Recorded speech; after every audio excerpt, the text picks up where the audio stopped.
Trump FBI agent Tebow. Arctic Frost then became Jack Smith's elector case against then citizen Trump and now President Trump. These new records show that Arctic Frost was much broader than just an electoral matter. The case was expanded to Republican organizations. Some examples of the group that Ray FBI sought to place under political investigation included the Republican National Committee, Republican Attorney General's Association, and various Trump political groups. In total, 92 Republican targets, including Republican groups and Republican-linked individuals, were placed under investigative scope of Arctic Frost. On that political list was one of Charlie Kirk's groups, Turning Point USA. In other words, Arctic Frost wasn't just a case to politically investigate Trump. It was the vehicle by which partisan FBI agents and Department of Justice prosecutors could achieve their partisan ends and improperly investigate the entire Republican political apparatus. So today, Senator Johnson and I are making these records public for the entire country to see, and I hope a lot of people are interested in seeing what government can do when various agencies have a political agenda. My investigative work has also exposed the political way in which Peter Navarro was investigated and prosecuted. When FBI agent Tebow found out that Biden's DOJ would prosecute Navarro, he said, "Wow, great." That's a quote, unquote. Through whistleblowers, I've obtained an audio recording of Special Agent Giordina and Special Agent Sebastian Gardner's delivery of a subpoena to Navarro. I'm making that audio public today. In a court document filed by the Department of Justice, Navarro's interaction with the FBI was unfairly described as, quote unquote, the word combative. That intervention with Navarro was just as the justification to later aggressively arrest him. Then we get to the Clinton Annex and the Durham Annex. The Clinton Annex showed that the Comey FBI had evidence necessary to complete the Clinton investigation, the one about her mishandling of emails and classified information, but the FBI never did its job because it never reviewed the evidence at that time. The Durbin Annex showed that the Clinton campaign had a plan to falsely tie Trump to Russia, yet the Comey FBI failed to investigate that information. Instead, the Comey FBI used the discredited Clinton campaign-funded Steele dossier to advance crossfire hurricane against Trump. Director Patel, thanks in a large part to you, both annexes were finally declassified. That may be history, but it's history to make sure we don't repeat the history of the past. And the people ought to be concerned when the weaponization of government is used in this way, whether it's done by Republicans or Democrats. Last Congress, I made public an FBI document called 1023 form that alleged a bribery scheme with the Biden family. To date, the FBI has never answered Congress whether they investigated the text messages, the audio files, and the financial records referenced in that 1023. Whistleblowers have provided my office with 2 additional FBI 1023 documents. These documents memorialize statements from FBI sources. These 2 new 1023 documents are from separate FBI confidential human sources during different years. So in total, we now have 3 different FBI confidential human sources providing information about the Biden family and potential criminal conduct. Today, Senator Johnson and I are releasing these records. Let me say this for the partisan media, the people that are supposed to be policemen of our Republican form of government. We aren't saying the allegations are true. We want to know what the FBI did to fully investigate their veracity or lack thereof and what they concluded. Let's put this matter to rest one way or the other. Starting with my chairmanship, I've given one example after another of disgraceful partisan weaponization by federal law enforcement. Since the Trump administration took power, many FBI agents have been removed.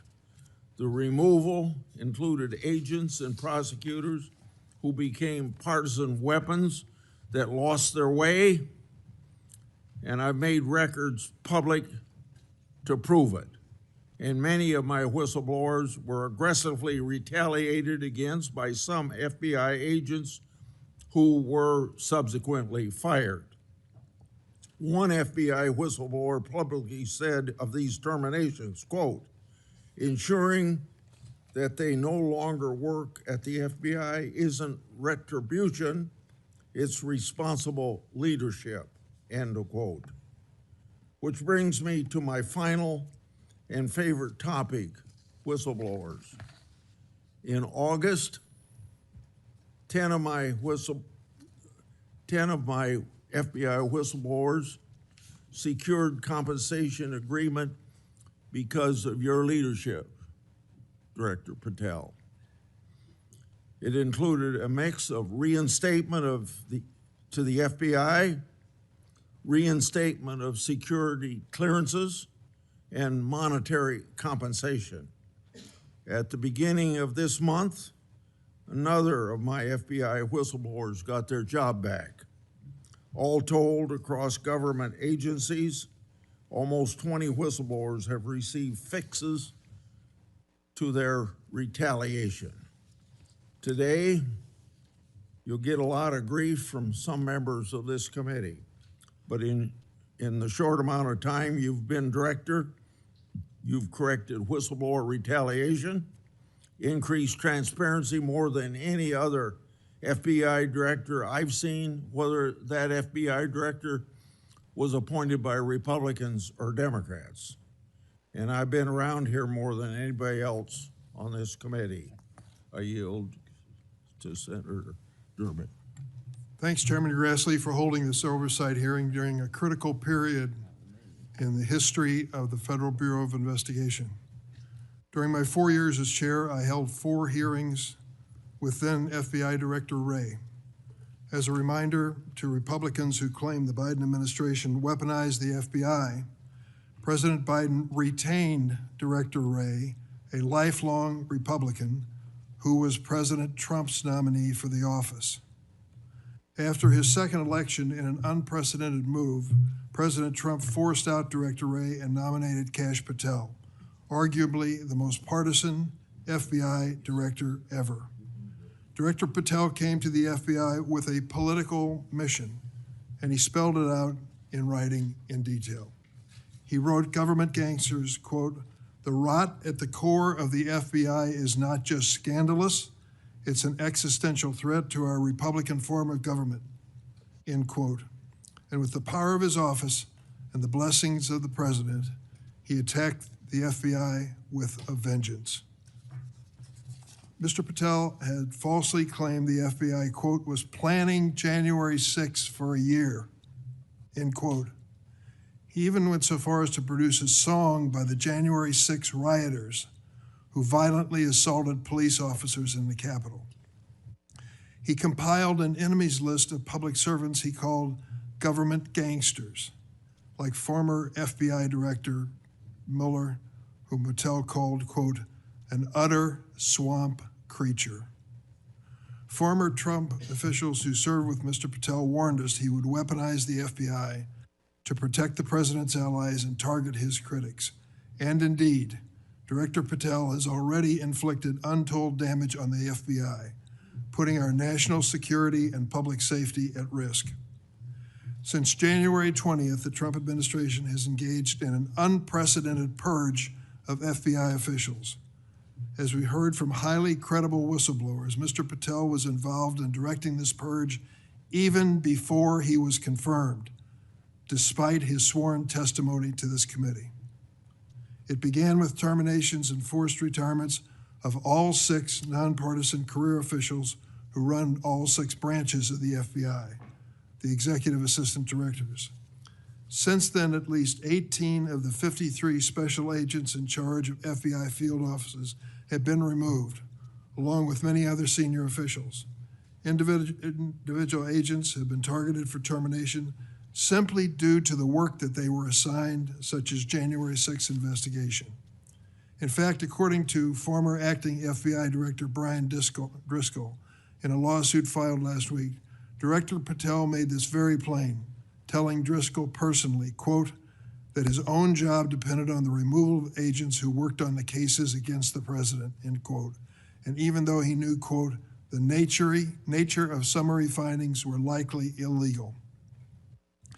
At the same time, Director Patel has installed MAGA loyalists as political appointees in key career positions, including conspiracy theorist Dan Bongino as FBI Deputy Director, the first time in the history of the FBI that this position has not been held by a career FBI agent.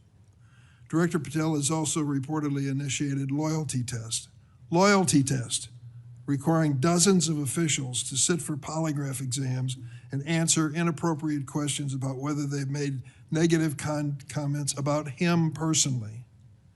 Of course, as is often the case in the Trump administration, the rules apply to thee, but not to me. As we understand it from highly credible sources, key members of Director Patel's senior executive team and others on the 7th floor had disqualifying alerts on their initial polygraph exam. Well, how did they survive?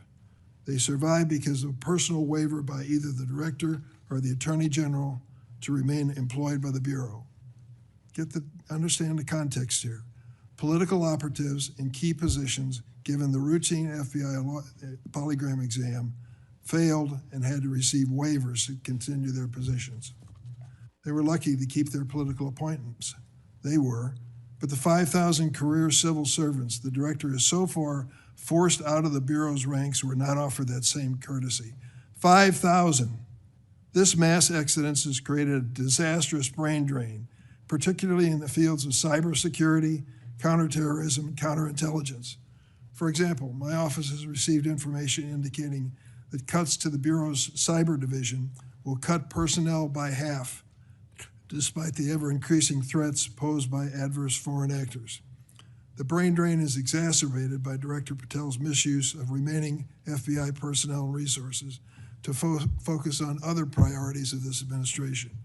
According to reports, the 25 largest FBI field offices have been ordered to divert 45% of their agents from their primary missions to work on the mass deportation of immigrants. Just as concerning is Director Patel's plan to hire fewer qualified agents by removing the college degree requirement and reducing new agent training at Quantico from 18 weeks to just 8. So we have a brain drain and a significant watering down of training. Quite a record, Mr. Patel. As recently fired special agents and others have warned, fast-tracking inexperienced and improperly trained people into critical national security jeopardizes the Bureau's ability to effectively protect America. Director Patel himself had no training or life experience for this position. The result of that incompetence is staggering. For example, after Attorney General Bondi publicly stated in February that the Epstein client list was, quote, sitting on my desk right now to review, that's what she said on Fox, Director Patel diverted more than 1,000 FBI personnel from their critical missions to work on 24-hour shifts reviewing over 100,000 pages of Epstein-related records. These personnel were instructed to flag any records in which President Trump was named. But that review ended in an unsigned memorandum from DOJ and FBI stating simply, there is no incriminating client list, close quote. Director Patel still has not responded to my letter from 2 months ago asking about his role in this cover-up. On the day of the horrific shooting of Charlie Kirk at Utah Valley University, Director Patel again sparked mass confusion by incorrectly claiming on social media that the shooter was in custody, which he then had to walk back with another social media post. Mr. Patel was so anxious to take credit for finding Mr. Kirk's assassin that he violated one of the basics of effective law enforcement.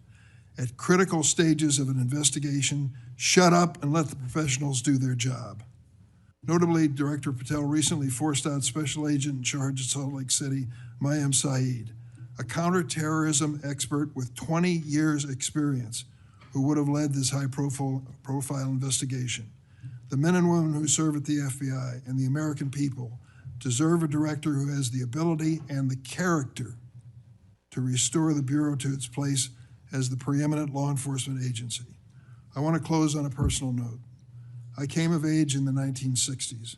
We experienced a number of horrific assassinations, including President John Kennedy, Senator Robert Kennedy, and Dr. Martin Luther King. We are going through a similar period of division and political violence. All of us in public life, on both sides of the aisle, have a responsibility to bring down the temperature and to work to unite the American people. Let's be clear, Republicans are not Nazis and Democrats are not evil, as Mr. Patel has claimed. Democrats are not responsible for the murder of Charlie Kirk, and Republicans were not responsible for the murder of Melissa Hordman. Our political opponents are not our enemies. We are all Americans, and we should be working together to keep the American people safe and protect their constitutional rights. Thank you, Mr. Chairman. Would you please stand so I could swear you? Do you affirm that the testimony you're about to give before this committee will be the truth, the whole truth, and nothing but the truth? So help you God. Please be seated, and you can give your statement now. Thank you. Good morning, Mr. Chairman, Ranking Member Durbin, and members of the committee. It's an honor to be here with you today as the 9th Director of the FBI. I want to provide by providing a briefing into the tragic assassination of Charlie Kirk. It's important that this FBI is transparent as possible without jeopardizing investigations. Charlie Kirk was shot at 12:23 p.m. on September 10th. I think this timeline is critically important. Less than a day later, the FBI, at my direction, released the first set of images of the suspect that we captured based on our analysis on the ground. Later that evening, while conducting extensive interviews and cell phone analysis and also flying out evidence response teams and hostage rescue teams and evidence tacticians who were collecting evidence in live time and flying them back to Washington, D.C. in our laboratories for immediate analyses, we were able to extract video from the campus feed, and at my direction at 8 p.m., in partnership and promise to working with the public to bring this fugitive to justice, we released a newly, never before seen video of the suspect. We also released new enhanced photos of the suspect. A few hours later, that suspect was in custody, pursuant to the interrogation of the suspect's own father, who stated, "When I saw that video that you released, I recognized it was my son, and I confronted him, and he was handed over to lawful law enforcement authorities." That is the FBI working with the public as I promised, being transparent and providing critical information along the way in the manhunt for the suspect and suspects involved in Charlie's assassination. We received over 11,000 tips in the first 24 hours alone. We received 16,000 submissions to our digital media enterprise and tip lines. That is a large number of material to go through. I want to thank President Trump and the Attorney General, Pam Bondi, for their unwavering support and commitment of resources to this and all investigations. I also want to especially thank our colleagues in Utah, the Governor's Office, DPS, and the sheriffs out there. State and local law enforcement partnership has been a cornerstone since I took over at the FBI, and it was no different here. And our teams in Salt Lake City, our SACs out there across the country, our lab technicians in Quantico who raced to complete the evidence analysis so the public could have the answers they need. These people worked through the night without sleep for days on end. They are to be commended. They are not to be attacked. And many, many, many more people I don't have time to thank here today. But I do want to thank the American people especially. The mission of the FBI is for them and with them and by, with, and through them. And is that mission and that ethos that I brought to this investigation and so many others, and that's why that suspect is in custody. We cannot do our job without the American public and credible reporting in the media, and that's why Tyler Robinson is in custody today, about to face charges. The last time I appeared before this committee was in January for my confirmation hearing. I told you then that if I were confirmed, I would provide and do everything I can to provide a safe and secure America. I promise to provide the courageous men and women of the FBI the tools and resources they need to crush violent crime and defend the homeland. I pledge myself to commit to full transparency, oversight, and accountability so we could restore the public's trust in the FBI. And that's exactly what I've done. Under this administration, the FBI has arrested more than 23,000 violent criminals. That's more than twice for the same time period from last year alone. 23,000, more than twice from the same time period last year. We've taken over 6,000 illegal firearms off the streets.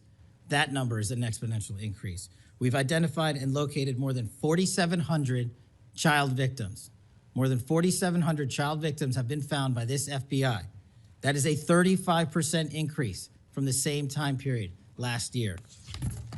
1,500 child predators have been arrested. That's a 5% increase from the same time last year.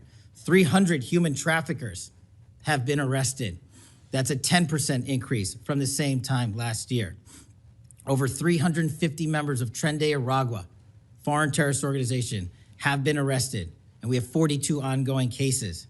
That is a 250% increase from the same time last year. Those are just some of the things the FBI is doing differently and better because we are leading the mission to crush violent crime and defend the homeland. We have also arrested captured four top 10 fugitives from the FBI's top 10 most wanted list. To put that in perspective, that's the same amount I've captured in 7 months than my predecessor did during the entirety of the Biden administration. Those are real results, and the credit is to the men and women at the FBI. We've been able to achieve these results because the FBI recognizes violent crime doesn't just happen in Washington, D.C. That's why one of my first decisions as a director was to get the people, the Bureau's professional staff, out to the field. And we've done that with great speed. And every single one of your districts and states has received a plus-up of FBI personnel, agents, and special operators to the tune of almost 1,000. We did that because crime had unexpectedly and unacceptably exploded across the country. In fact, one of the stats that the American people should thank the FBI the most for is we are on track to have the lowest murder rate in modern American history. The lowest murder rate by double-digit percentages. A major factor in the drop of this violent crime is the FBI's flagship Operation Summer Heat. We use this initiative at the direction of the President and the Attorney General, surging resources to our major and mid-major cities across America, conducting intelligence-based operations to target the worst of the worst, to target the gangs, to target the transnational organizations, to target the TCOs, and to target the drug trafficking cartels. And we have taken them out city by city. There's a lot of work left to be done, but we're off to a great start. Just ask the citizens of Seattle, Miami, Memphis, Charlotte, Chicago, and so many more places. Specifically in New Orleans and Nashville alone, there has been an increase in the number of violent crime arrests by an average of 250% for each of those cities. And there has been a drastic reduction in crime across the board in mid-major cities across this country, thanks to the men and women of the FBI. How are we doing that? We are attacking the drug epidemic. We've seized nearly 1,000 kilograms of meth and cocaine off the streets of America. We've taken over 1,600 1,600 kilograms of fentanyl off the streets. Maybe one of the greatest achievements we have this year, 1,600 kilograms of fentanyl. That's a 25% increase from the same time last year. To put things in perspective, that's enough fentanyl to kill a third of the American populace, 115 million Americans. We're also going after the companies that manufacture these precursors overseas in places like mainland China and their cutting agents. In fact, this month in Cincinnati, we announced groundbreaking charges aimed at the individuals and businesses responsible for flooding these opioids and their precursors and cutting agents into the streets of America. And for the first time that I can remember, we are charging these businesses and enterprises, not just in America, but in mainland China, and seizing their operational necessity to have money by seizing their cryptocurrency wallets. We're also equally important to protecting the homeland. We know we have a no-fail mission. We're committed to keeping our nation safe from terrorism, cyber attacks, and foreign adversaries. Whether stopping threats inspired by foreign terrorist organizations or lone wolf actors, or sponsored by hostile nation states. This year, we've already made nearly 60 counterintelligence arrests. 60 counterintelligence arrests this year alone is a 30% increase from the same time period last year for the CI work at the FBI. I'm proud when we can share our successes, such as when an espionage charge was brought against an active duty U.S. Navy sailor caught spying for the People's Republic of China. But I want the American people to know the FBI is protecting the homeland from foreign adversaries in a way that will never make the news, and a lot of the good work that they do will never be able to discuss in this setting. We're working on cyber threats. We're attacking malware infrastructure, going after ransomware attackers, delivering a new partnership with the private public sector engagements we've taken with the companies who are attacked by these foreign adversaries and nation-state actors and individual enterprise rings from around the world. We are combating Salt Typhoon, Vault Typhoon, Flax Typhoon, and so many other ransomware and cyber threats this nation faces. We're also arresting people such as Tajik national in Brooklyn, who is suspected of sending tens of thousands of dollars to support ISIS. We're going after the new form of what I refer to as modern-day terrorism in America, 764 crimes that involve harming our children by going after them online, causing self-mutilation, suicide, sexual abuse, and steering them in the wrong direction. Currently, we have 3,500 international terrorism investigations. Specifically, we have in this country 1,700 domestic terrorism investigations, a large chunk of which are nihilistic violent extremism, NVE. Those who engage in violent acts motivated by a deep hatred of society, whatever that justification they seem is. The FBI has seen a 300% increase in cases opened this year alone versus the same time last year. In the last couple of months, the FBI secured a guilty plea for a man in Tennessee who attacked an energy facility with drones and explosives. We secured the indictment of a violent Sinaloa cartel faction leader in Chicago on narco-terrorism charges. Our folks in Sacramento collaborated with domestic and international partners to secure a guilty plea for a leader of a transnational terrorist organization who solicited the murder of federal officials. But the Bureau's job is not done. I'm committed to this transparency. Mr. Chairman, you alluded to our work with Congress. To date, in the 7 months that I've been FBI director, we have produced 33,000 pages to the United States Congress, 33,000 pages.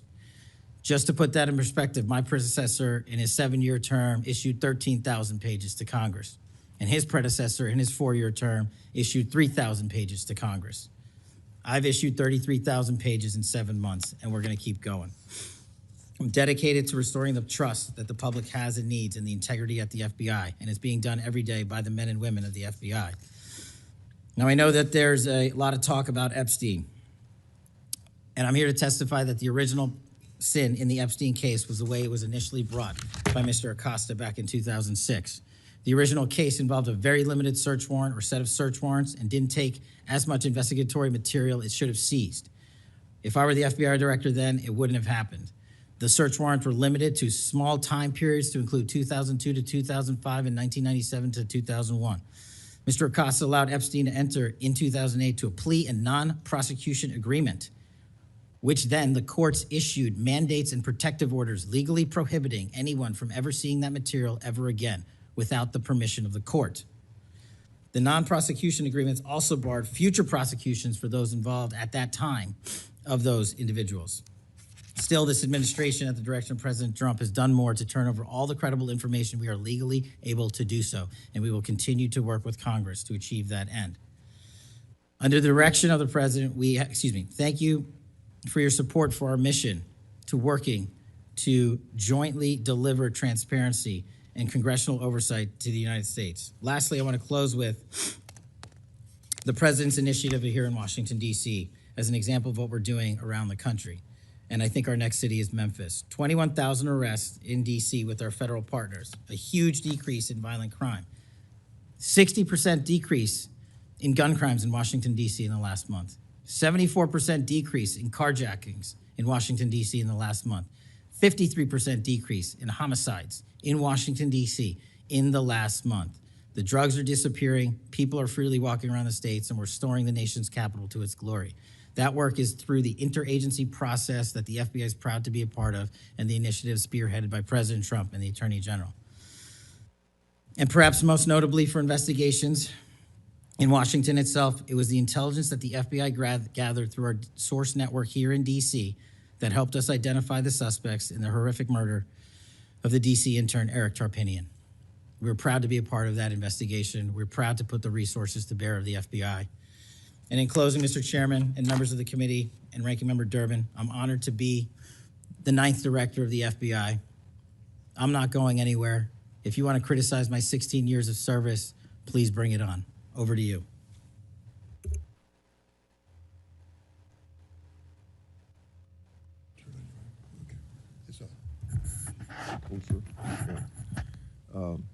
I've observed when, whether it's Republican or Democrats, want a yes or no answer, that the witness and the senators talking over each other.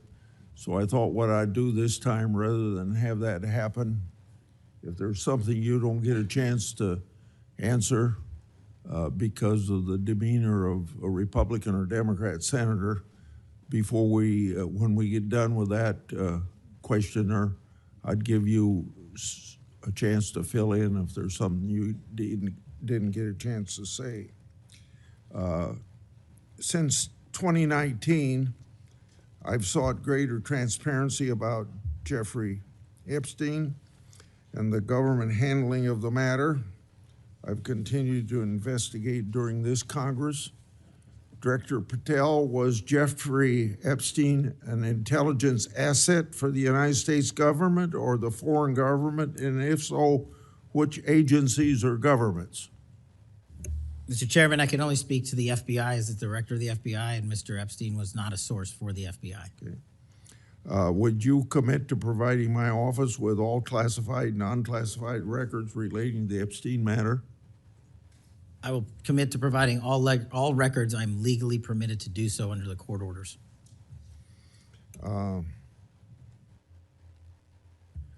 It seems to me that I accept your answer to my question, but the broader intelligence community ought to answer these questions as well. Victims deserve an answer.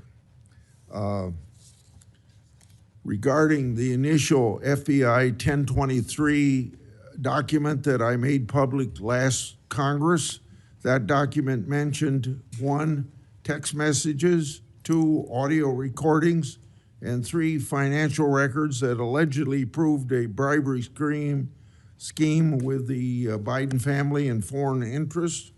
Regarding those records, did the Ray FBI make any effort to determine whether they existed? Did the Ray FBI make any effort to obtain those records? Not to my knowledge, Mr. Chairman. Since this matter hasn't been fully investigated, the FBI has an obligation to the public to do exactly that and figure out why it wasn't investigated.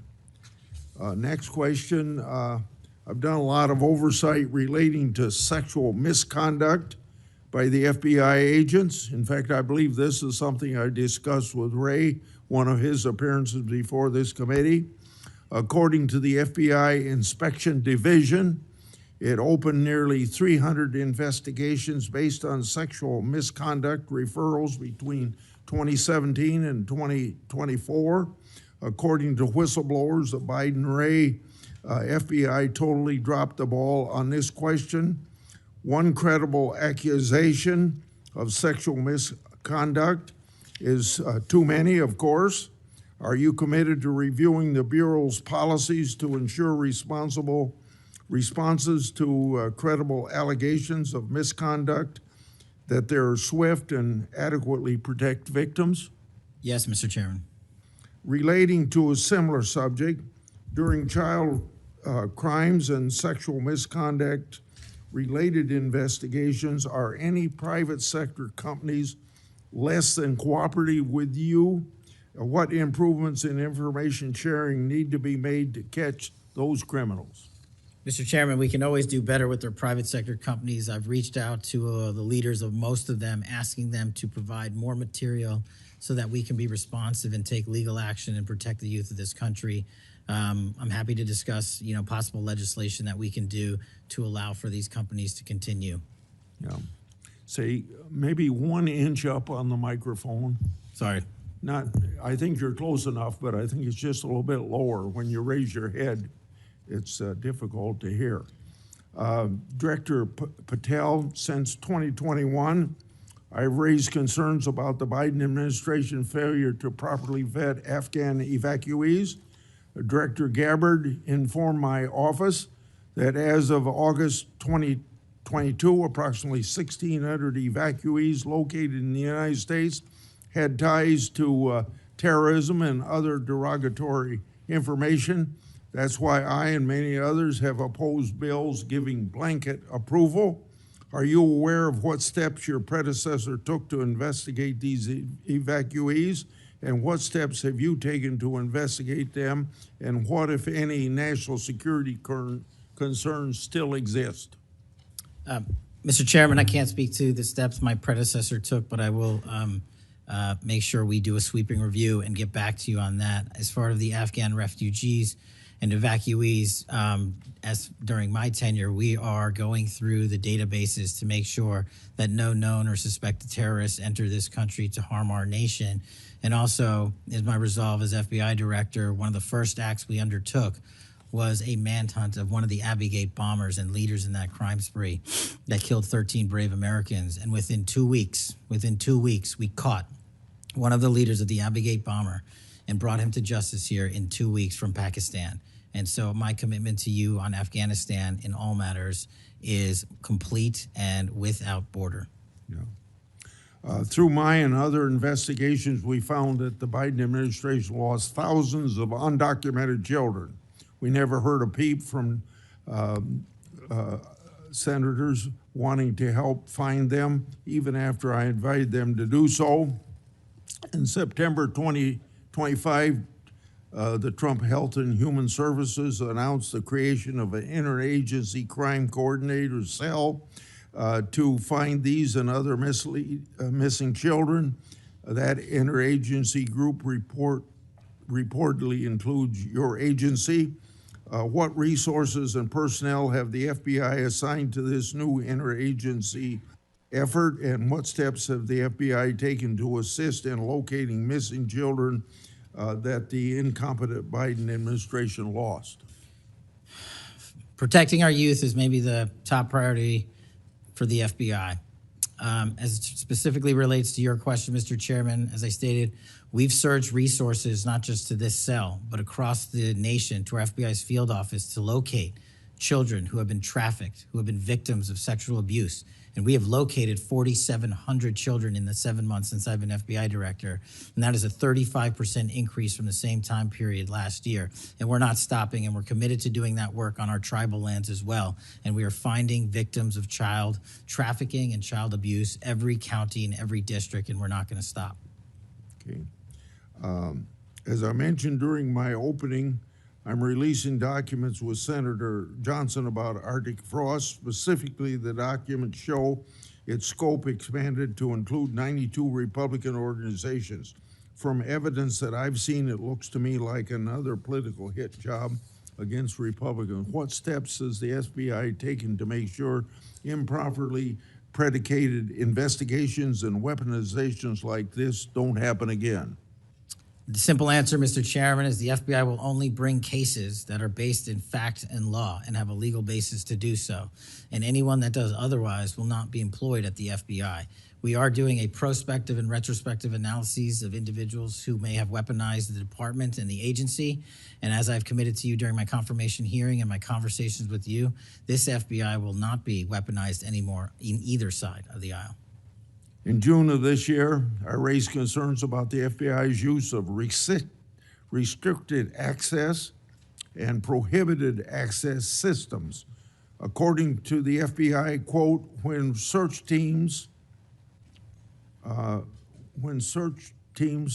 that exist in a prohibited access status cases are searched in Sentinel, the particular search will receive a false negative Sentinel search response, end of quote. Clearly, this is not only affects FBI agents, it impacts congressional requests and court cases, and the Biden administration used it to thwart oversight. How are you ensuring that restricted access and prohibited access files are produced to Congress during court cases?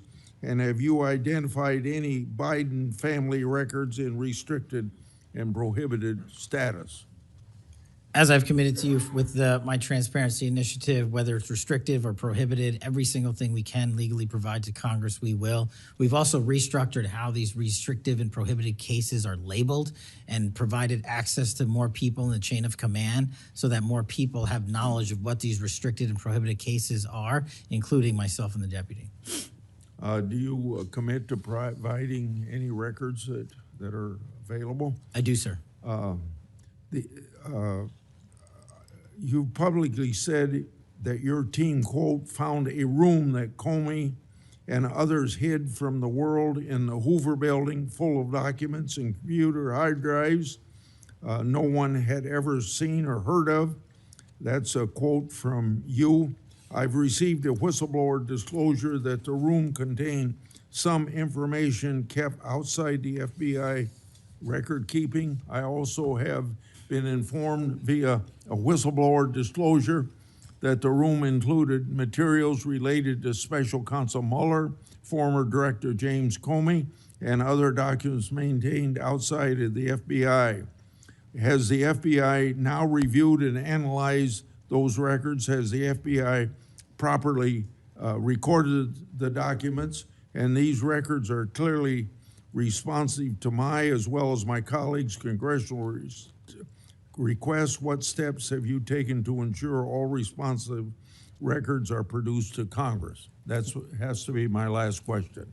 What's supposed to happen is leadership at the FBI is supposed to, pursuant to the Records Act, correctly store these records at our Information Management Division, IMD. In this room, we found a plethora of hard drives, computers, hard documents, soft documents that were not so recorded, a voluminous amount of information. So we are continuously processing that information. So A, we subscribe to the Records Act and commit that those records will be kept permanently at the FBI. 2, we are reviewing those materials. A lot of those materials are related to ongoing investigations. And 3, we are on a rolling basis providing Congress the documents that we can, and we will continue to do so. Okay, thank you very much, Senator Durbin. Thank you, Mr. Chairman. Director Patel, in addition to the extensive purge of nonpartisan career FBI official reports indicate that dozens of remaining officials have been subjected to polygraph exams to test their loyalty. My understanding is that approximately 40 officials have been asked to sit for a polygraph during your administration, and several have been asked whether they have ever made negative comments about you. Director Patel, FBI agents pledge their loyalty to the Constitution of the United States, not you personally. What is the basis for requiring polygraph exams of your workforce and asking them if they've made negative comments about you? I don't know what reports you're referring to, Ranking Member, and I reject any reporting that has false information in it, so I'm not going to respond to that. As far as polygraphs go, generally they are always and always have been utilized at the FBI to track down those that leak sensitive information and have unauthorized disclosures to the media, and we will continue to use them to ensure the integrity of the FBI. Did any individual on your senior executive team, the director's advisory team, or who serve in the positions on the 7th floor receive disqualifying alerts on their polygraphs? Senator, I'm not going to get into the personnel discussions that were had on a polygraph. Those are private discussions, and many of them relate to ongoing investigations. Did you or Attorney General Bondi provide any individual with a waiver so they could remain employed after they received disqualifying alerts on their polygraphs? I'll have to get back to you. You don't remember that? No, sir. My priority is protecting the American public, not getting into the weeds of polygraphs. And to have a decent memory when you come before a committee.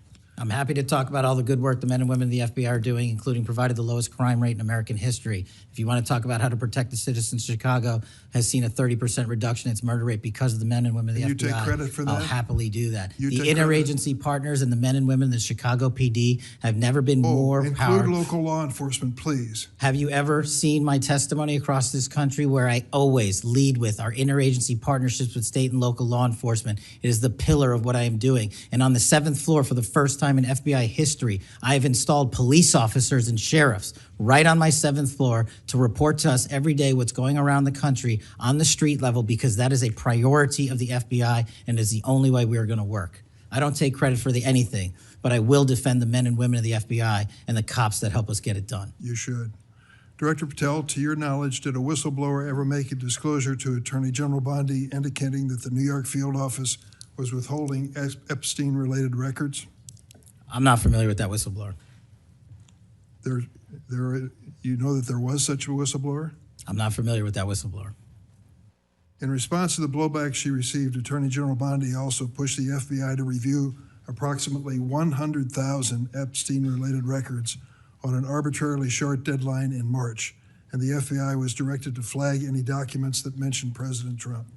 Nothing came of that review until July, when DOJ and FBI released an unsigned memorandum stating there is no incriminating client list. Why was this July 7th memorandum unsigned? Would you prefer I've used AutoPen? Why was it unsigned? The memorandum had the insignia of the Department of Justice and the Federal Bureau of Investigation. And in our effort to secure transparency for the American people, because the 3 prior administrations had not done so, we conducted an exhaustive search of everything related to the Epstein cases, and we produced what was legally and permissibly able to be produced to Congress and the American public. So and there's a congressional subpoena, and we're continuing to do so. Did you personally direct that investigation so that you would sign such a... Did I personally direct what investigation? Of the Epstein records for any reference to President Trump? Again, you are citing reporting that I think is baseless. We conducted an investigation of the Epstein case files pursuant to the direction of the President of the administration to provide all credible information, and we are working with Congress pursuant to a congressional subpoena to turn over all the documents we can. All individuals. Who at DOJ and FBI was responsible for its drafting and conclusions? Many individuals at the Department of Justice and the FBI are responsible. There was no lead person? The Attorney General leads the Department of Justice, and I lead the FBI. So the Attorney General is responsible for that? The Attorney General leads the Department of Justice. Director Patel, much like you, Deputy Director Dan Bongino was a conspiracy theorist who built a lucrative career making inflammatory and unsubstantiated statements about the FBI that would be disqualifying in any administration that cared about nonpartisan law enforcement. For instance, Mr. Bongino called the placement of pipe bombs outside the DNC and RNC headquarters on January 6, quote, an inside job, and went on to say this was a setup.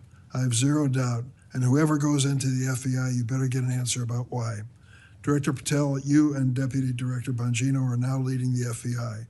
What is the evidence to suggest the pipe bombs placed outside of the DNC and RNC on January 6 were an inside job? I appreciate the opportunity to discuss Director Bongino's mine record. so many on this committee and the media jettison our 31 years of public service. Can you answer the question, sir? I'm answering the question. You're questioning the integrity of the deputy director of the Asking FBI you and mine. if you found any and I'm going to evidence. answer the question. I'm The pipe asking- bomb investigation is ongoing, and I'm not going to discuss the Ongoing? details of the pipe bomb investigation. Mr. Bongino was a Secret Service agent for 15 years, a police officer for 5. I served this country in multiple administrations for 16 years. We were also private citizens, and we are now back in government service. And what we have the ability to do is set aside our personal beliefs to deliver the mission of justice for this country, and we're doing it day in and day out. And I find it disgusting that everyone and anyone would jettison our 31 years of combined experience that is now at the helm of the FBI, delivering historic results at historic speeds for the American people. So you have no evidence? I got a lot of evidence, and I'll give it to you when I can. Yeah, I'm looking forward to it. There's a New York Times story this morning about Chris Meyer. As I understand it, he was your personal pilot, at least for some period of time. Mr. Meyer has quite a record himself. Flew over 350 hours as an Air Force pilot on 3 aircraft types in Afghanistan. Mr. Jardina, another former FBI agent, a 1999 graduate of U.S. Naval Academy, commanded 100 Marines in combat during the 2003 invasion of Iraq, participated in several firefights, followed up with 2011 deployment as reservist to Afghanistan, where he interrogated senior Taliban officials. It appears that you terminated these 2 agents. Why? I'm not going to get into personnel decisions that we made. So you're not accountable for your decisions to take people who served our country so admirably and terminate them without any cause? That's a one-sided story.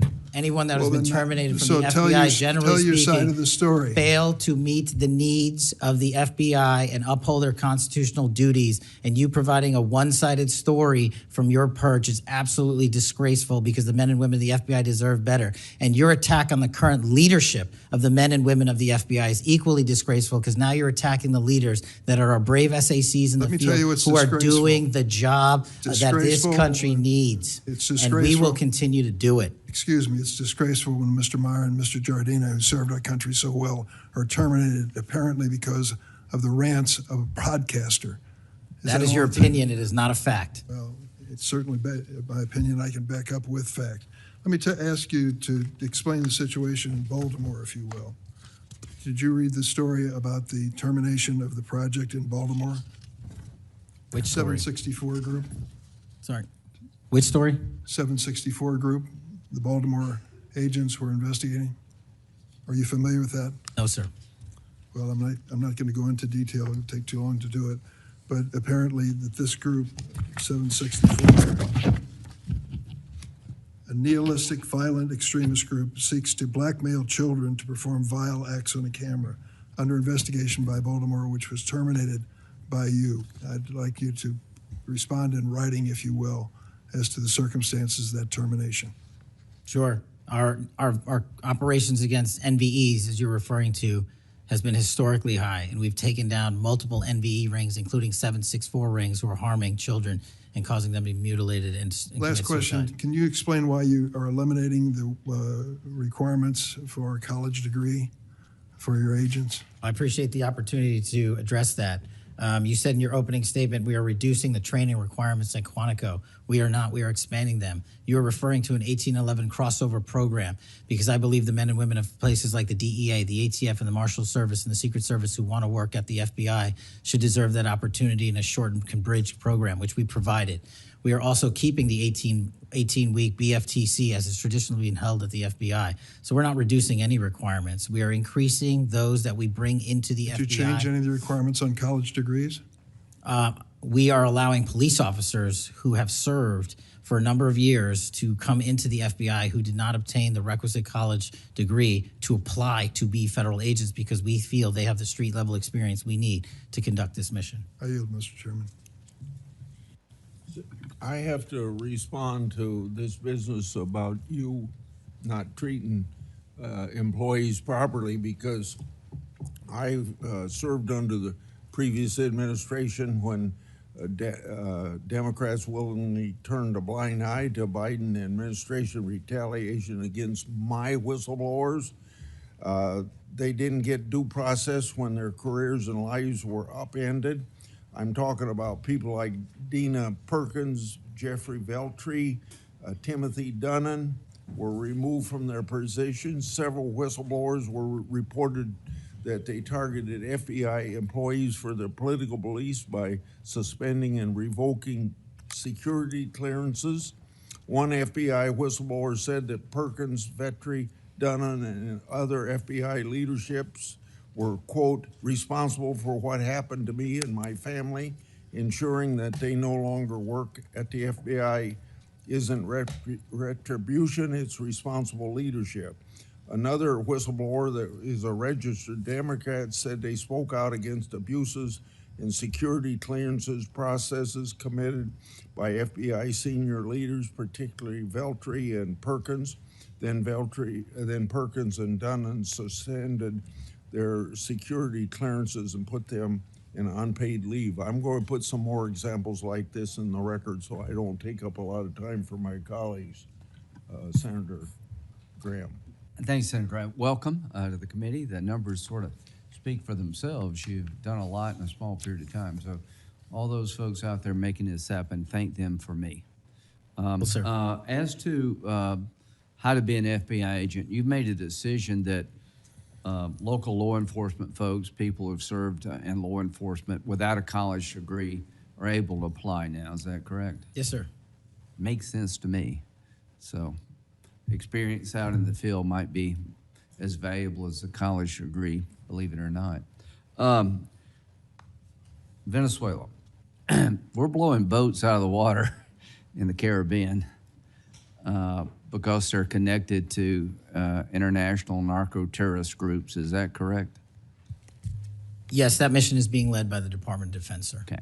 What legal authority do we have to do that? Sir, I would defer the questions on legal authority to the Attorney General and the department. Fair enough. Do you believe that Maduro runs a narco-terrorism state in Venezuela based on?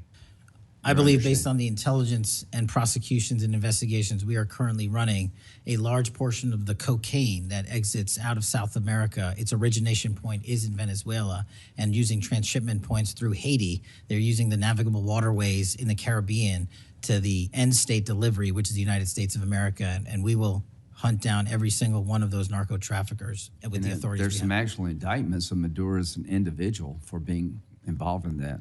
Is that correct? Senator, I think you're referring to the DEA indictment on that one. Right. So I guess the point is, would it be fair to say that Venezuela is a good candidate to be labeled as a state sponsor of terrorism under U.S. law?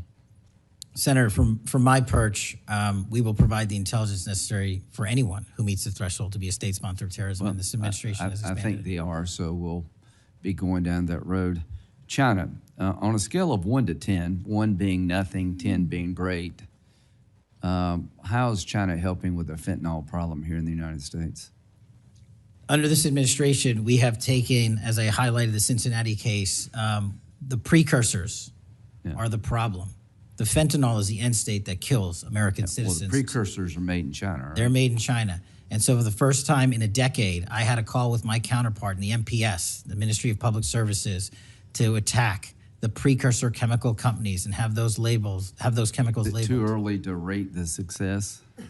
We have indicted multiple businesses in China. We've also cut off the transshipment points of those precursors. They switched. Once we got on their track about their delivery routes to the Mexican drug cartels directly, they started going to India. We called the Indian authorities, and they shut down those transshipment points. So we're continuing to work with our partners overseas. So China is helping, would you say? They are starting to help, and we are hoping, under this administration's leadership, we can get more of their help. Let me know, in the coming months if that continues, because if they are helping, that's a good thing. Yes, sir. We need to celebrate the breakthrough. If they're not, that would be a bad thing. So after the assassination of Charlie Kirk, there seems to be one refrain from everybody, and that's about the effect of social media. Do you believe that social media is one of the instruments radicalizing America and inciting violence? Well, it's not. My belief is based on the data, and the data shows that social media is wildly out of control when it comes to radicalizing. You're dead right. So what did you just say? This guy's the FBI director. He says that social media is wildly out of control. Now, free speech, we all agree with that, but you can't yell fire in the theater, right? Yes, sir. Free speech doesn't allow you to go online and groom a child for sexual. No, it does not. Okay, free speech doesn't allow you to go on the internet and basically incite somebody to kill another person, right? Absolutely not. So if it's illegal offline, it should be illegal online, agreed? Whatever the law is. Yes, sir. Just We had because you're online doesn't give you a get out of jail free card. No, sir. So if a parent is worried about a child being bullied on a website, what rights do they have under U.S. law? We have to balance the rights, as you said, Senator, of free speech versus those that encroach Is there upon any violence. law that can shut down one of these sites for bullying children or allowing sexual predators on the site? We are able to attack certain sites on the dark web. When it comes to the open internet infrastructure system, we have to reach a threshold to attack a company's position that only subscribes to violence. Can the parents sue that company? They can. They can? They can sue not the social media companies. That's what I'm talking about. They can sue the companies. No, I'm talking about the social media company that gives lives to this behavior. No, you're referring to Section 230, sir. Would you advocate a sunsetting of Section 230 to bring more liability to the companies who send this stuff out? I've advocated for that for years. All right. We need to do this, folks. These companies are taking content that it makes you sick, that could get you killed, get you poisoned, and there's nothing we can do about it under our law. A person can do about it because of Section 230. So if your child is being sexually groomed online or bullied online, and you go to the social media company and ask them to take it down, they refuse, you have like zero rights.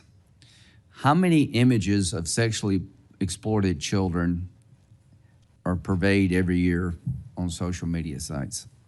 The number is astronomical. And Senator, if I can just add one step to that analysis. Please. It's not just what's on social media that is quote unquote real.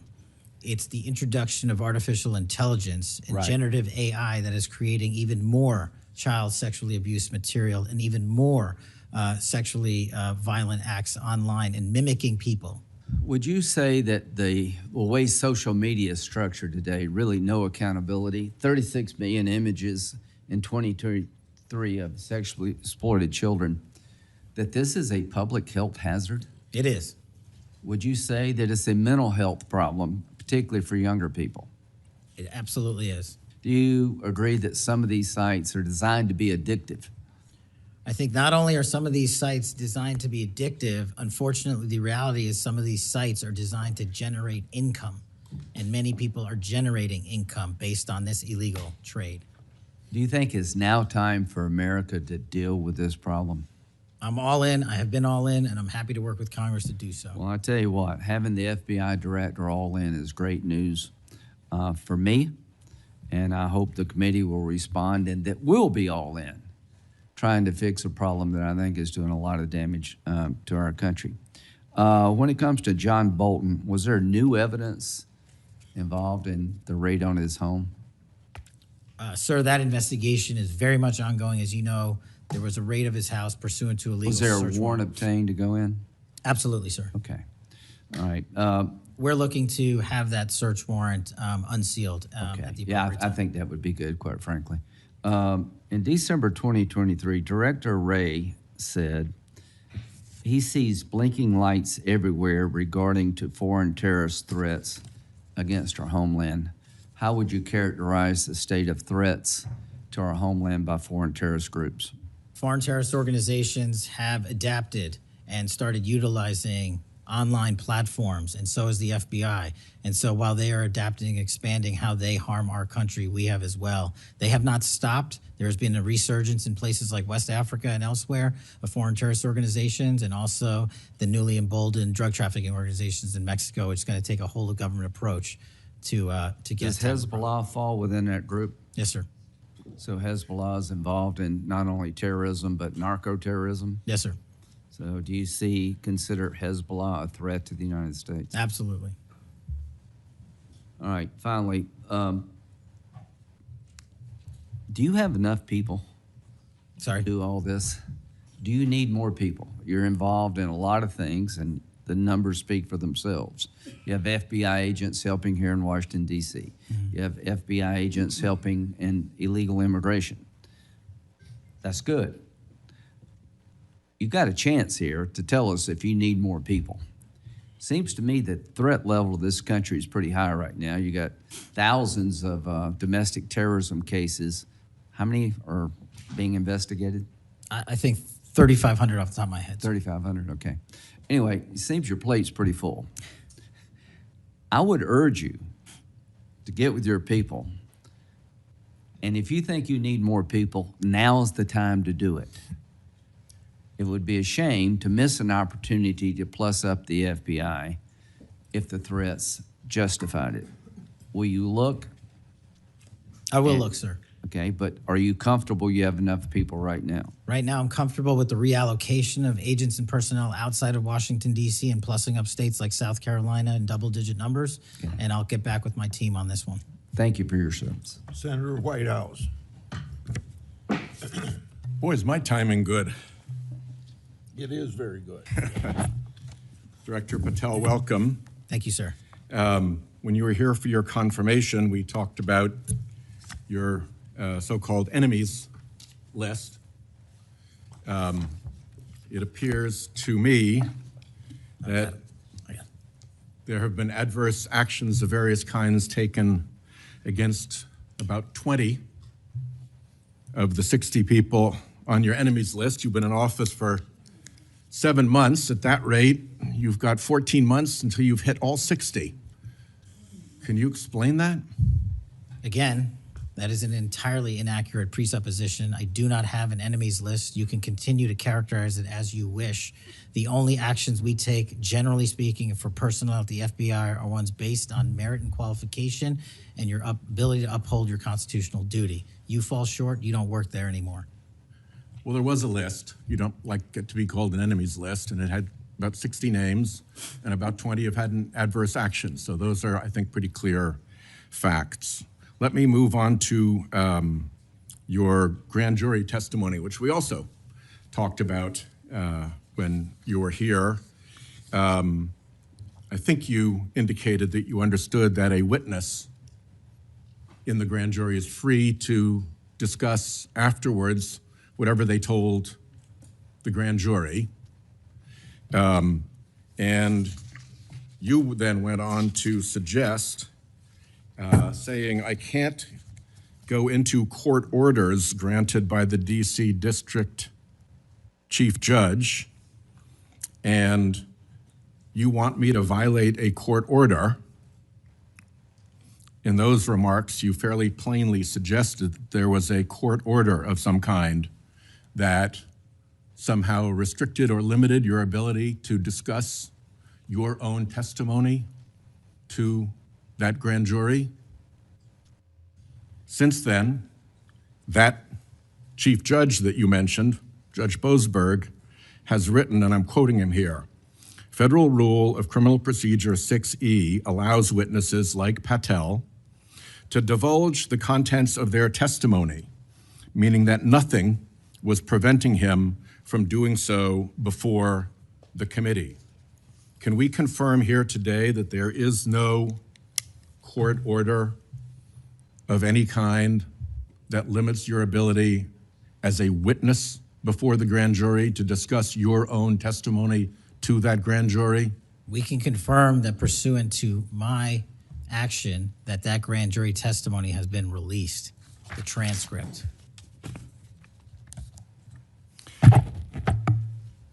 Let's, in what forum was it released, may I ask? Publicly. Okay, we'll check on that. The FBI does background investigations. In the case of a U.S. attorney, Jeanine Pirro, it has come to light that in a civil proceeding, that Fox News executives, prior to her confirmation, called her I'm quoting here, a reckless maniac who makes, quote, insane comments and said, I don't trust her to be responsible, and noted her penchant for what they called random conspiracy theories on weird internet sites. My question to you is, did that turn up in her background investigation? For any background investigation, Senator, we do not discuss those publicly. And for every background investigation, when there's an adjudication, it is not made by me. It is made by the career professionals who run the inspection division and background check system. Do you know if that information was found? You see, we're an oversight body here, and there are really three possibilities here. One is that the FBI background investigation didn't find that stuff. That's worth noting because these investigations, full field background investigations, are supposed to find that stuff. That's possibility one. Possibility two is that the FBI did in fact find that information and then did not report it to the administration or to the committee. And the third is that you found it, you reported it to the administration, and they went ahead with her nomination knowing that she had been described as a reckless maniac who made insane comments, who wasn't trusted by colleagues to be responsible, and who had a penchant for random conspiracy theories on weird internet sites. Are you saying that this committee does not have any authority or reason to look into which of those things is true? This committee can look into anything it wishes. I'm telling you that the background investigations that are done by the HRD division are done by career individuals. They do not report the details of those to me. They adjudicate those independently and individually. That's how it's always been done. What happened during the pause of FBI background investigations that was alleged in the complaint against you and the FBI by the FBI agents who were terminated? On February 12th, Emil Bovee directed the FBI, quote, to pause any FBI background investigations of Trump nominees until Patel was confirmed, which happened on February 20th, is the general description of what they alleged.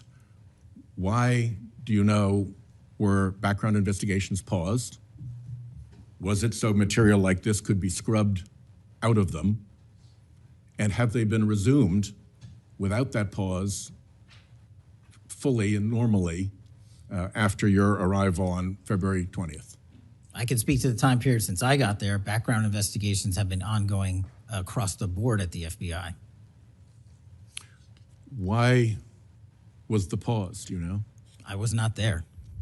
Wasn't explained to you when you got there? Oh, by the way, boss, they've had an 8-day pause on background investigations. You think that would be something that would be explained to you at some point? Again, I leave it to the men and women at the HRD division to run background investigations. I do not interfere with them. I get that. But what I don't get is whether you were told about that pause, and why would you not be told about that pause? I don't recall that, sir. All right. The allegation also relates that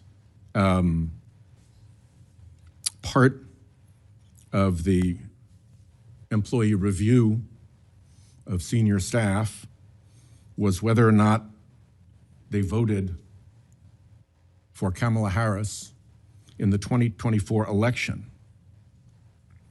Since when is who you voted for a proper question for agents to be asked? I don't know what allegation you're referring to, Senator. If it's from an ongoing matter in litigation, I can't discuss that. But what I can discuss is I can only speak to the FBI's background investigations. There are other background investigations conducted across the government. I can only speak to mine. So just to clarify, I'm not talking about the FBI full field background investigations.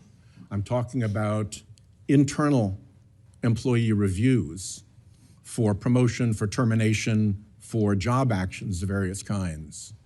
And my question to you is it now the policy of the FBI to ask agents who they voted for, and since when is who agents voted for a proper question for the FBI to ask?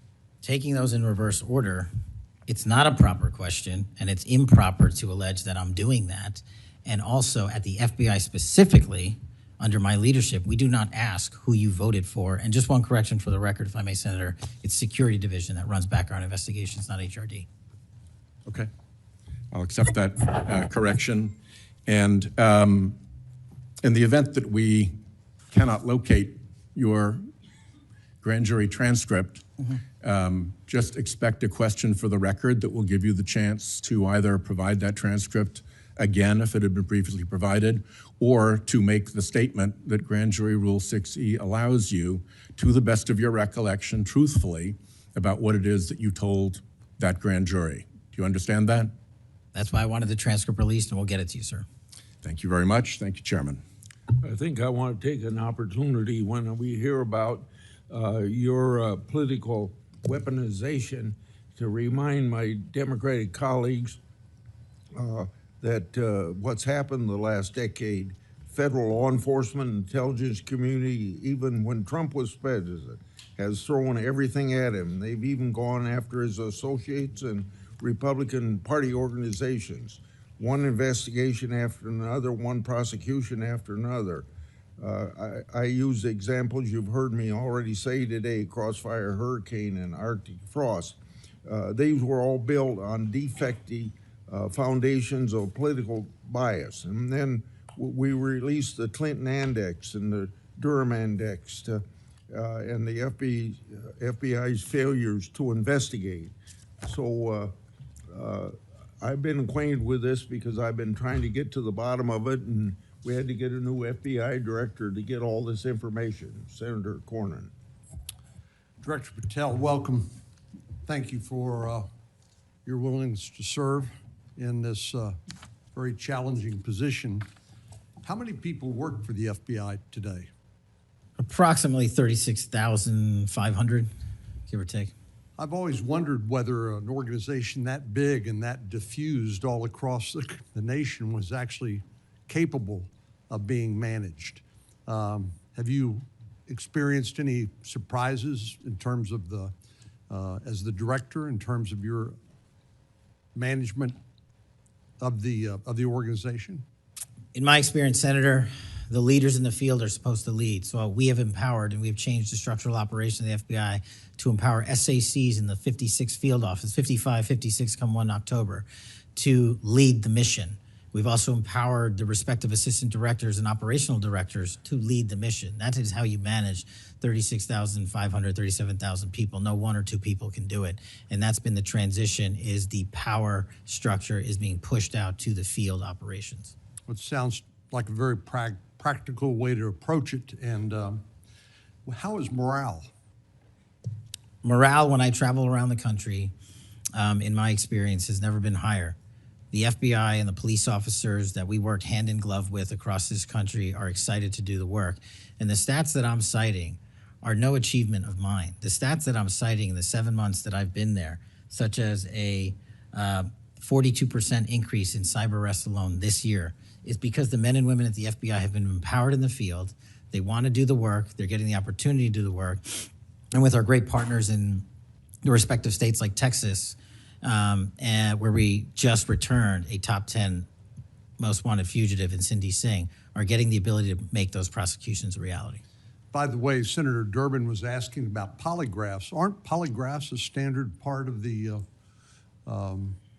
standard test given to people with security clearances across the intelligence community They are.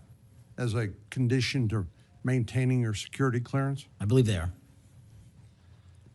Speaking of intelligence, one of the things that I've wondered about over time is, you know, the FBI is a premier law enforcement agency in the nation, but you also have other important responsibilities in counterintelligence.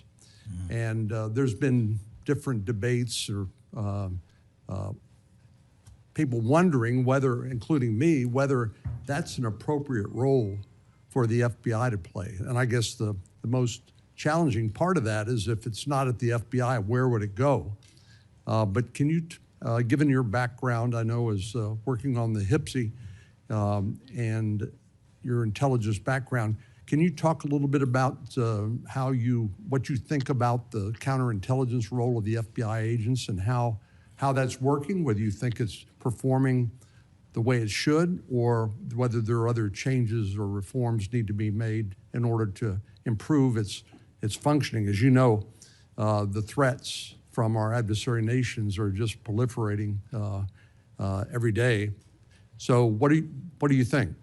The espionage activities of our adversaries have never been so high, and I think the counterintelligence mission is properly housed within the FBI because we've been vested with those authorities for Congress, and I believe that mission set is working. And if I can, sir, since January 20th of this year, the FBI has made 55 arrests on the counterintelligence mission alone. That's a 30% increase in CI arrests from the same time year-to-date last year.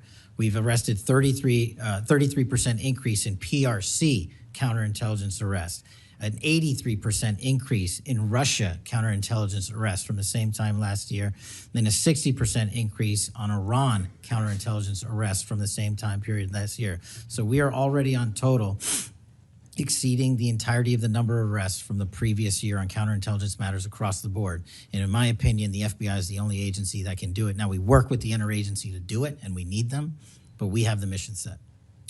Thank you. You know, sometimes I wonder whether we sort of repeat the way we do things because we've always done it that way. And I'm getting up to building up to this issue of the narco trafficking and what President Trump has ordered the Defense Department to do in terms of to take out some of these transnational criminal organizations that are importing poison into the United States and responsible for killing tens of thousands of Americans, maybe hundreds of thousands of Americans over time. Do you think a law enforcement model for dealing with these narco traffickers is adequate to deal with the threat? Or do you think we need to start thinking about this in maybe new and different ways? Obviously, we're not engaged in a war per se, although it is a war metaphorically. And the law enforcement model seems to be not working from the standpoint of dealing with the volume of the threat and the magnitude of the threat.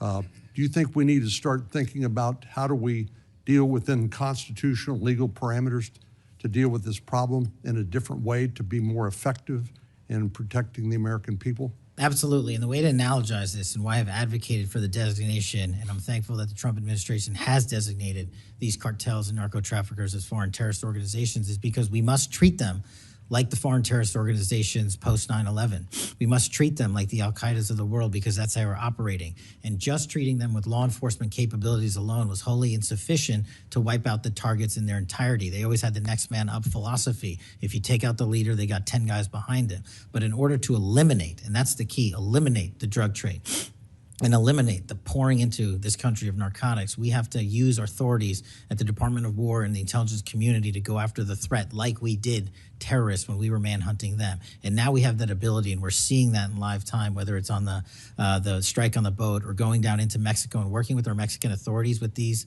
intelligence assets to say we've located not just the person in charge, the cadre in charge, but the entire network. And we are now able to dismantle that entire network. It's going to take time. The manhunt after 9/11 took some years, and this is going to be a years-long mission. Well, I'm glad you mentioned the counterterrorism mission because we've had a lot of experience, the U.S. government writ large, with dealing with terrorism in the Middle East and elsewhere. And obviously some of our friends and allies, like Mexico, for example, are very sensitive about sovereignty and being able to control what happens on their territory. But yet we're beginning to see more and more cooperation, as you point out, in that regard. And so in your opinion, has the counterterrorism model, have the lessons learned by the U.S. government writ large, are they being aggressively applied? Are there other things we need to do to make sure that those skills, those lessons learned are applied more broadly to the threat of narco trafficking?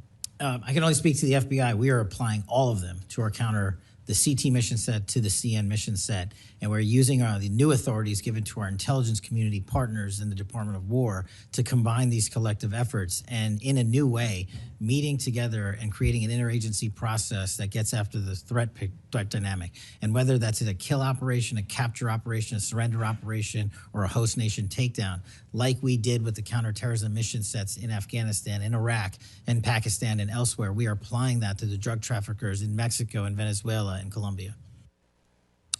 Thank you very much. Thank you, Mr. Chair. We have seen too much political violence in this country. We all know that. Just last week, Director, your friend Charlie Kirk was gunned down on a college campus. I'm sorry for your loss. In Minnesota, only 2 months ago, a madman took the life of my friends, Melissa and Mark Hortman, shot Senator John Hoffman and his wife Yvette a combined 17 times. And evidence indicates that he would have killed a lot more if law enforcement hadn't intervened. Just last month in my state, we were again shook to the core when little kids were shot down through stained glass windows in Annunciation Catholic Church in Minneapolis. And while the victims weren't politicians in this case, they were 6-year-olds and 8-year-olds, the manifesto that the shooter left behind was political. But in the words of your own federal law enforcement, this person was an all-purpose hater. Went after blacks, Hispanics, the president, Muslims, Jews, nearly everyone. And this happened during the first Mass of the year for these kids. They were excited to see their friends, meet their new teachers, and 2 children, 8-year-old Fletcher Merkel, 10-year-old Harper Moisky, were murdered. 21 other people injured, some of the kids, 18 kids, severely.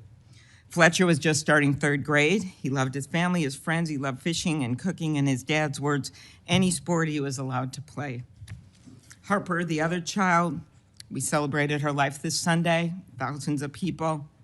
Her parents described her as bright, joyful, and a deeply loved 10-year-old whose laughter, kindness, and spirit touched everyone that she knew. We've heard the words of young children who were saved because 12-year-olds laid on top of them, or a kid with disabilities who was paralyzed, whose teacher pulled him out of the wheelchair, threw him under the pew, and laid on top of him. We do thank the local FBI director and the local U.S. Attorney's Office for their work in both of these cases, the Hortman case and this. But I did want to focus on one local law enforcement moment that I'm not sure has made with all the news going on in Minnesota. When the first 911 call, and you've heard about other places where this waited and waited, the first 911 call was made at 8:27 a.m. The first officer was on the scene just 4 minutes later, local Minneapolis police, at 8:31 a.m. The Chief O'Hara, shared with me the actual numbers. Listen to this. Over 20 people were in ambulances just 14 minutes, all of them, after the police got on the scene. 14 minutes after the first call. Tourniquets, stretchers, and they got them all to Hennepin County Medical Center or Minneapolis Children's Hospital. And I think it is worth looking at what happened there, because one of the dads whose daughter was severely injured, still in the hospital, that I met on Sunday, told me that there is absolutely no way his beautiful daughter would have survived if police hadn't been there. So it is worth looking at for all of us. So my focus on behalf of these parents, because I promised I would do this on Sunday, was just to figure out how we can do anything to stop this from happening again. So expanded background checks, ghost gun bans, every shooting is different. Raising the minimum age to purchase an assault weapon, even if we're not going to ban them. I favor banning them, but that's one idea that's out there when so many of these shootings are people who are 18, 19, 20, 21. The one at Annunciation Church was 23. Both shooters in Uvalde and Buffalo had just turned 18 when they purchased the assault weapon bans. I'm not saying any one of these things would prevent every single shooting, but I really ask everyone to look at these. We also need to tackle social media, and I really did appreciate Senator Graham's questions. I think we have to protect free speech and not engage in censorship. But for years, I have supported repealing Section 230, which was made when these companies were little companies starting up in garages. And I think it is one way to get at making this better environment online and preventing violence. So my first question is on the assault weapon ban. Do you think that would be helpful in reducing gun deaths, Director?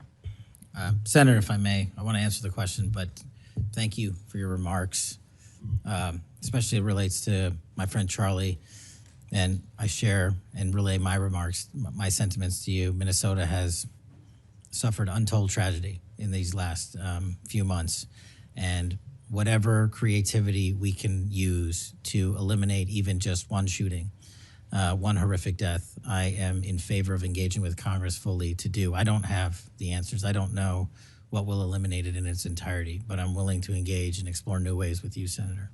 Okay, thank you. And so, assault weapon ban, what do you think? Senator, I think there are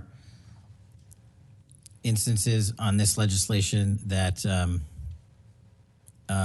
could prevent future attacks, but I'm not going to weigh into the creation of legislation. Could you also look at, and I favor just assault weapon ban, not getting these guns in the hands of people that shouldn't have them, but could you look at the numbers on the ages? Yes. Because from 18, even going from 18 to 21, which wouldn't have prevented the shooter in Annunciation Church from purchasing that gun. He purchased several the same day. Over 100 rounds were fired from the assault weapon through the stained glass windows. So if you went up to 25, it would have stopped that immediate purchase and probably saved the lives of these kids. But if you go to 21, that is the same age that already applies to purchasing handguns from federally licensed dealers. So I prefer another approach, but I was hoping that our Republican colleagues would at least look at that, given Uvalde, Buffalo, and some of these other mass shootings, trying to be practical, but thinking that it could make a major difference. Strengthening background checks, could you also look at that? And then banning ghost guns and bump stocks. What do you think of that? So, Senator, you're talking to my heart here on one of the core missions at the FBI, which is our CJIS facility in Winchester, Virginia, which is our hub for our NICS checks, our NCICs, our capabilities on when we have, I think it's 19,000 state and local community law enforcement come to us for these background checks. We're trying to make that processing as fast as we can so we can get them real-time information. I think we have a 93% clearance rate in 15 minutes as it relates to ghost guns, but we can do better.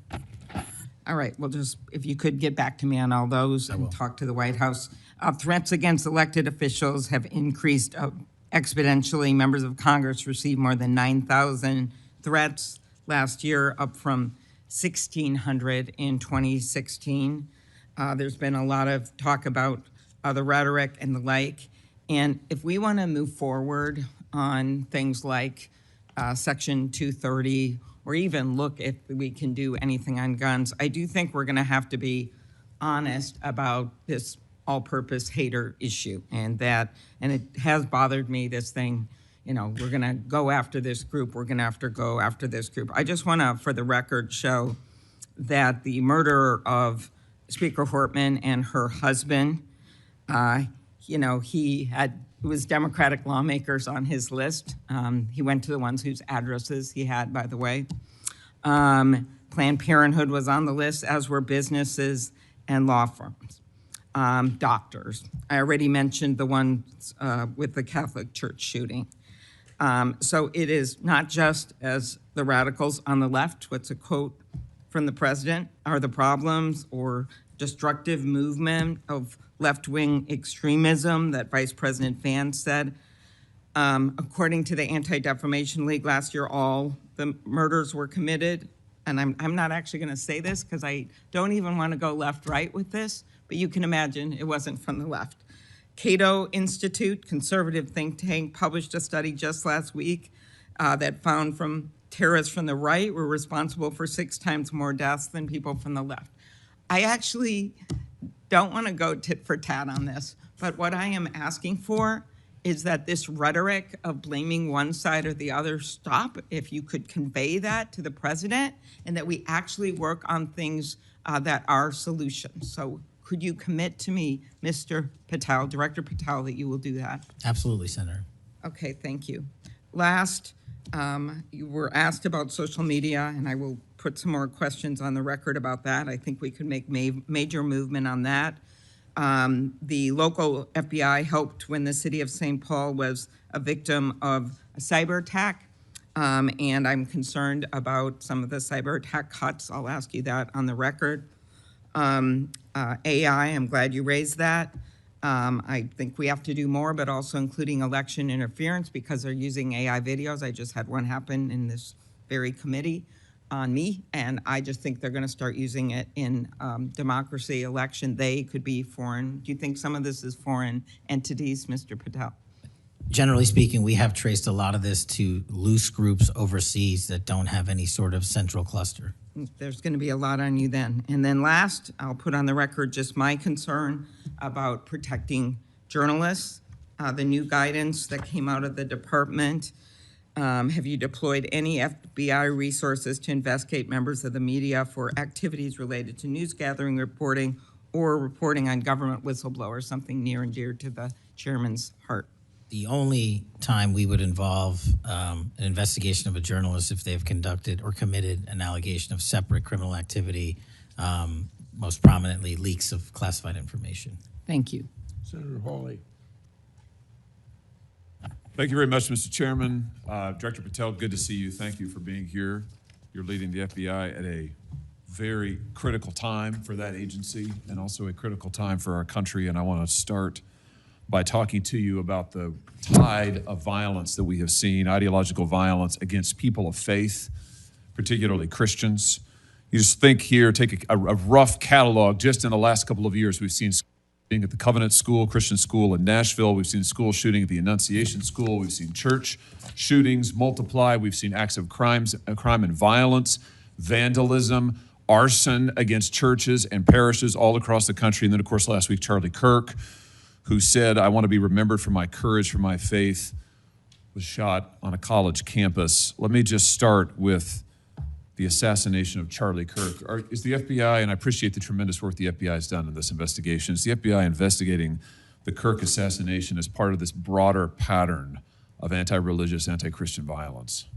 We are investigating Charlie's assassination fully and completely, and running out every lead related to any allegation of broader violence, and we're producing results on that we'll disclose when appropriate. Good. I'm glad to hear that. Let me just ask you a few questions about that, if I could. Sure. Reports have suggested that the FBI is investigating a broader network of groups that may have had some knowledge of the shooter's plans.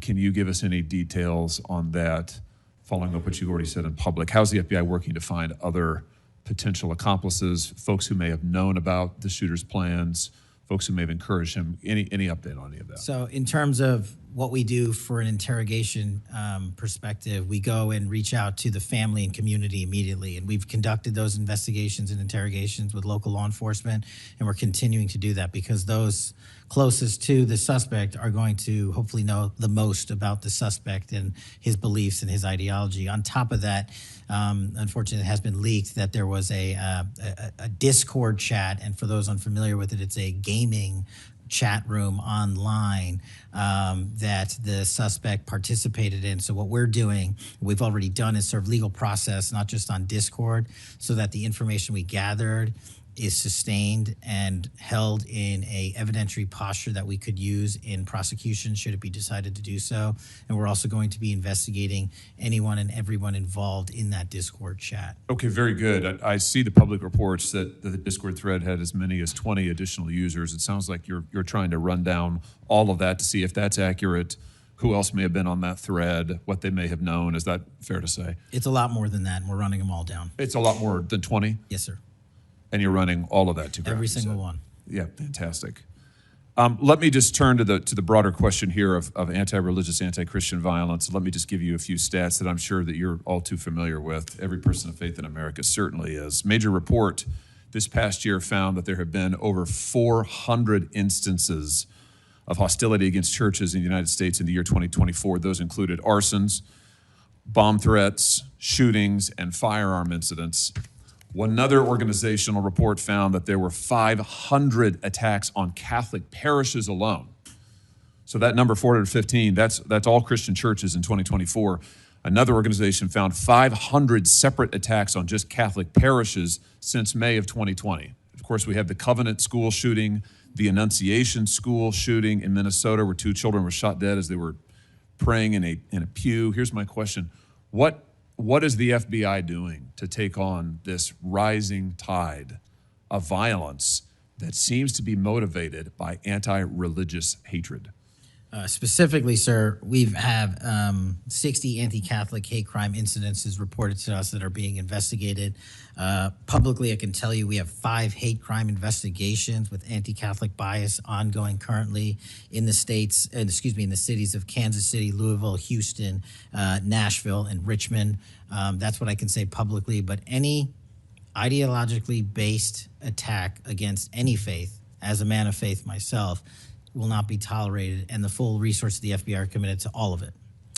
Are you investigating any domestic cells that instigate or encourage or fund or in any way support attacks on churches or other houses of worship? Senator, you raise an incredibly important point that most people don't look at. I've always said we follow the money, and whether it's terrorism or attacks based on ideology or attacks on institutions of faith or people of faith, someone's paying for it, and we are reverse tracing those steps. We are not stopping at the perpetrator themselves. We are reverse engineering to hold those accountable in our investigations to who funded them and knowingly funded them, and we will bring the appropriate steps against them with our partners at DOJ. Good. I'm glad to hear that. We look forward to hearing reports on that progress.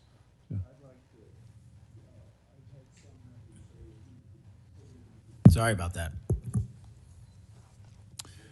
Let me just ask you this in the same vein, Director. Since the Dobbs decision, the FBI has advertised $25,000 rewards for information on attacks on abortion clinics. Will the FBI similarly offer rewards for information on attacks of houses of worship? Yes, when it is appropriate, the rewards are any reward, whether it's an attack on a house of faith or on a homicide or whatever, is determined by a group within the FBI, but we will work with them to make sure that rewards of monetary value are put out for all ideologically based attacks. Good. You just rattled off some statistics, which I was glad to hear, about the number of investigations you have open, the incidents you're tracking against Christians, against houses of worship. Let me just ask you if you consider designating a senior official as a liaison to houses of worship, to Christian and other religious organizations, to publish metrics on investigations and arrests related to church attacks, church threats, vandalism, arson, etc. Will you set up a system for liaising and then reporting so that everybody can see, this committee and the public can see just how many attacks we're talking about, just what the level of threat and violence is and what the FBI is doing to combat it? Senator, you're speaking my language. The private-public sector partnership on this specific issue, just like the other ones we've talked about, is equally transformative to finding those involved in these criminal activities. And with your assistance, and I would ask you if you're able to identify someone who's an expert in that area, we will work with them. We will take their information because as great as the FBI is, we're only as good as the information we can get, and we don't have the reach that the private sector does in some of these areas. Very good. Happy to help on that. Let me ask you about something specific to the FBI, because sadly, as you know, the FBI, when it comes to anti-religious animus, has been part of the problem before you got to this agency. And I know that you remember the infamous memo generated by the FBI that attempted to recruit informants in houses of worship, in particular in Catholic parishes. Your predecessor testified when this information, I just want to reiterate, this memo became public because of a whistleblower.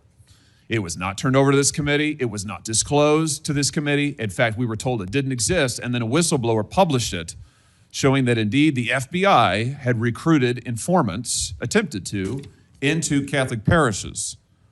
Your predecessor then testified, sitting right where you are today, he testified that this, I'm going to quote, was a single product by a single field office, end quote. That was a lie. Because we then had additional whistleblowers come forward and say, no, actually, multiple field offices contributed to the drafting of the report. And indeed, there was a second anti-Catholic memo that the FBI generated. And indeed, those memos were distributed to over 1,000 FBI agents across the country. You know all of this. You and I talked about it when you were here for your confirmation hearing back in January. I just want to follow up and see, have you been able to determine how this memo got written and distributed? How is it that the Federal Bureau of Investigation came to be recruiting informants in Christian churches in this country? Senator, we did dig in, and we are doing our investigation simultaneously with Congress. And just to put it in perspective, we've provided 700 documents on the Richmond Catholic memo specifically to this committee, whereas my predecessor provided 19 pages. And not only that, but we looked into how the source recruitment structure at the FBI was conducted during this time. And we made adjustments and permanent fixes to ensure that sources are not put into houses of worship unless there is an actual ongoing criminal or international terrorism threat. We will not use sources at this FBI to investigate and cull information just for the sake of culling information in houses of worship. Has anybody been fired for this? There have been terminations related to this and resignations. Good. There need to be, because if this is going to be standard at the FBI, nobody can trust the FBI. You want to talk about violating the First Amendment? This has got First Amendment violation written all over it. It's one of the most revolting chapters in the FBI's history. And considering what we're seeing more broadly in terms of the acts of violence against people of faith, this has absolutely got to end, and the FBI has to lead the way. So I count on you to do that, Director. Let me just, in the minute or so that I have remaining, let me just shift gears and ask you about something else you said earlier. You said that protecting our youth is maybe the FBI's top priority. It's great to hear. Let me ask you about the role of AI chatbots in that, which you've talked about a little bit already today. Are you investigating any cases of AI-generated child sex abuse material? You issued a PSA earlier this year warning that synthetic child sex abuse material, that's where the AI generates it using maybe a real kid's image, but then generates sex material, sex abuse material. You warned that that was illegal under federal law. Is the FBI investigating any instances of this synthetic CSAM material generated by AI that you could speak to? We are investigating dozens of those matters because, let me just say this, as far as the FBI is concerned, generative AI that produces CSAM, child sexual abuse material, under our investigative authorities is treated as equally as if it were actual child sexual abuse material. There's no difference for me in the FBI on this. Let me just ask you one other thing in this vein. I'm sure you've seen the reporting that Meta's AI rules, their own internal guidelines, allowed their chatbots to have sensual, that's their word, sensual conversations with children. We've had instances, multiple instances of children, minors, taking their own lives at the behest of chatbots that instructed them with specificity on how to do it. What's the FBI's role here in investigating what is going on with these chatbots, with these AI companies encouraging? I mean, listen, if an actual person did that, we would say that's grooming. We would say that's child abuse. These companies are doing it. Their own guidelines allow it. What can we do about that? You're referring to NVE, nihilistic violent extremism, and the 764. It has been made a priority of the FBI because they are targeting children, and these chatbots and these generative AI are getting coupled with actual humans who are using them and releasing them because they can do the work faster and quicker than humans can and get into spaces like social media where humans have a difficulty in engaging. And what we're doing is treating any extension of generative AI as the criminal themselves. And we have, I think, I've got to get the number back to you, but over 1,000 investigations related to NVE. We've had numerous takedowns and arrests of 764 individuals. And we are educating, this may be the most important part, I'm directly engaging with the social media and media companies, the internet service providers, to find a way to shut down. There's nothing I can do at the FBI to force them to shut it down, but work with you in Congress to find a way to work with our partners to get that shut down permanently. Thank you. Senator Combs. Thank you, Chairman Grassley. Thank you, Chairman, for calling this hearing. I'm grateful we're continuing this committee's long tradition of oversight, and in particularly today, oversight of the FBI. Director Patel, thank you for being here. There's a number of issues I hope that we can speak to. I want to start by reading something you said to me during your confirmation hearing under oath. I have no interest, no desire, and will not, if confirmed, go backwards. There will be no politicization at the FBI. Then you looked me in the eyes and said there will be no retribution actions taken by the FBI should I be confirmed as director. I told you that in your office. I tell you that again today. I'm concerned that that's not what's happened, that since you took over as director, you've cleaned house or forced out senior leaders across the Bureau, in particular targeting those that worked on investigations of President Trump. The former acting director has just sued you for firing him for political reasons. So did a leader in the DC field office. And the well-respected leader of the Salt Lake City office was pushed out last month, leaving that office shorthanded at a particularly difficult time. I'm worried that these actions compromise the Bureau's ability to keep Americans safe. Hundreds of agents have resigned. You are lowering application standards to fill vacancies. You've reassigned large numbers of agents to work on immigration and street crime, issues other law enforcement agencies can handle, perhaps more effectively with the FBI, but I'm concerned that this compromises the Bureau's ability to address national security risks, uniquely its capability. In fact, you've shut down the Office of Integrity and Compliance, which makes sure that agents act in a lawful and ethical way, and reassign staff away from domestic terrorism investigations exactly at a moment I think we are all concerned about it. I also have to ask, you came before the Appropriations Committee in May and told us you wanted a $500 million budget cut for the FBI, literally an effort to defund the police. I am grateful for the work of the men and women of the FBI. They've done great work this year in Delaware, partnering with the Dover Police Department to support human trafficking victims, partnering with the Middletown Police Department on armed robbery and carjacking. And it's urgent, I think, that we fix the direction and the prioritization within the FBI. And I wish we could focus on those efforts today. But I'm seeing an FBI leadership more focused on social media clout and on political revenge than on fighting crime. Director, have you ever ordered that an FBI employee be terminated because he or she worked on an investigation into President Trump? Senator, thank you. One quick correction for the record. There's 280 NV investigations. I gave the incorrect number to Senator Hawley. Thank you. Understood. As far as a lot of your statement, I disagree with it, and I'm happy to address it. But the only way, generally speaking, an individual is terminated at the FBI is if they have violated their oath of office, violated the law, or failed to uphold the standards that we need them to have at the FBI. So those who say that they've been fired because of working on investigations into President Trump are lying or misrepresenting? Well, those matters are alleged in litigation, which is ongoing, so I can't comment on those specifically. Could you comment on why you fired former acting FBI Director Driscoll? I can't because it's ongoing litigation. Could you say now definitively under oath that the rank and file agents who were assigned to work January 6 cases will not be terminated because that's what they were assigned to do? I've said it before and I've said it again. Your case assignment, as I was given case assignments when I was a young prosecutor, does not dictate your career or your termination. Thank you. Then let me go to the appropriations question. In May, you testified before the subcommittee on which I serve, defending the president's request that we slash the FBI's budget by about $500 million. The day before, you testified the opposite in front of the House. Where are we in terms of the budget request? Senator Graham earlier said if you're requesting more funding for more agents, let us know. We're nearing the end of the fiscal year. In front of the committee on which I serve here in the Senate, your request was for a reduction of hundreds of millions of dollars. Where are we?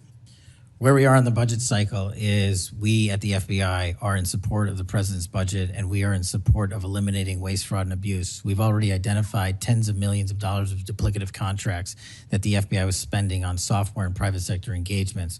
We've also identified duplicative workloads. So we are transitioning those folks out of doing the same thing twice over and into the field. And that's my focus right now. And the move of the FBI headquarters is also going to save the FBI $3.5 billion in the American taxpayers. So we're focused on eliminating waste, fraud, and abuse. And as I told Senator Graham, I'll go back and talk to my team, and if we need more, we'll let you know. Are you planning any additional reductions in force, Director? No. How many vacancies are you currently trying to fill within the agency? In terms of the 1811 ranks, there's a few hundred open vacancies that we have funded. And so we're filling all of those with our hybrid 1811 program and our new recruitment program, and I think a lesser amount of IAs and SOS. So if hundreds of agents have retired or taken the fork in the road offer, and you have vacancies, but you're requesting 500 million less, how does having fewer FBI agents help you tackle violent crime and address our national security issues? Just to put it in perspective, cybersecurity Senator, issues? sorry, I didn't mean to cut you off. If we had this 500 million, we've done the math. It would take us 14 years to onboard every vacancy that's on the books currently at the FBI, because we can't hire these folks and train them overnight. It's a years-long process. So we are currently focused on recruiting the best and filling the positions to the best of our needs. And we, even if we had this extra money, wouldn't be able to hire them overnight. We're looking for where the need is greatest, where in the country we need to send them, and how we can change the training requirements, which is why I'm thrilled to have police officers. They might not have a college degree, but they got the street smarts and the cop smarts to become FBI agents, and that's what we want. Let me turn to Section 702. Yes, sir. When you testified in front of the CJS subcommittee, we talked about this issue. You told me you were in favor of reauthorizing FISA Section 702 when it expires next year, Right. so long as the reforms implemented last year, reforms like better training for agents and real consequences for inappropriate searches of Americans' communications, were maintained. You also said that you had some ideas about how to make Section 702 better going forward. Can you give me an update on the FBI's implementation of these reforms and the direction you think it should go? Absolutely. I think you're referring to the query process, and if you're not, let me know. But any instance of abuse or mistakes that were made in the query process have now been changed. It used to be you can make multiple mistakes and continue to access the query database system. I've changed that. If you make a mistake, you're immediately sidelined, a review is conducted, and if it was an actual mistake, i.e., there should have been S on the end of that name and there wasn't, then we put you back in. But we have to review those matters. So that's happening.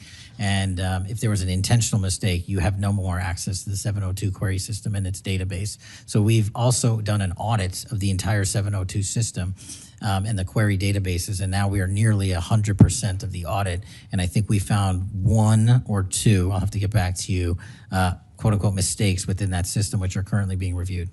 Thank you. You had told me in May that you'd send me updated statistics about the Section 702 searches of Americans' data. I haven't received it. When will I get that? I'll work with my team to get that to you, Senator. And frankly, in May, when you were testifying that you were implementing these reforms, you were also closing down the Office of Internal Auditing at the FBI. Now, that was the office created in the first Trump administration to improve the Bureau's compliance with Section 702.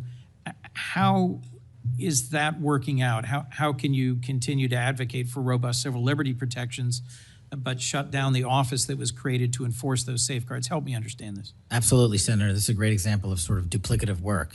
Both, there was two divisions in the FBI working on this, and all we did was the inspection division, which is the leader in this query system and this audit system, has now been given the single source mandate to conduct these. So the OIA, its elimination is just taking folks who were working there and were experts in it and folded in under the inspection division, and then taking other folks that we didn't need because we had enough manpower and pushing them elsewhere in the FBI.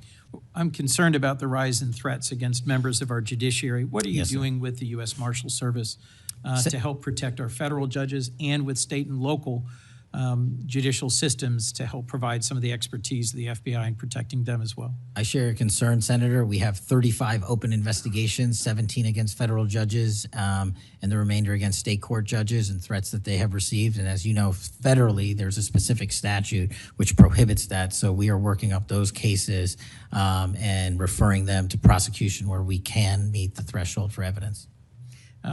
In your written testimony, you referenced how counter-UAS legislation expires and we need to resolve the conflict in jurisdiction and authority. I agree, this is an urgent concern. I have heard from state and local law enforcement about it, from the folks responsible for major events, whether it's sports or concerts or public events. Given the tragic increase in political violence, I'm very concerned about the misuse of drones and the potential of there being a catastrophic event what could we do to address this challenge? Well, obviously, reauthorizing the capabilities that we have under the Counter UAS program.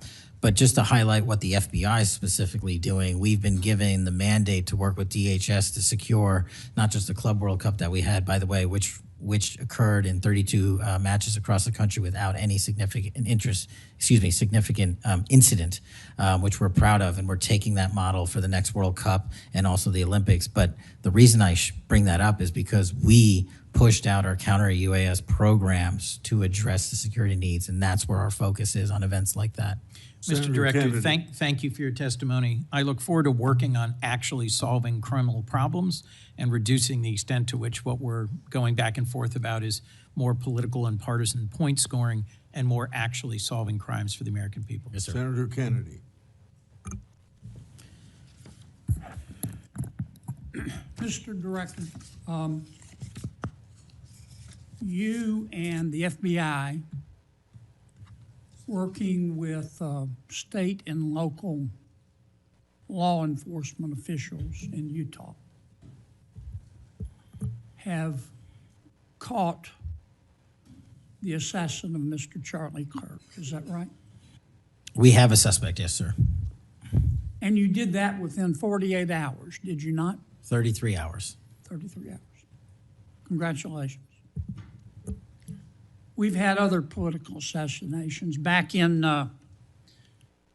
June, an assassin assassinated Representative Melissa Hoffman, Mr. Hoffman, Senator John Hoffman, and Mrs. Hoffman in Minnesota. You and the FBI and Minnesota state and local law enforcement officials caught the assassin within 48 hours, did you not? I believe that timeline's correct, Senator. Congratulations. Sometimes we miss the forest for the trees. Good work.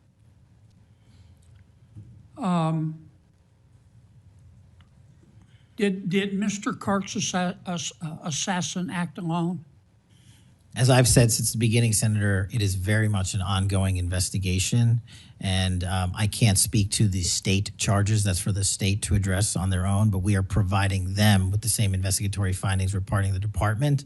And as I noted to Senator, I believe it was Cornyn or Hawley, that there are a number of individuals that are currently being investigated and interrogated, and a number yet to be investigated and interrogated specific to that chat room.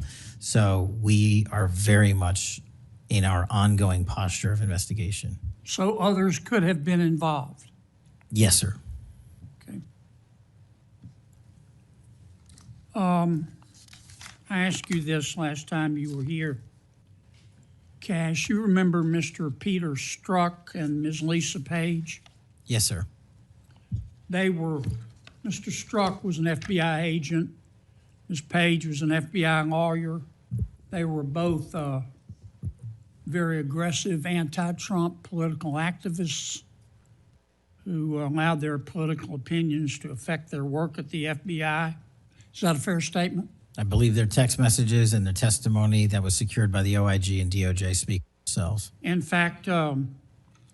Strzok and Ms. Page were having an extramarital affair, and at one point, Ms. Page texted Mr. Strzok, quote, "Trump's not ever going to be president, right?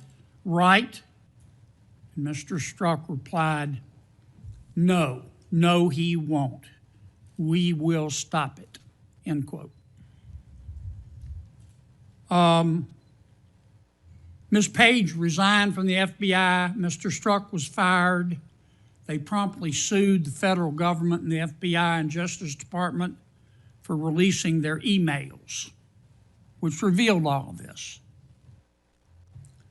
The FBI settled that lawsuit for $1.2 million, gave Mr. Strzok $1.2 million cash, gave Ms. Page, who resigned. She wasn't fired, she resigned, she quit. Gave her $800,000. Who at the FBI made that decision to give them money? That settlement was reached in the Biden administration when my predecessor was the director. Who? Are you saying that Chris Wray did? The only people that can decide that settlement are the Attorney General in conjunction with the Director and the administration. Okay, so you're telling me that Attorney General Garland and Director Wray decided to give them the money? Is Yes, that sir. right? Yes, sir. Okay. Now, when you took over the FBI, did you find instances of where, under the Biden administration, the FBI had weaponized the agency to push the political beliefs of President Biden? Sorry, the last part.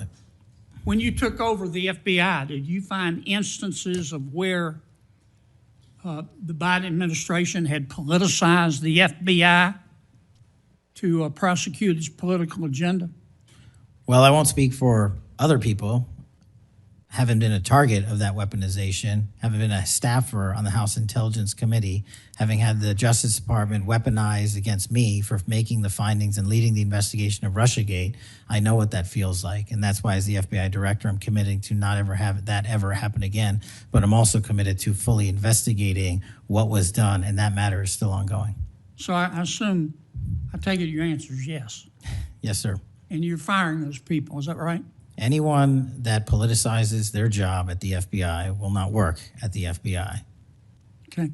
You've heard some of my colleagues either implicitly or otherwise suggest that you have politicized the FBI to prosecute the political beliefs of President Trump. Is that true? I don't know how that can be true when the stats that I cited, to include the 23,000 arrests, 6,000 weapons seized, 1,600 gang and criminal enterprise organizations, 4,700 children found and rescued, more enough fentanyl seized to kill a third of America. The men and women of the FBI are now on an apolitical mission, and this is why the numbers are historic in 7 Have you months. fired people because they voted for Vice President Harris? I don't ask people who they vote for, and neither does the FBI. Okay. But you've given people polygraphs, have you not? Many people in the FBI take polys. The FBI does that all the time. Yes, sir. Does it not? Yes, For a sir. long time, is that correct? Decades. All right. I want to ask you about the Epstein files. Have you seen the Epstein files? I have not reviewed the entirety of it myself, but a good amount. Would it be fair to say that Mr. Epstein trafficked young women, including, in some instances, minors, for sex to himself? That was specifically the allegations in the 2018 indictment in the Southern District of New York. Okay. Who else did he traffic these young women to? In terms of what the investigation, again, going back to 2008, Mr. Acosta, who limited the investigation and limited the search warrants and limited the parameters of the investigation, the only thing we are able to speak to publicly, because he was given a non-prosecution agreement by Mr. Acosta, is that first time period from, I believe, don't quote me on this, 97 to 2001-ish. And then when the Trump administration courageously reopened it. Excuse me for interrupting, but I'm going to run out of time. You've seen most of the files. Who, if anyone, did Epstein traffic these young women to besides himself? Himself. There is no credible information. None. If there were, I would bring the case yesterday that he trafficked to other individuals. And the information we have, again, is limited. So the answer is no one For the information that we have in the files. in the case file. Okay. Now, President Trump has deferred to the FBI and the Department of Justice with respect to the Epstein records. He says it is your call about releasing them. And I understand that the department and the agency have decided to release them in cooperation with the House committee. Is that correct? Yes, sir. So you're releasing them a little bit at a time. Is that correct? We're releasing as much as we can, but we are limited by 3 different court orders, and the department went back to each of those judges to waive those court orders or have them lifted, and each of those judges declined. Will you release all of them, or at least as many as you can? We will release everything we are legally permitted to do so. We are continuing to work with the House on the subpoena request. We have substantially complied with it, but we will continue to release whatever we are legally permitted to do so. Okay. I strongly encourage you to do that. Cash, this issue's not going to go away. And I think the essential question for the American people is this. They know that Epstein trafficked young women for sex to himself. They want to know who, if anyone else, he trafficked these young women to. And that's a very fair question. I want to know that answer. And I think you're going to have to do more to satisfy the American people's understandable curiosity in that regard.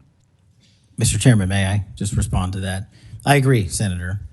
And what we have done, and just to remind folks, the Epstein case files existed in the two prior administrations, in the Obama administration and the Biden administration. And they didn't release anything. And there was President Trump in the first administration that renewed charges against Mr. Epstein.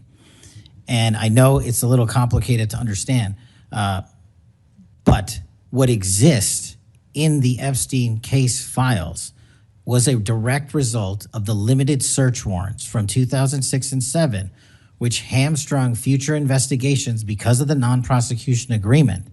And multiple administrations had the opportunity to look at the entirety of that case file and recommend prosecutions against anyone that was trafficked under Mr. Epstein and anyone that participated in that trafficking. And the only person to bring charges was the prior administration against Mr. Epstein. Now, I am not saying that others were not trafficked and others were not involved. What I am telling you is that based on the information we have, and we have continuously and publicly asked for the public to come forward with more information. If there is, we'll look at it. But based on credible information, we have released all credible information, and the information that the Department of Justice and the FBI never releases is information on investigations that are not credible.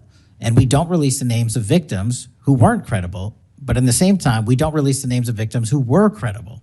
And so that's by law. And so the information we are releasing now is historic, and it is also to the maximum capacity that the law allows. And I know that's not going to satisfy many, many, many people, but if they wanted it done right, then the investigation from its origination should have been done right, and he should not have been given a get-out-of-jail-free card to do jail on the weekends for 12 hours a day, and he should have been investigated fully for the entirety of his crime and criminal enterprise, not just from 1997 to 2001. Senator Blumenthal. Thank Thanks, you, Mr. Mr. Patel. Thank you, Mr. Chairman. Director Patel, thank you for being here today. You'll recall well in January at your confirmation hearing before this committee, I raised the prospect of politically motivated retaliation, and you promised me, as you did other members of this committee, quote, every FBI employee will be held to the absolute same standard and no one will be terminated for case assignments. You went on to tell me, quote, all FBI employees will be protected against political retribution. And you assured one of my colleagues that you would honor the internal review process of the FBI. I'm not going to mince words. You lied to us. In the short time that you've been FBI director, you've presided over a rash of retaliatory firings. 3 FBI agents have recently sued you. They are FBI agents with 60 years between them of distinguished service, rescuing hostages, saving kids from predators, dismantling drug cartels, and their allegations, their civil allegations, are a searing indictment of your tenure as FBI director. But it's not just those 3. The FBI Agents Association has said that your actions, quote, distract agents from their work, foster fear that their assignments could cost them their careers, either now or under the next administration, and increase the risk of criminal and national security threats by undermining unity and morale within the Bureau, end quote. This association, as you know, is voluntary. It represents 14,000 members, 90% of all the active agents. These are your employees saying that your performance has been unqualified and unfit. And there is mounting evidence that these retaliatory firings were the result of direction from the White House. There have been instances in the past history of the Bureau of political interference and political direction from the director's office, but not the kind of institutional interference that we're seeing from the White House right now. I'm going to ask you, has anyone from the White House contacted you about personnel decisions? I completely disagree with your entire premise that I have lied or am misleading the FBI. If I were, the results that I announced today by the men and women of the FBI and the historic records we are doing to keep this country safe would not be possible. The men and women of the FBI are responding to our leadership and this administration's priorities. The only way people get terminated at the FBI is if they fail to meet the muster of the job and their duties, and that is where I will leave it. And you accusing me of lying is something I don't take lightly, but I'm not going to get into a tit for tat with you. Well, let me just ask you to answer my question. Has anyone from the White House contacted you about personnel decisions? Generally speaking, we always discuss with the White House, OMB, during the budget process, how many personnel we need, who we need where. Answer is yes. For budgetary You've been purposes directed and to real fire people, agents, because they participated in investigations of the president. I don't receive directions to do that. Has anyone I make the suggested it? decisions. Has anyone asked you to do it? The best information is, yes, you've taken suggestions and direction from the White House in firing qualified agents. Any termination at the FBI was a decision that I made based on the evidence that I have as a director of the FBI, and it's my job, and I'm not going to shy away from it. And as you stated, those are allegations, and that is an ongoing litigation. So they'll have their day in court, so will we. The allegations are not just in that lawsuit, Director Patel, and I think your testimony confirms that, in fact, you've taken direction from the White House in those retaliatory firings. It literally does because not. you've acknowledged that, in fact, they have been in contact with you about personnel decisions. The White House has been, do not put words in my mouth, we're on the record. The White House, like any administration, contacts its agencies on the budgeting process and where it needs personnel and where the mission priorities are. That always happens. If they didn't do that, they would be abdicating the responsibility to law enforcement. I will always work with my partners in the chain of command at the Department of Justice and the White House to ensure that this FBI is delivering the results we are delivering, to include the lowest murder rate in modern U.S. history, to include the most fentanyl seizures in modern U.S. history, to include the most lives saved and the most children found in modern U.S. history. That is a working FBI. That is not a failing FBI. Let's move on to a related area. In White House discussions, have you been asked or directed by the White House or others to engage in a crackdown on political groups or organizations, nonprofits, after the murder of Charlie Kirk? To direct at political organizations? No. I've been asked by my chain of command to properly root out criminal activity wherever it is in whatever investigation we are conducting, and that's what we're doing. Have those distinctions about whom you're going to target been based on direction from the White House? Nobody gives me a list on who to target. My targeting list is from the men and women at the FBI. Have you talked about investigating certain groups, nonprofits, or foundations or institutions? Whatever those investigations are, they're ongoing, and I'm not going to get into those. Have you used polygraphs to determine loyalty of agents? No. Have you committed that you will respect the First Amendment rights of agents? I have wildly committed to respecting the First Amendment rights of agents, but at the FBI, you have to balance your First Amendment rights with your mission. Have you imposed any sort of loyalty test in the course of using polygraphs or in any of the other personnel decisions? Polygraphs have been utilized at the FBI for decades. They will continue to be utilized in the fashion by the professionals that administer them. Have you asked under the polygraph test about individuals' loyalty or about their voting records or any kind of past statement? Just to make it abundantly clear, I don't tell the professionals how to conduct polygraphs or what questions to ask. They make those decisions. And I, as the director of the FBI, never ask anyone who they voted for. Have you investigated donors to a political party simply because they are donors? Simply based on that fact alone, no. Have you investigated donors for another reason? Many donors may be involved in criminal enterprises and criminal activities, and those individuals will be investigated. Can you commit to make public the Epstein files that so far have not been released if this committee is able to review them on a classified basis? I think this is an important distinction. The Epstein case file is not classified to my understanding. So we are providing what we legally can, and we are going to give Congress what we are legally permitted to do so to the maximum extent of the law. Will you enable the chairman and the ranking member to review them on a classified basis?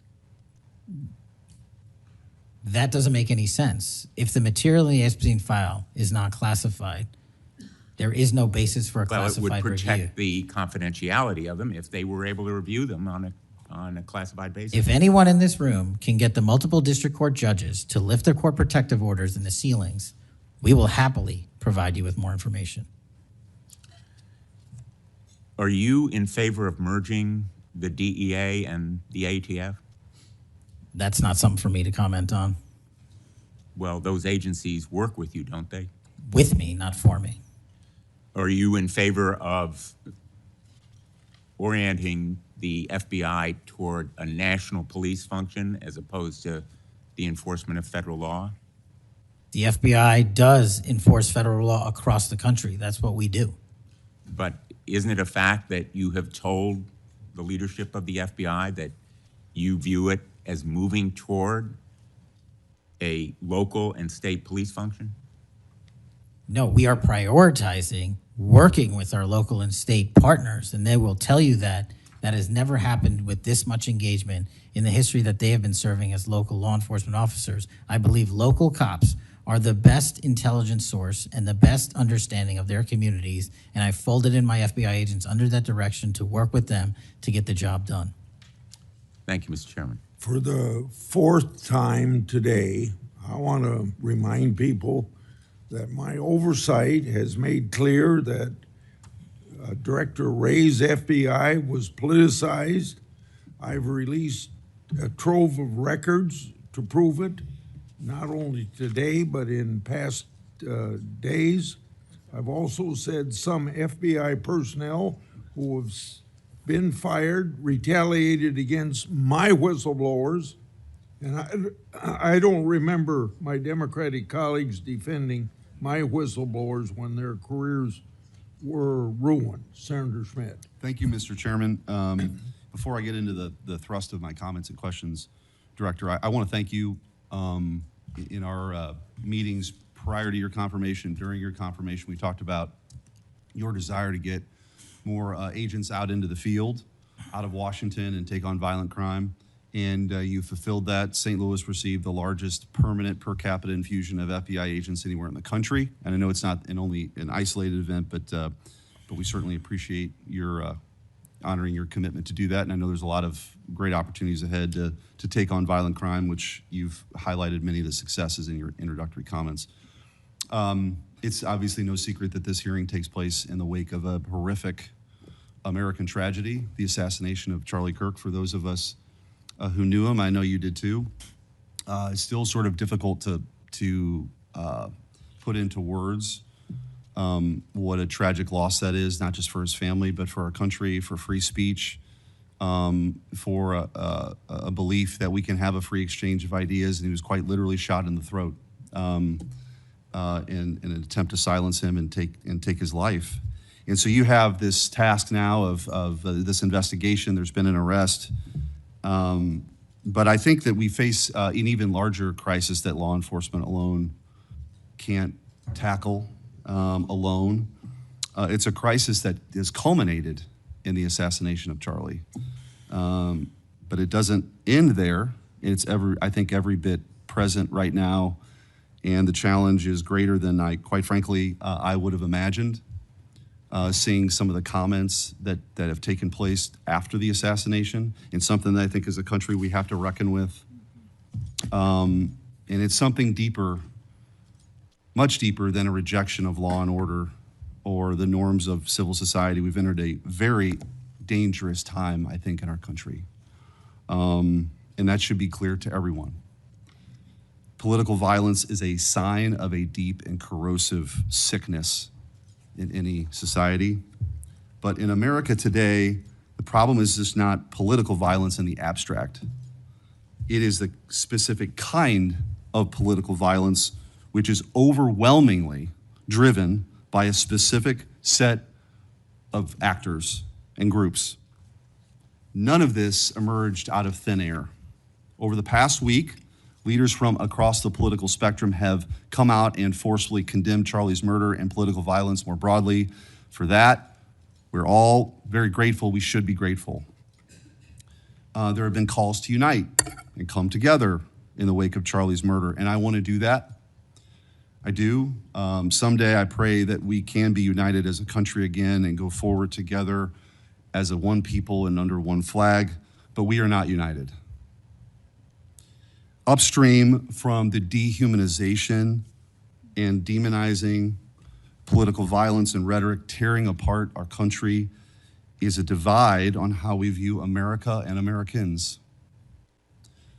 Is America good? Is America evil? Is there something inherently special about Western civilization, or is this 2,000-year project rotten to the core? And if it is something worth fighting for, which I believe, how do we do it? With words and ideas like Charlie did, or with firebombs and assassins' bullets? Political violence is always wrong, period, full stop. It doesn't matter which side, in the name of any ideology or cause, it's wrong. But in America today, political violence is not a problem that falls equally upon both sides. We have to be honest about this. We must reject an attempt to paint it as some kind of random phenomenon with no particular creed or ideology, a kind of spontaneous insanity, which takes place outside of any broader social context and has no pattern at all. That's wrong. So free speech, yes. Political violence, no. But we have to be honest about what's happening.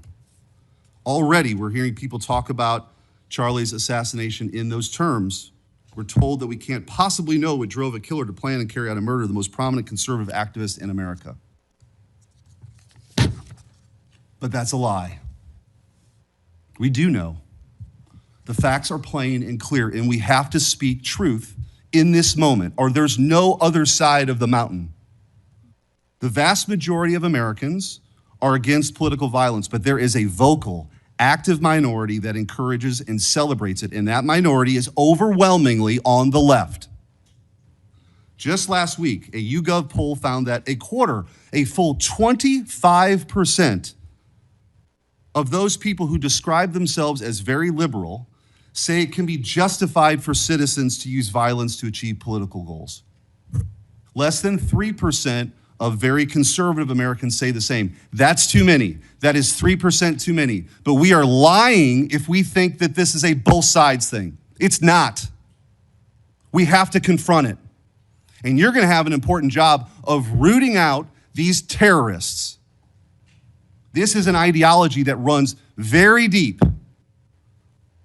The numbers are virtually identical to the ones I just noted when it comes to whether or not it's okay to celebrate the deaths of people whom we disagree with. And while large majorities in both parties were opposed to celebrating political violence, Democrats overall were nearly twice as likely as Republicans to believe that it is usually or always acceptable to celebrate the death of a public figure they oppose. What in the hell is going on? Earlier this year, a poll found that more than 55% of people on the left believed that it would be at least somewhat justified to murder Donald Trump. These are not just some abstractions on a page. These are our fellow citizens. How can we come together with people who believe these things?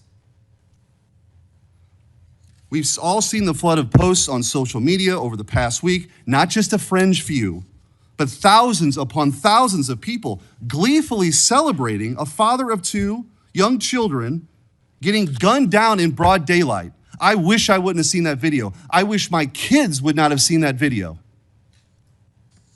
Blue Sky, the left-wing alternative to X, was so overwhelmed with these posts that the platform was forced to issue a statement warning its users to stop glorifying the murder.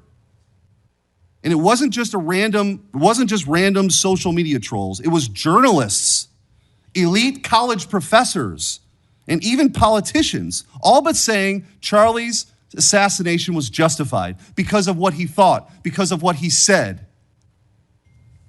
We saw the flood of hit pieces, the most powerful media outlets in the nation dishonestly attacking and villainizing Charlie for the most vicious possible terms. How can you ask us to unite under that?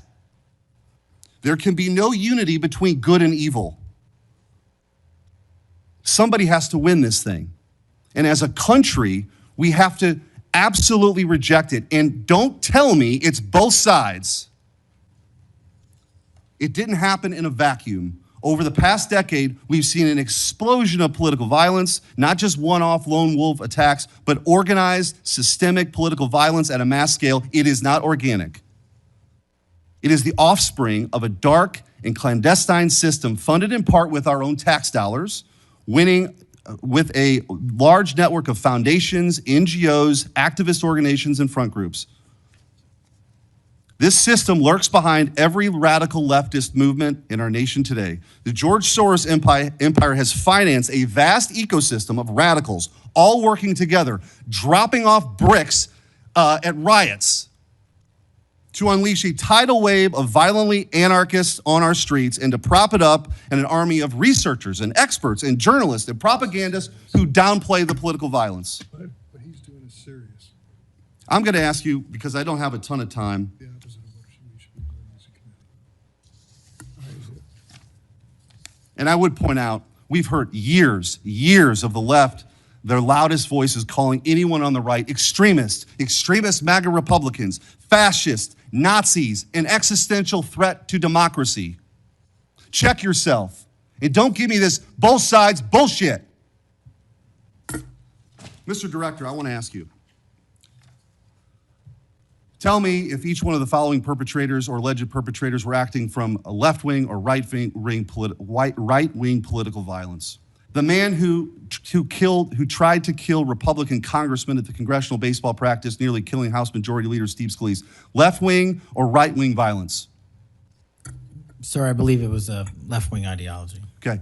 Burned down cities during the Summer of Love in the George Floyd riots. Left-wing violence or right-wing violence? Sir, I'll rely on you on these. I don't have off the top of my head. I'm sorry. Okay. Left-wing. The Waukesha Christmas Parade massacre. Left-wing or right-wing violence? Left-wing. The Lee Zeldin stabbing attempt. Left-wing or right-wing? Left-wing. The Covenant school shooting in Nashville. Left-wing or right-wing? Left-wing. The Butler, Pennsylvania assassination attempt on President Trump. Left-wing or right-wing? Left-wing. The Trump International West Palm Beach assassination attempt. Left-wing. The Abundant Life Christian school shooting. Left-wing. The United Care CEO's murder, left wing. Tesla's burned, keyed, damaged, firebombed, left wing. The murders at the Israeli embassy, left wing. The ICE facilities firebombed, left wing. The Minnesota Catholic school shooting, left wing. The anti-white Charlotte and North Carolina stabbing, left wing. The attempted Utah News State firebombing, left wing. And now, of course, the culmination of this vile trend, a left-wing assassination of Charlie Kirk. So don't give me this both sides. If we want to get to unity, let's be honest. Let's be honest. Free speech, yes. Political violence, no, but let's be honest. Senator Hirano. Thank you, Mr. Chairman. Director Patel, just like the rest of the federal government, there have been significant personnel changes at the FBI since President Trump took office. I want to better understand the scope of the turnover and the changes occurring at the FBI. Since January 2025, how many FBI employees have retired, resigned, been fired, or otherwise separated from employment? I need a number. We'll get you a number. What is the number? You don't have it? Not off the top of my head, and I want to get you the right number. Would it surprise you to know that it's probably in the thousands, like 5,000? I don't think that number's Well, accurate. you don't know. Next question. How many special agents or analysts have left or been fired from the FBI since January 20th, 2025? Say, we will get you the numbers, and anyone that retires is of their own volition, and anyone that is terminated at the FBI, as I've said before, is done so because they have failed to meet the standards and uphold their loyalty and oath to the Constitution. Yeah, so you say. Next question. How many executive assistant directors, or special agents in charge have left or been fired from the FBI since January 20th, 2025? Again, people leaving on their own accord or terminations were done by the standards set at the FBI that have been carried out With this question, I'm getting consistently. to the leadership of the FBI, and you don't have that answer. Next question. Which field office, division, or directorate has lost the most personnel since January 2025? And do you have the answer to that question? Yeah, actually, every single field office in the country, including Hawaii, has received a plus-up of FBI agents because we're pushing them out to the field. Okay, so you're telling me that no field office, division, or directorate has lost any personnel since January 20th, 2025?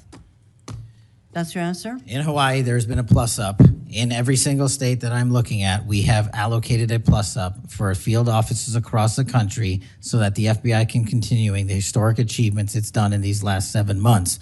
When you're talking about firings, you're looking for a media hit and a fundraising clip, and I'm not going to give it to you.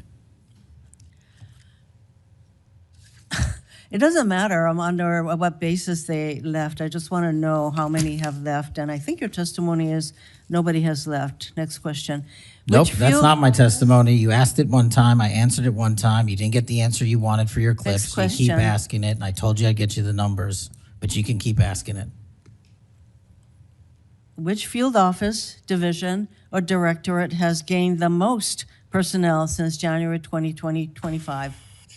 You noted that there have been plus-ups, so which offices have received these plus-ups? The greatest allocation that I believe was given to California and then Florida. Where were those offices? California and Florida. Thank you.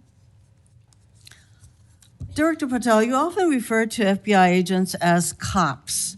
All of us, Democrats and Republicans, support the police officers who keep our communities safe. But while our states, cities, counties, and towns all employ police officers to protect our communities, Congress has empowered and equipped the FBI to take on missions that local police cannot, especially taking on terrorists, hackers, and spies. I'd like to assess how well the FBI is able to handle its specialized missions under your leadership. The FBI is the nation's lead federal law enforcement agency for investigating and preventing acts of domestic and international terrorism. And yet the executive assistant directors in charge of the FBI's national security and intelligence branches were both forced out at the beginning of the year. Who replaced them in those positions? Excellent qualified personnel to lead the mission of arresting 23,000 violent criminals this year alone. That's twice as many as before. Who took the places of I'm not going to give you any names so you can attack them. Why not? So you can attack them. I'm not doing that.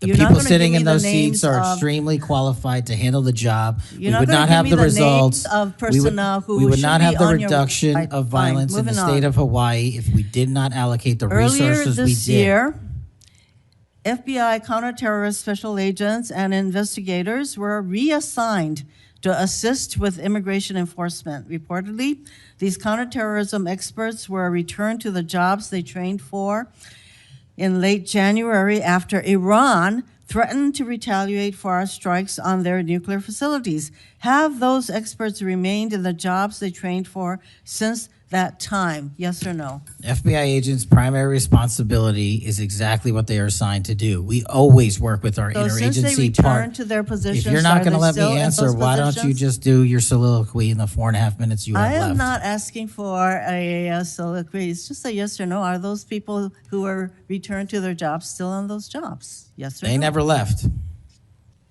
What was that? They never left their primary job. It is a surge of resources in law enforcement working with the interagency to combat violent crime and reduce They were violent never- crime in okay, they were never historic reassigned to do proportions. That's your testimony. Okay, Director Patel, the FBI is also the lead federal agency for investigating cyber attacks and Yes. cyber intrusions, both by foreign nation states and by non-state hacker groups.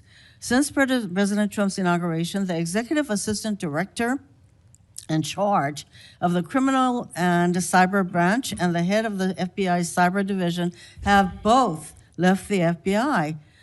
What are the names of the people who replace them in those positions? The cyber branch is one of the most impressive at the FBI. 409 arrests this year, 169 convictions. That's a 42% increase from the same time last year. It's that So branch, any Mr. suggestion Patel. that the FBI cyber division is not operating at full capacity and better than ever before, the leadership at the branch is implementing these changes necessary to attack the cyber and ransomware infrastructure operators You for know Iran, why China, they're and Russia. important? I want to know who has those positions, since the people who originally were there. Supremely Are no longer qualified there. individuals have those positions. Are they?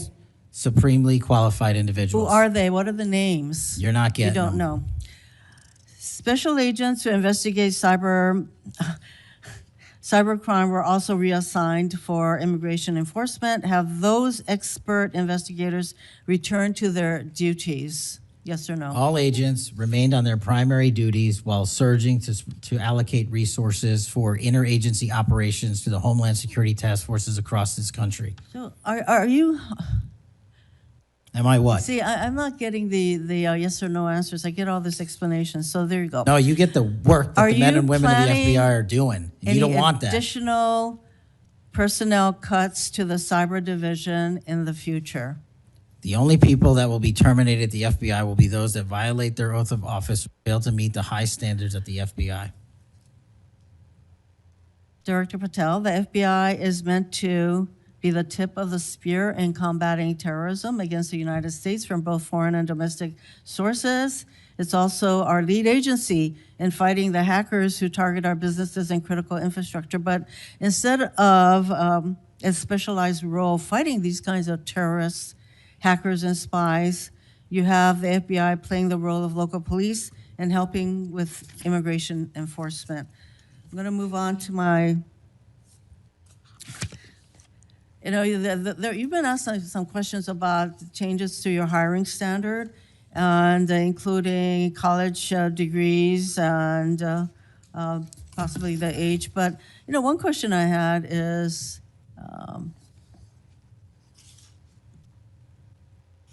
that you are now requiring applicants to be able to do a certain kind of pull-ups, which a lot of women cannot because of physiological differences. Are you requiring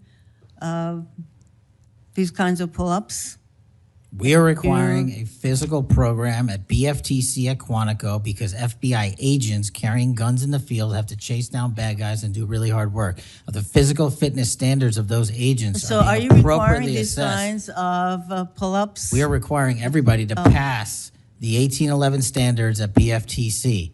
If you want to chase down a bad guy Excuse me, and put the him in reason I handcuffs, you asked- better be able to do a pull-up. The reason I ask is that there are concerns about whether or not being able to do these kinds of harsh pull-ups is really required of FBI agents.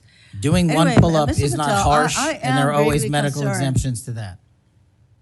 I am gravely concerned by the state of the FBI under your control, and in fact, you are willing to take a cut in your agency of almost $500 million. So the FBI is losing dedicated employees, decades of expertise and specialization, leading to loss to early retirements, firings, and reassignments to immigration enforcement or conducting local police work. Thousands have already left. For as long as you remain as the head of the FBI, I fear the number of departures and summary firings will continue to grow. Mr. Patel, before the vote on your nomination of this committee, I noted that your most significant qualification, this is not just something that I noted, but others, your most significant Gets this place going. qualification was your 100% loyalty to President Trump.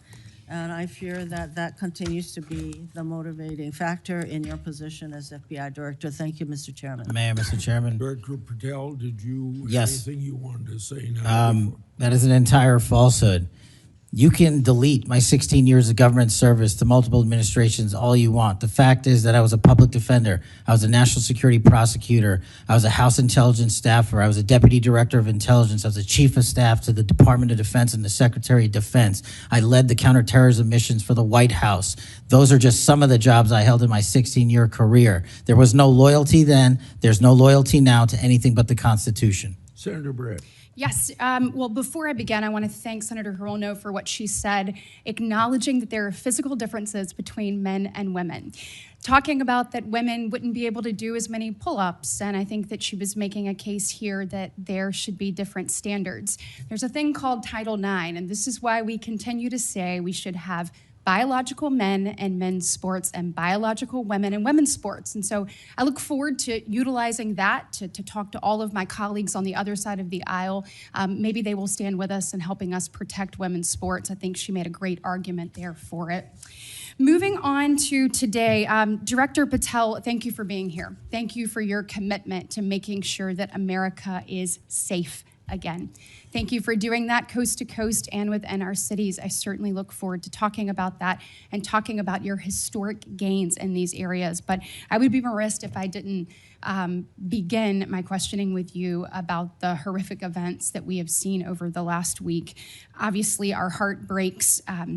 Not only for Erica and Charlie's two children and for parents and families, but for America and for those of us who knew him, you being chief among those. So just my sincere condolences and thank you for the steps that you and the FBI have taken to make sure that we have someone within custody and we're going to be able to move forward with that. But if you look over the last, since last summer alone, we had 2 assassination attempts on the president. We've had an arson attack on the governor of Governor Shapiro there in Pennsylvania. You have the murder of the state representatives, Melissa Hortman and her husband in Minnesota, along with the shooting of State Senator John Hoffman and his wife. Several anti-Semitic attacks, several attacks on Christians that were noted by Senator Hawley. We had the killing of 2 Israeli embassy staffers here in D.C., the June firebombing in Colorado. We could go on, and we saw a culmination, as Senator Schmidt said, with the brutal assassination of Charlie Kirk last week. I appreciate you committing to both Senator Hawley and Senator Kennedy, talking about making sure that all that are involved are held accountable. I think that is critically important, and I think that America needs that transparency. I want to read you some words of Vice President J.D. Vance. He said, "If we want to stop political violence like what happened to Charlie Kirk, we have to be honest about the people who are celebrating it and the people who are financing it."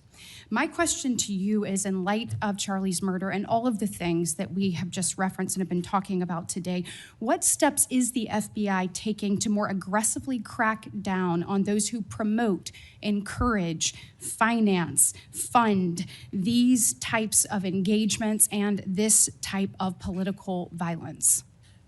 Thank you, Senator, for your kind words. So in terms of how we crack down on the root cause of this violence, for now putting aside the ideological motivations and how they got there, the monetary issue is a real issue. And as I've said before, we follow the money. So we work with our partners at the Treasury Department to trace.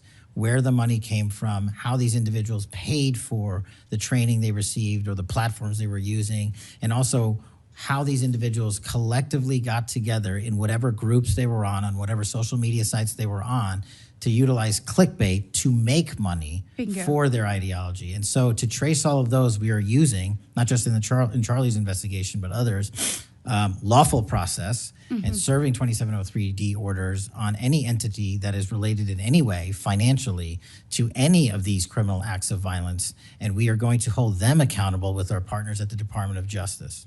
Excellent. I would love to stay abreast of that, and just, we must get to the bottom of it. We must follow the money. Someone is funding this discourse. Do you believe, obviously there are people here, unfortunately American citizens, that may be engaged in that, but do you also believe that some of this may be coming from overseas? Yes. Okay, let's get to the bottom of it, and let's make it stop. Yes, ma'am. I want to ask you about the Dobbs decision. So we know that it was leaked in May of 22, and then we had the Marshal Service say we found nothing in January of 23. I find that absolutely mind-boggling, that we can't figure out who leaked that opinion. We know it was done in attempts to undermine the process, and then the intimidation of the justices occurred after that. Tell me what you can do as FBI director to help us get to the bottom of what happened and actually hold someone accountable for their actions. So I can't speak to what the marshals did and how they conducted their investigation. I can tell you, generally speaking, the FBI has taken over the investigation on the leak because it was such a detrimental leak. So you commit to getting to the bottom of it. We are utilizing the full resources of the FBI as we usually do on leak investigations, and we will make sure our results are public at the appropriate time. We need answers. I want to talk about child sexual exploitation. Thank you for making protecting our youth your top priority. We know that that is the greatest gift that we have. That is our greatest treasure here in the United States, is the next generation. And finally, we have an FBI director that is putting that at the top of his list. Can you tell me the steps and the different initiatives? I've heard you talk about a couple of them. You've mentioned 764 amongst other things.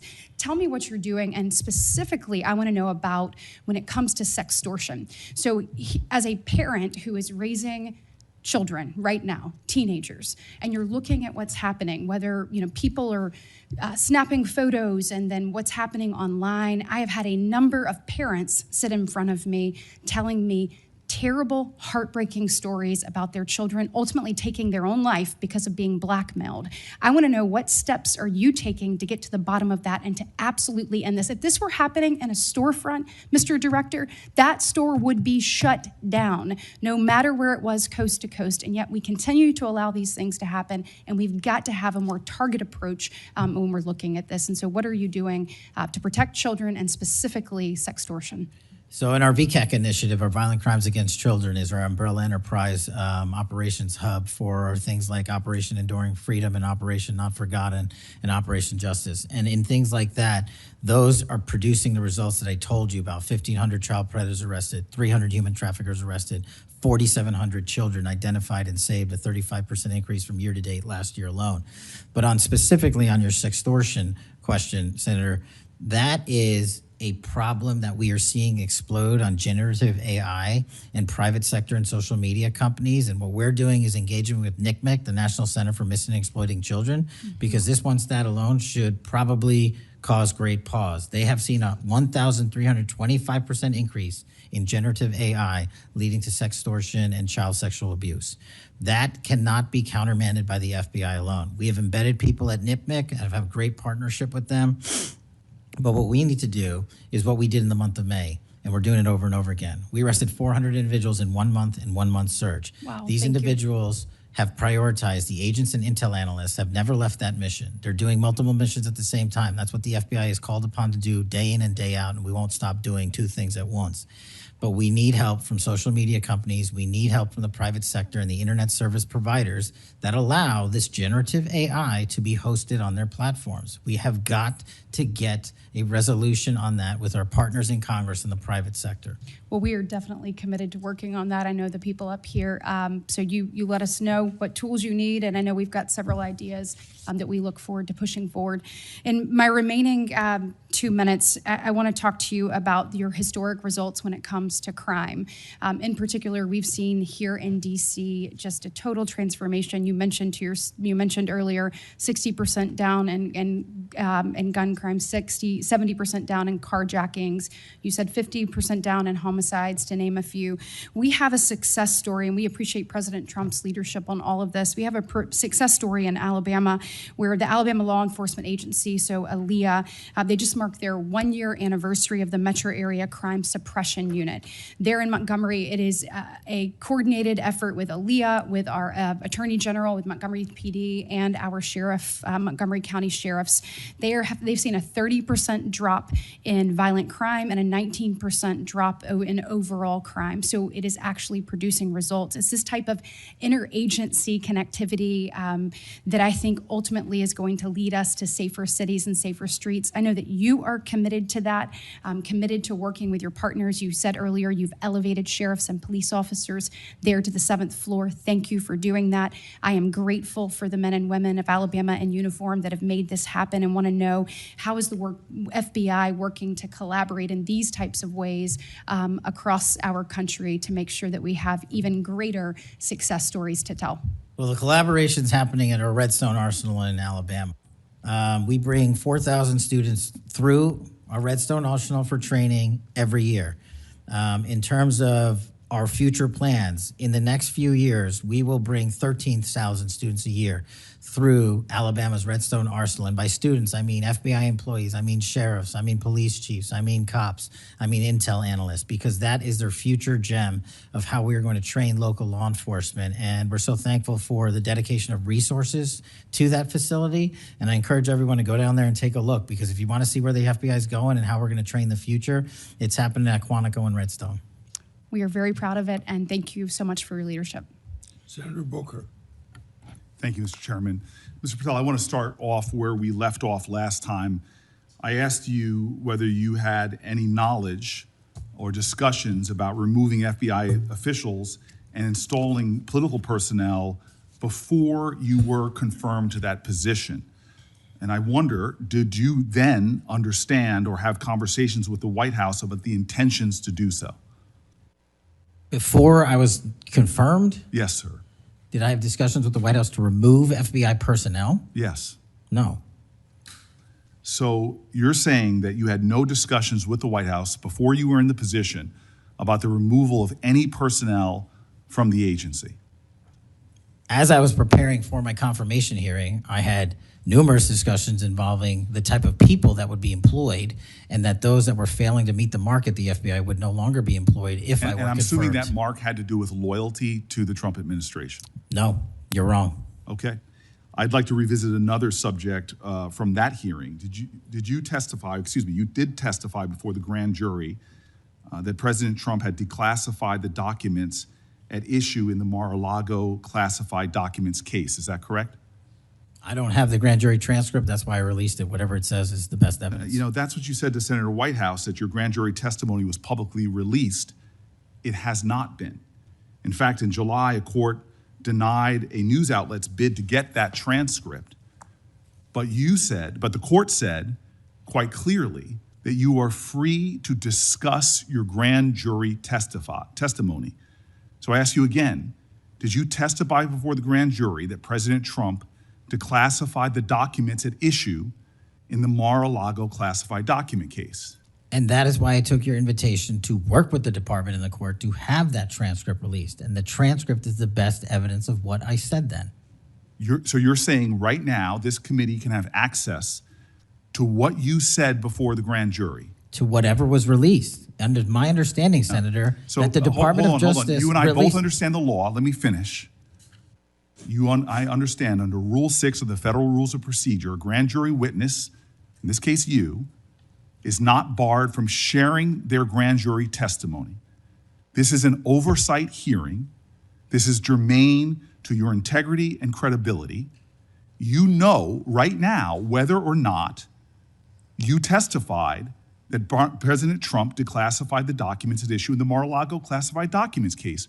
Why are you refusing to answer that simple yes or no question right now? Because the premise of your question is inaccurate, and There is why. no premise to my question, but trying to get to an order of what is truth or not. How do you Did you? How do you know what was asked in the grand jury if you weren't there? Mr. Patel, this is a mockery you're making of this hearing and simple questions. It's a So let simple me move on. question. If you have a Mr. Patel, transcript, you during can your read the question, nomination but you don't have hearing, it. you promised that, quote, all FBI employees will be protected against political retribution. When I asked you, are you aware of any plans or discussions to punish in any way, including termination, FBI agents or personnel associated with the Trump administration, you explicitly said under oath that you were not aware of any plans to punish FBI agents associated with criminal investigations of Donald Trump. I don't believe you were truthful. Firing FBI employees based solely on the cases that they are investigating, their case assignments, is illegal, and you know that. A new lawsuit that's been discussed numerous times, filed by 3 FBI officials, alleges that you carried out Donald Trump's campaign of retribution, in quotes, against FBI employees for, quote, failure to demonstrate sufficient political loyalty. One of those plaintiffs has been discussed today, Brian Driscoll. Now, we know 20 years of distinguished service to the FBI before you terminated him. Special agent in charge of FBI's Newark field office, where he operated with distinction. Medal of Valor winner, Shield of Bravery awards. He's a patriot. You terminated Driscoll via a letter dated October 8th, 2025, and in that letter, you said that you were firing him pursuant to Article 2 of the Constitution. Well, you're not the President of the United States, and so I'm wondering under what authority you were allowed to terminate him. That matter is under litigation, and I'm not able to discuss it. Okay, well, discuss this. Did you have discussions with Stephen Miller about firing this particular person or about his continuance in the FBI? Not that I recall. How often do you speak to Stephen Miller?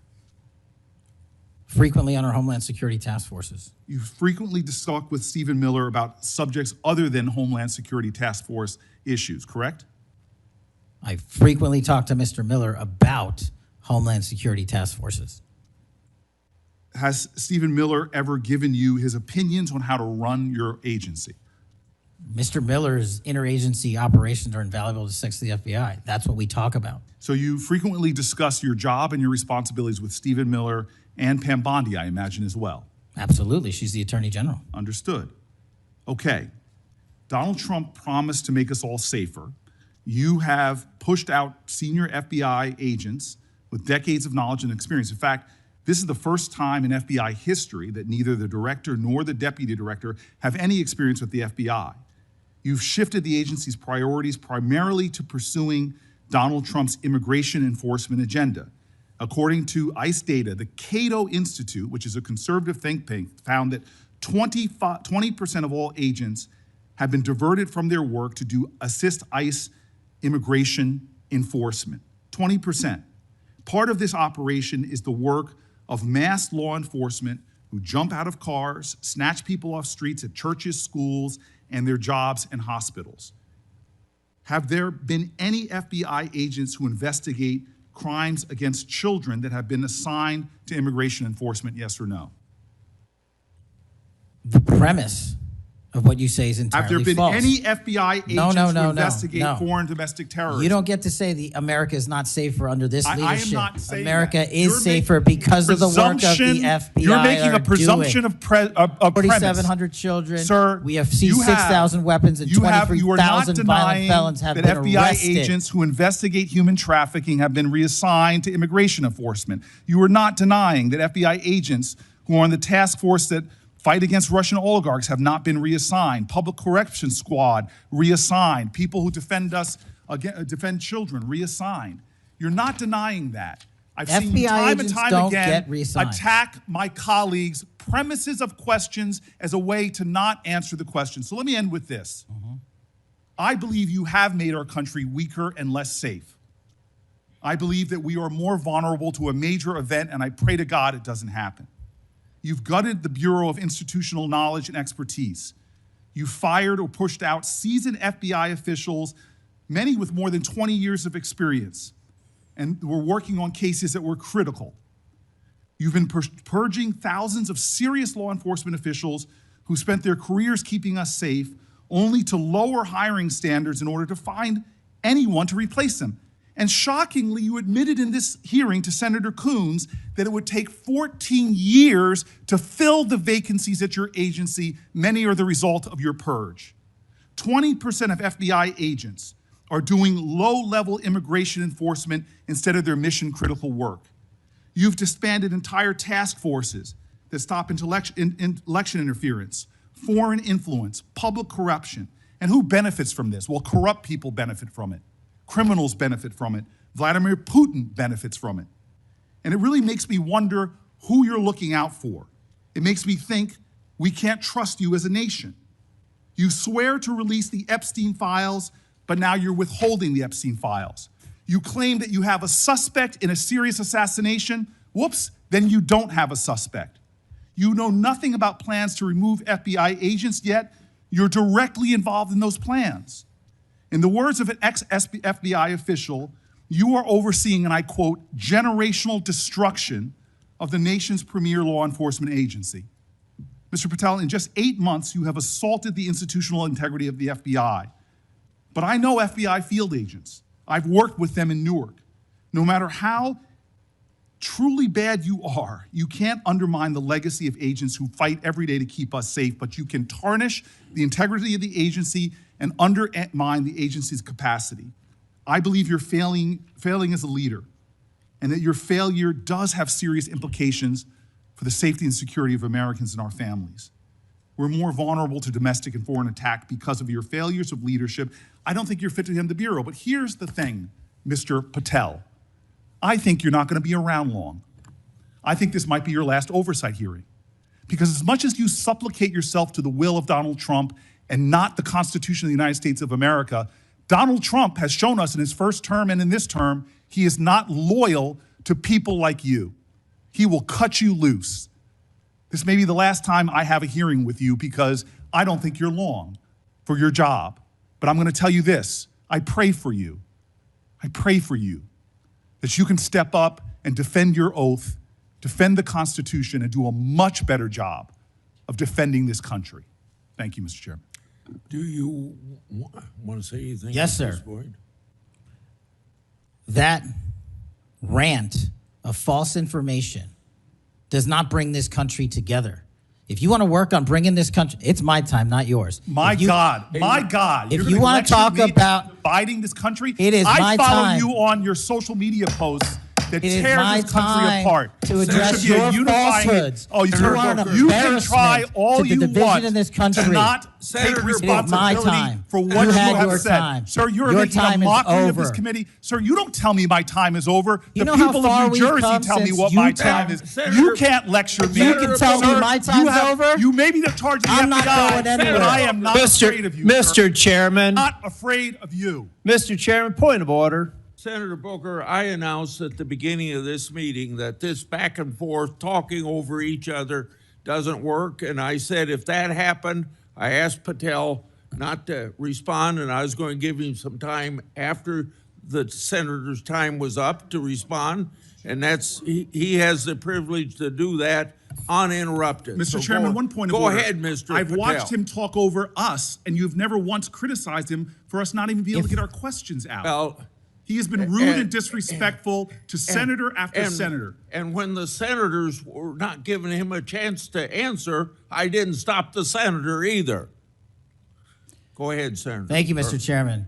If the FBI, under my 7-month leadership, were failing this administration in this country, why do we have 23,000 violent felons arrested this year alone? A a double increase from that time last year. Why is it that we have seized 6,000 weapons? Why have we found 1,500 child predators and arrested them? Why have we 300 human traffickers in jail? Why have we found and identified 4,700 children? Why have we seized 1,600 kilograms of fentanyl, enough to kill a third of the American public, a 25% increase alone from last year? 88,000 kilograms of cocaine seized, 7,000 kilograms of meth seized, and that's just on our criminal operations in summer heat. How is it possible that we're taking 8 kilograms off the streets of the cities in New Jersey and preventing the deaths of 607,000 people this year alone, a failure of the FBI and my leadership? How is it that we have counterintelligence arrests already this year exceeding the numbers from the entirety of last year? 33% increase in PRC, 83% in Russia,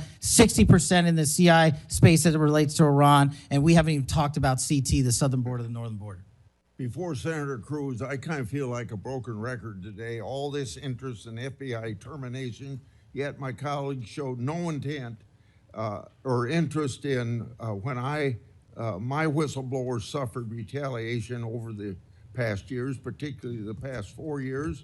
Indeed, one whistleblower has alleged that Brian Driscoll's insubordination, whether an agent is on a hot button case or not, they ought to be held accountable for misconduct and weaponization. Senator Cruz. Thank you, Mr. Chairman. You know, I have to say, it used to be that to see theater, you had to go to the Kennedy Center.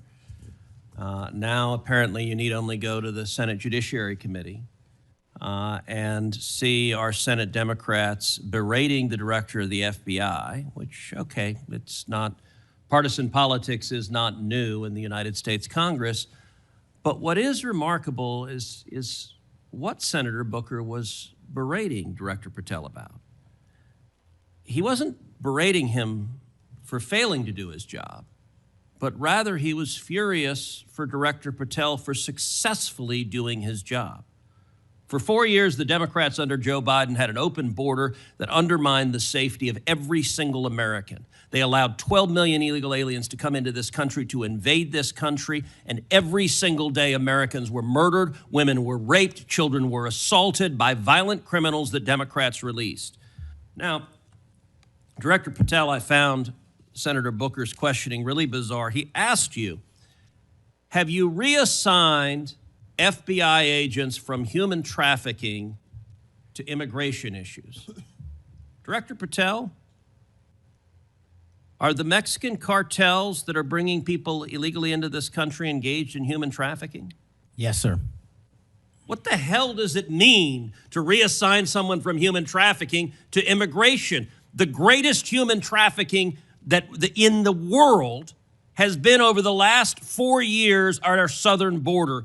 It is modern day slavery that the Democrats still defend. They still defend those open borders. Mr. Patel, he also said, did you reassign FBI agents from protecting children to immigration? How many children have you found that were victimized by the open borders of the previous administration? 4,700. 4,700. And yet, oddly, I don't hear a Democrat here saying, gosh, thanks for protecting those kids. 35% increase year to date last year.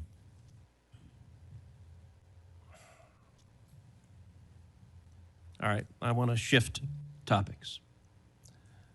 And I want to shift topics to what happened last week. Charlie Kirk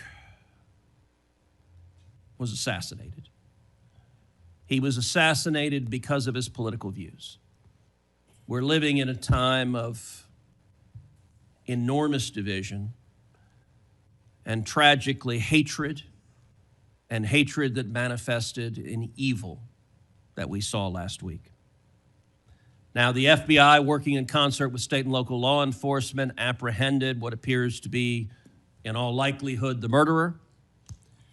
And you did so in just 33 hours. So I want to start by just congratulating you and the FBI agents and state and local law enforcement for successfully apprehending the murderer in less than a day and a half.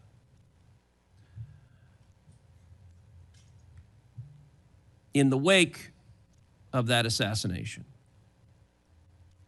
we have seen far too many people on the left celebrating the assassination. We've seen Democrats, we've seen activists cheering it on. We've seen, tragically, teachers in high schools, teachers in elementary schools, university professors cheering on the murder of Charlie Kirk. You and I both knew Charlie well. He was a good friend. He was an extraordinary man. And I will say there's a great deal of discussion about what to do about it. Under our Constitution, under the Bill of Rights, the First Amendment, speech is protected. And that's true even for vile speech. Someone can stand up and say the most hateful thing, and it's protected by the First Amendment.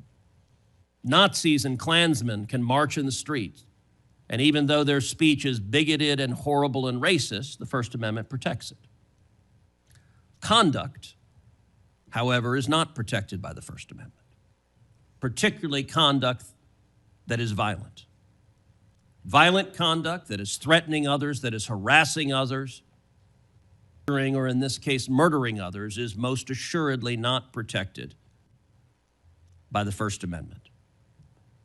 And so I would encourage you and the FBI to focus on conduct. Now, speech can guide you to those engaged in conduct. And I will say one question that I have and many have, and I recognize this is an ongoing investigation, so I don't want you to say anything that would compromise the investigation.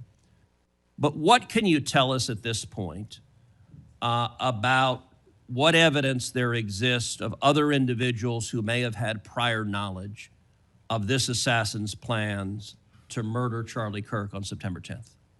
Generally speaking, we've interviewed numerous people, family members and friends, including the partner, to provide us with a detailed history of the knowledge he may have had, the suspect may have had prior to.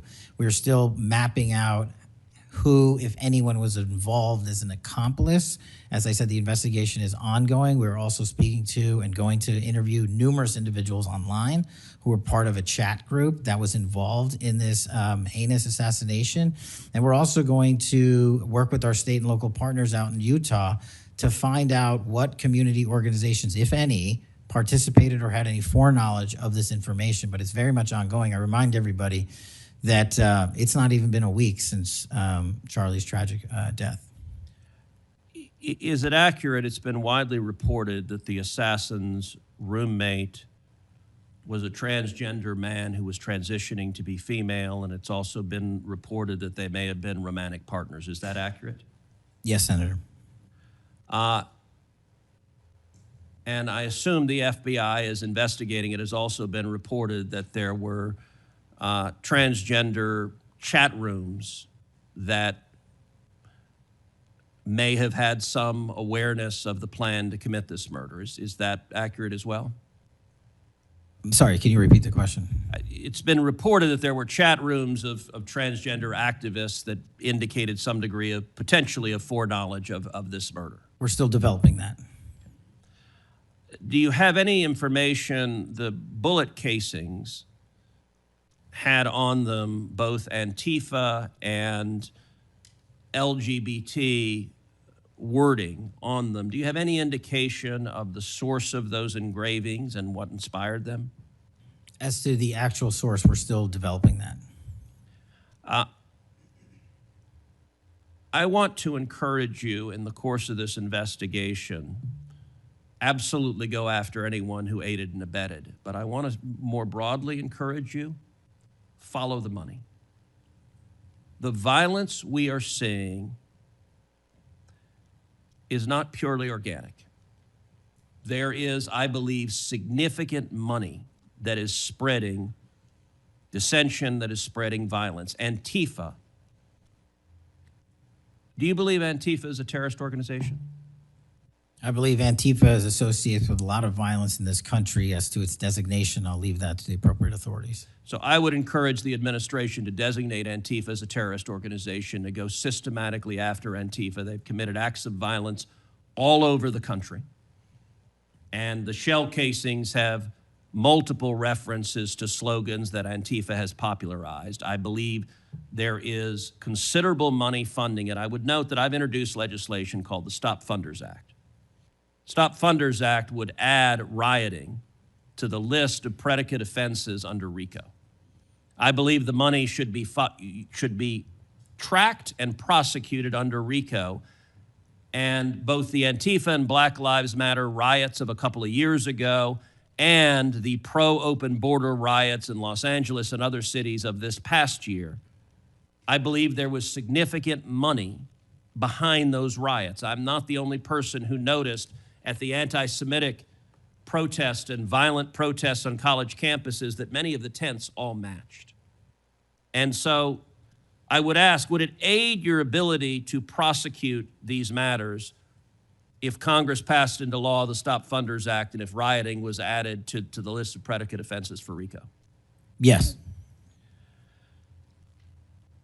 Talk to me about the efforts of the FBI to go after the funders of the anti-Semitic protests on college campuses, the pro-open border protests in cities, and potential LGBT violence. Talk to me about the efforts to go after the money of those who are funding and promoting violence. As I've always said, Senator, money doesn't lie, and we've been following the money. And so that's what we're doing, issuing lawful process to organizations involved with criminal activity, because the money's got to come from somewhere and it has to be funded somehow. So we have extensive investigations ongoing into numerous organizations that are related to violent criminal activity.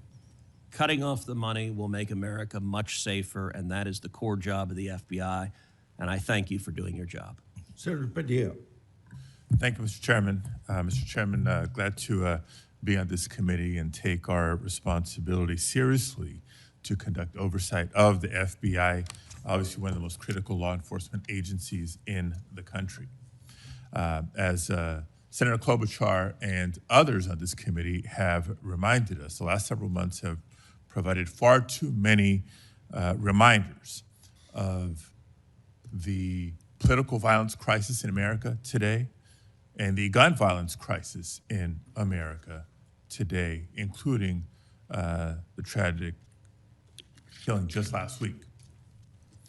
Director Patel, this committee takes seriously its not just oversight role, but recognizing the FBI's important role in protecting the public from gun violence while respecting constitutional rights.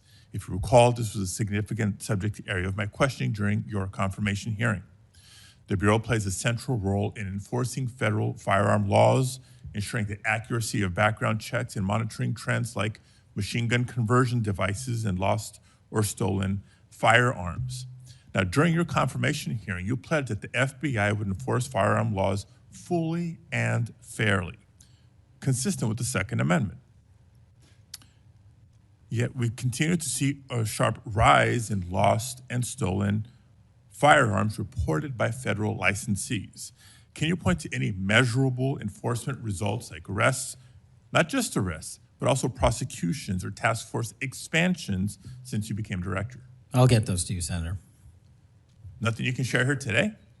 No, I'll get the full list to you. You came unprepared today to respond to questions which you knew were important going back to your confirmation hearing. Now, the Bureau has warned about the public safety threat posed by machine gun conversion devices, which convert semi-automatic weapons to automatic ones. Can you at least reference what resources you're dedicating to this threat? Absolutely, Senator. Part of tracking ghost guns, as you alluded to, is having a sustainable database, which is hubbed out of our CJIS division in West Virginia. And we've allocated more resources so that FFLs can track and trace firearms that are stolen and make sure they don't get into the population. That's one of my primary concerns, that we don't want stolen weapons anywhere near anything. But the numbers continue to go up as reported by federal licensees. Let me get to my next question on this topic. You previously stated that you hadn't reviewed Fix NICS, a federal law that improves reporting to the National Criminal Background Check System. 8 months into your job, what concrete steps have you taken to ensure that NICS records are complete, accurate, and timely? That's actually a great question that we have dedicated a lot of resources to, again, at CJIS. The NICS system has been trying to get to 100% within 15 minutes. We are currently at 93%, with 87% of those being responsive in less than 60 seconds. So we got more Do you work to do. think additional resources would be helpful in getting to 100%, or do you still argue that less resources are necessary to get from 93 to 100? No, I just think we have to work on how fast our actual infrastructure processes these things. On to a question about resources. The FBI's core mission is to counter terrorism, espionage, and major criminal threats. Now, recent large-scale reassignments to immigration enforcement or politically motivated investigations cause me concerns that other critical missions are being neglected.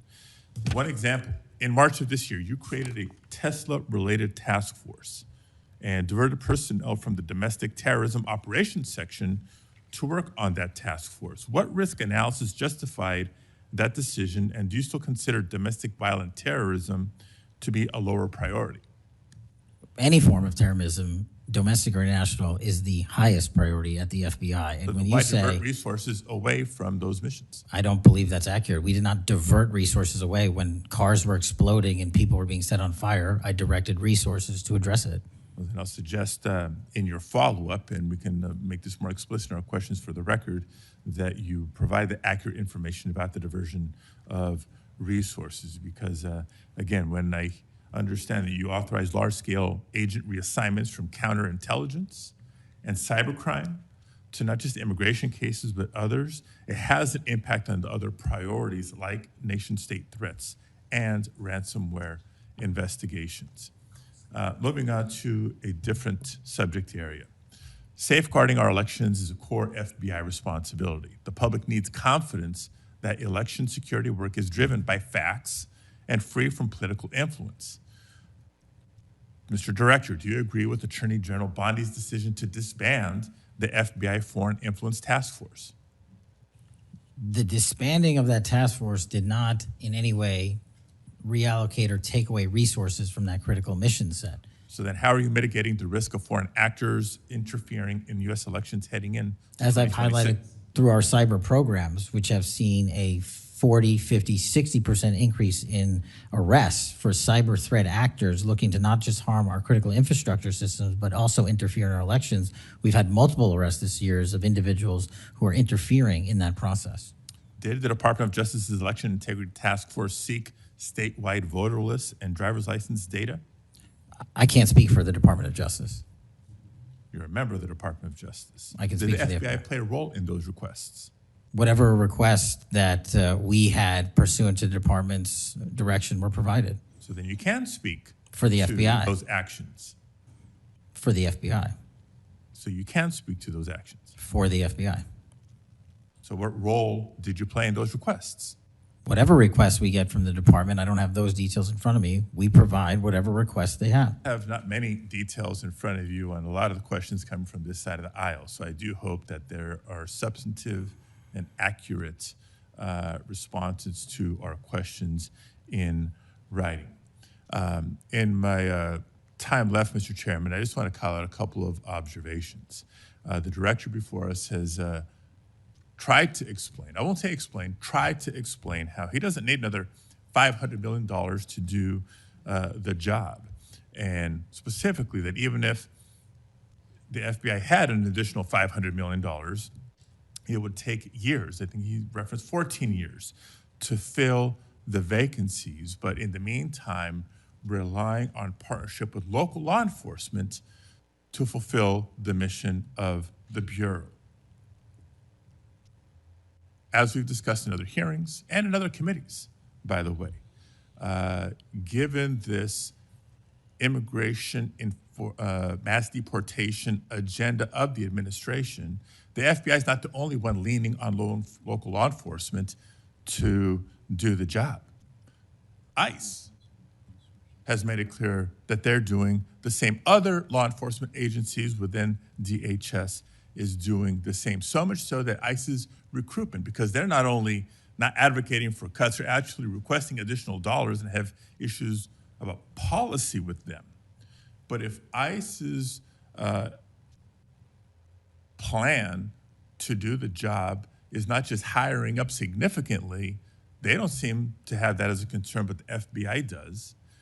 Both ICE and the FBI are citing partnerships with local law enforcement, which, look, partnership and engagement is great.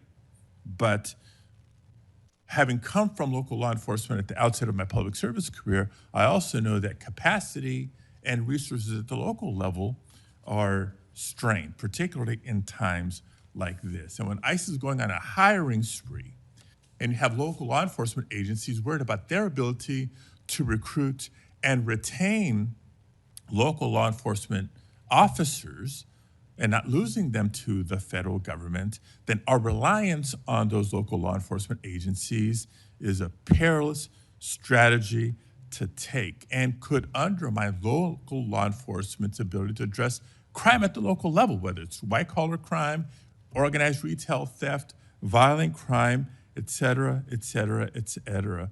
And in my final minute, I will also suggest this. Director Patel has referenced earlier in the hearing that one of the most significant value addeds of partnering with local law enforcement is that they are the best intelligent source. Is that correct? For on the ground. Yet, when local law enforcement is put in a perilous position of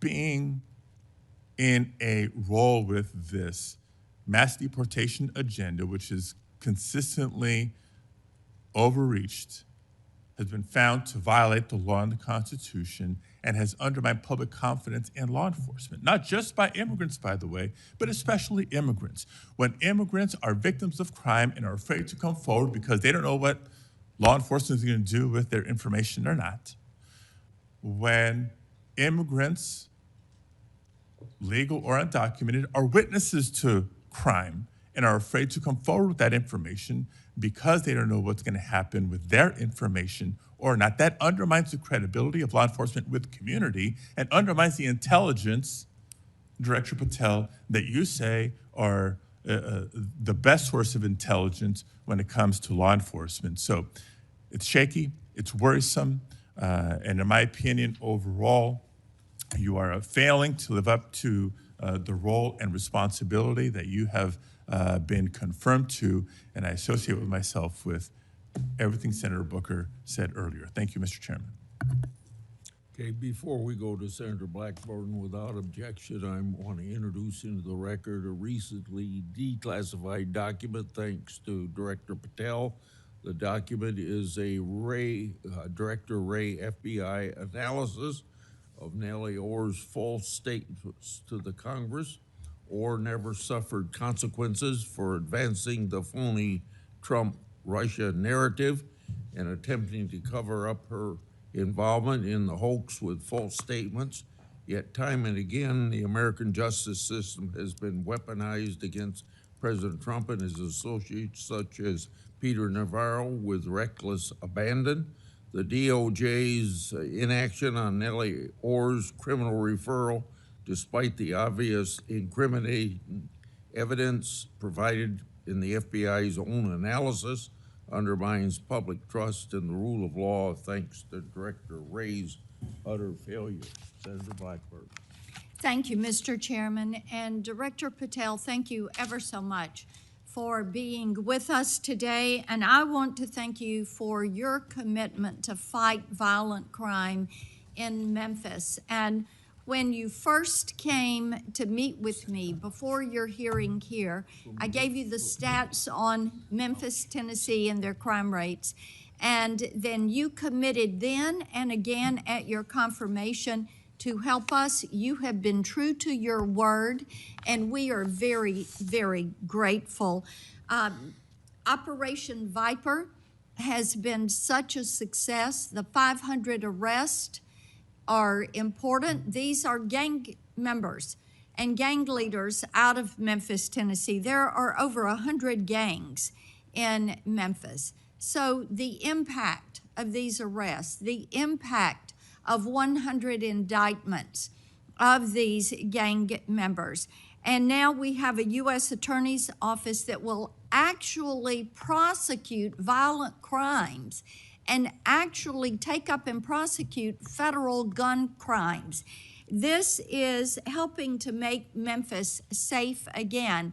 And yesterday at the White House, to have the president announce the second phase of this with bringing in the Guard, and we've got ATF and DEA and the U.S. Marshals and Homeland Security, and the work that you and General Bondi and the president have done is so appreciated by the people of Memphis, Shelby County, West Tennessee, and I am ever so grateful for the work you've done. You know, one of the things as we talk about Memphis and what a vibrant and wonderful historic city it is, it's important to realize Memphis is one of the logistics hubs in our country. You have I-40, which goes East Coast to West Coast.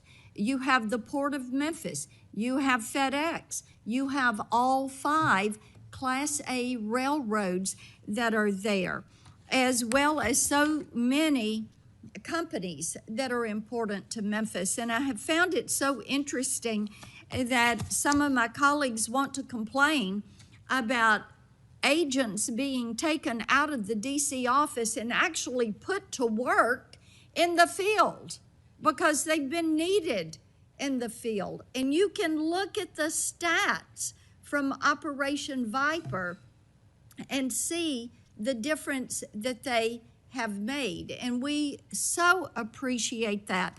I do want to drill down just a little bit on the issue of cargo theft, which ties into the logistics hub in Memphis. We've got a lot of companies that go through there. IMC is a big logistics company. People in Memphis know what it takes to keep America moving. But what a lot of people may not realize is that many of these criminal gangs have been focused on cargo theft. This is how they pay for their activities. So in addition to the carjackings and the home robberies and the smash and grabs and some of the human and sex trafficking, they've gotten into cargo theft, and cargo theft in Memphis has increased over 5,000%. 5,000%.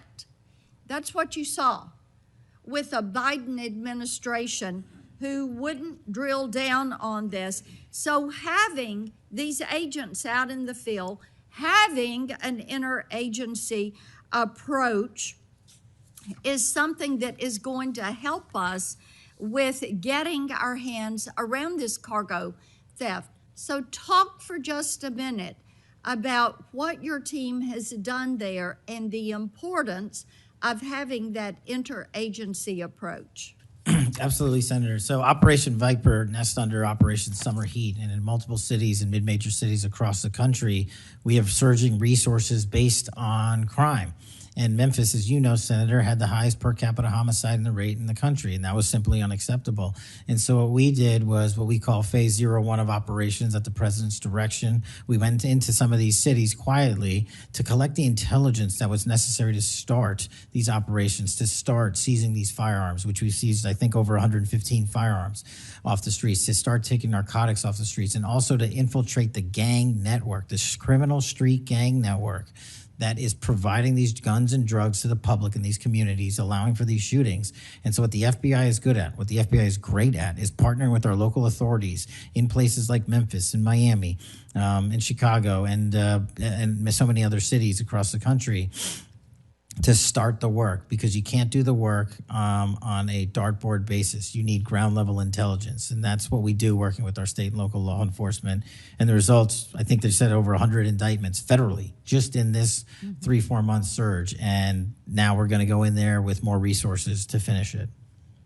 And we are grateful for that. And I think it's so important for my colleagues, what we have seen in Memphis. You mentioned something very important. Your agents go in and they go in quietly.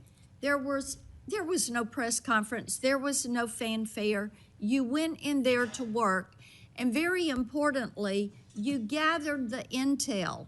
Who are these gang leaders? Where are they?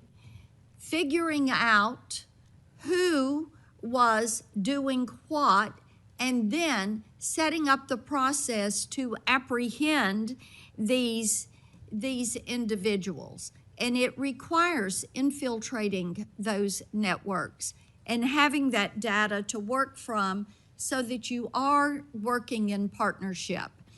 And as I have talked with elected leaders in Shelby County and Memphis, as we have talked with those in law enforcement, they have been so grateful to have this support and this additional education that comes, because local police are learning from your agents when they are learning how to track these gangs and infiltrate these networks. We know that phase 2 of this operation is going to kick off. The Guard is going to be there to support the Memphis Police Department to help them kind of catch up, because they still have a lot of people on their board. They know who they are, where they are, what they're doing. They want to apprehend them and bring them forward. So talk a little bit about how phase 2 is going to continue to work to support the law enforcement efforts in Memphis. Well, it's just like what happened here in Washington, D.C. It takes a whole of government interagency approach where we're working with the Attorney General, the DEA, the ATF, the U.S. Marshals, Department of Homeland Security, because each one of those agencies has specialized capabilities. And when we surge together to work off of the ground level intelligence was collected, you see what happened in Washington, D.C. here. And that's the next phase of it, because you are able to utilize the National Guard to set up border perimeter operations. So when you go into an area, you have the secure workspace to get in there and stay in there. The key here, Senator, is sustained criminal investigations and sustained prosecutions that clear Memphis, like we did Washington, permanently, and leave behind a blueprint for what local law enforcement can do with our federal partners to sustain that. We don't want to go backwards, and that's critical, but we're in the next step. Sustaining it will be the last one. Well, and we certainly appreciate that. I do want to touch on Operation Restore Justice. And Senator Britt mentioned some of this very briefly, and I know that you and A.G. Bondi have done a tremendous amount of work in protecting children. I appreciate that. And we passed my Report Act last year, and the President Biden signed it, and this does require social media to report to NCMEC so that we can have these perpetrators followed up with and apprehended. That's a good start. We're still trying to get the Kids Online Safety Act passed. That has been a bipartisan effort. We have looked with disdain at what has happened with Discord and Charlie Kirk's alleged killer. Talk for a moment about what else Congress ought to do in order to give you all the toolbox you need to apprehend these predators and pedophiles. Well, I think we need to go after the monetary backbone of this infrastructure like we discussed earlier. I think we also need to make parents across the country aware of how invasive some of these social media sites are and how much criminal enterprise is going on and how easily these kids can be sucked into it.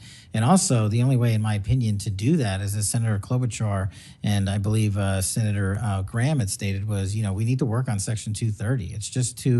It's been too long since we've addressed it. Nobody's being held accountable. They're making money, and our youth is dying. And that's just unacceptable. Well, we have that reform bill. Thank you, Mr. Chairman. Thank you, Senator Welch. Thank you very much, Mr. Chairman. And just at the outset, I just want to say what I think all of us believe, and that is that the political violence that is so afflicting our country, it doesn't matter whether it's from the right or the left. I mean, all of us have an obligation to fiercely advocate for our point of view. All of us have an obligation to respect people with whom we disagree.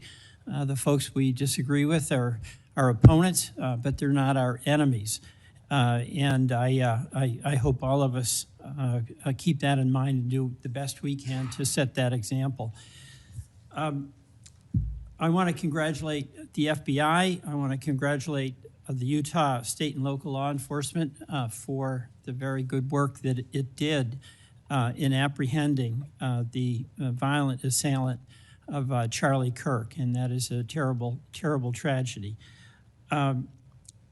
Director Patel, at one point you made an announcement that the suspect was in custody. We got our man. It turned out that was not true. In fact, I think that was about 27 hours before the person now in custody was apprehended. Why did you make that statement? Thank you, Senator. Appreciate you letting me address this. What the FBI does is not just locate and find suspects, but we also participate in eliminating subjects. And what we had at the time was a subject in custody in relation to this investigation. So in my commitment to work with the public to help identify subjects and suspects, I put that information out. And then when we interviewed him, I put out the results of that.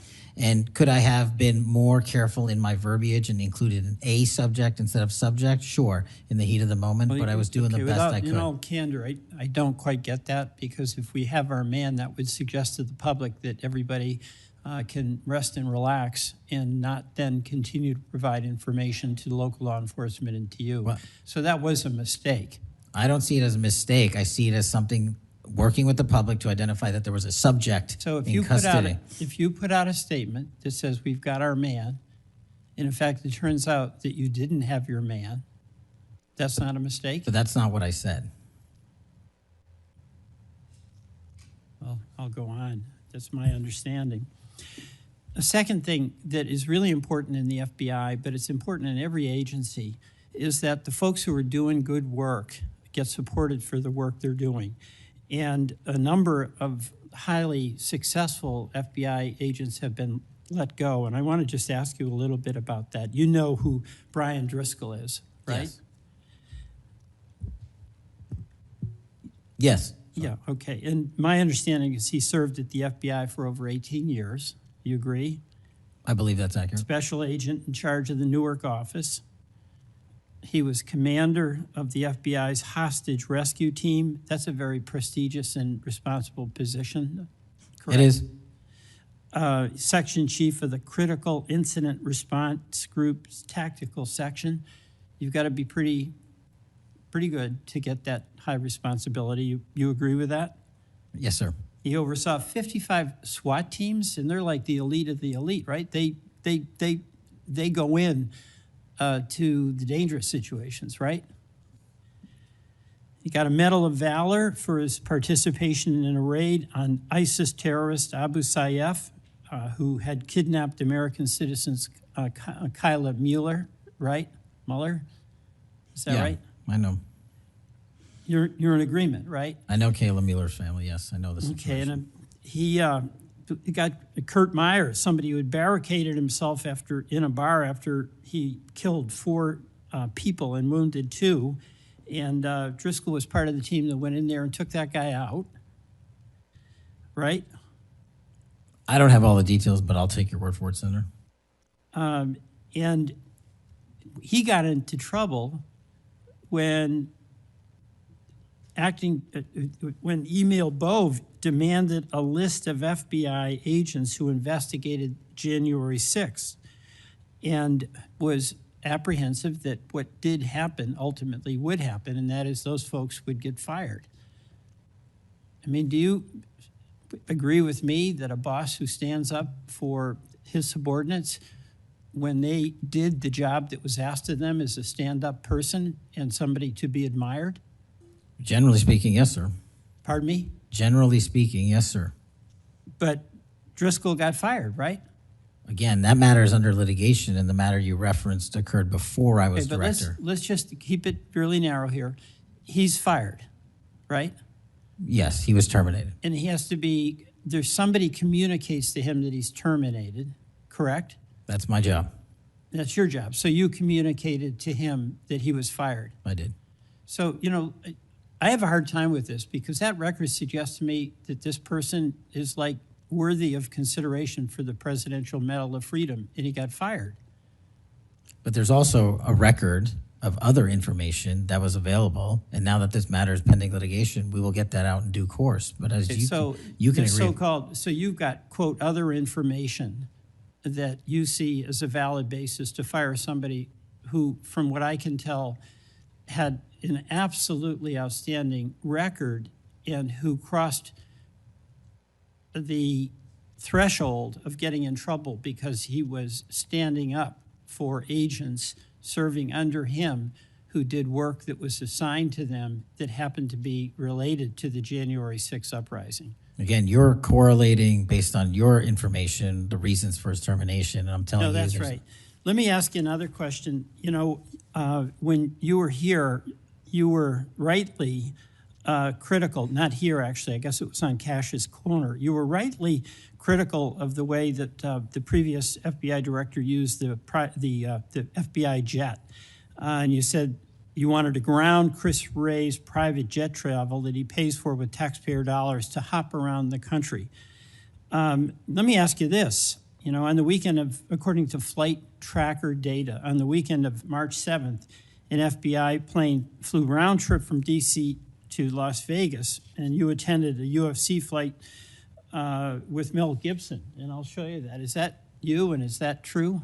Yeah, you want to know the difference? I live in Las Vegas. I'm allowed to go home. I didn't leave a congressional hearing early on an FBI jet to dodge questions. All right. Then on April 5th, you attended a hockey game in New York City. You don't live there, right?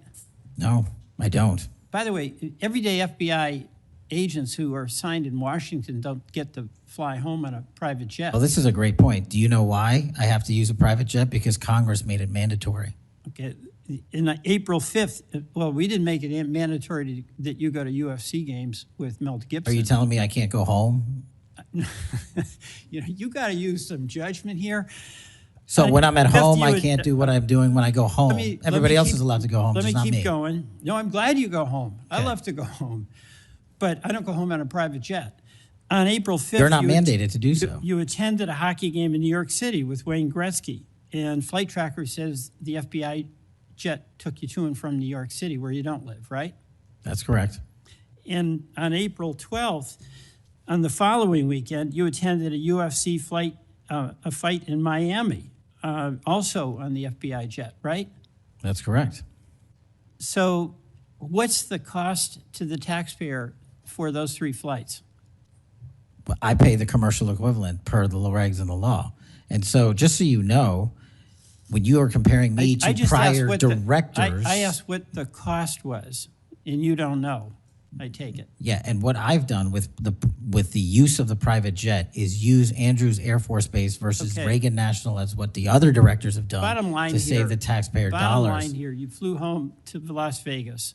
There's nobody else in the FBI who gets paid. They have to pay their own way if they want to go home, right? I mean, right? Well, that's not accurate. Depending on where you're stationed, the FBI covers the bill to get home. So are you telling me that FBI agents who are assigned in Washington, but who may live in Charlotte, they get paid by the FBI to Sometimes go they home? do, yes. Right. Another thing I want to say is this. You know, our local law enforcement has been stiffed. About $500 million in cop grants have been taken out of the budget. Those really help us in Burlington. They help us in Rutland. They really are important. And why in the world would we be cutting those cop grants when we need that local law enforcement, in part to partner with you? Well, I Do think you you're support that? I think you're speaking to the Department of Justice grants, which I don't adjudicate, but also Vermont, just like every other state, has received a plus-up of FBI personnel. Well, I'll tell you, that's not what we're seeing. The other thing, my understanding is that there's a requisition or an effort to get another plane for the FBI that would cost about $72 million. Is that right? That's inaccurate. The FBI, because the jet, as you call it, is not my jet. We use it for operational needs. We use it for FTOX. We use it for HRT. But that's the one you fly in, right? We have multiple fixed-wing assets, and one of them is on a wildly expensive lease that I deemed a waste of money, and I'm looking for a replacement in which the government can procure assets permanently. Well, I would welcome you submitting to this committee the cost information about the jets that are under consideration. And according to our research, the specifications that are included in this request would result in an expenditure of between $72 million and $80 million. That's inaccurate, but I'll happily get you the right I numbers. welcome getting the specific information. Absolutely. Thank you, Mr. Chairman. I yield back.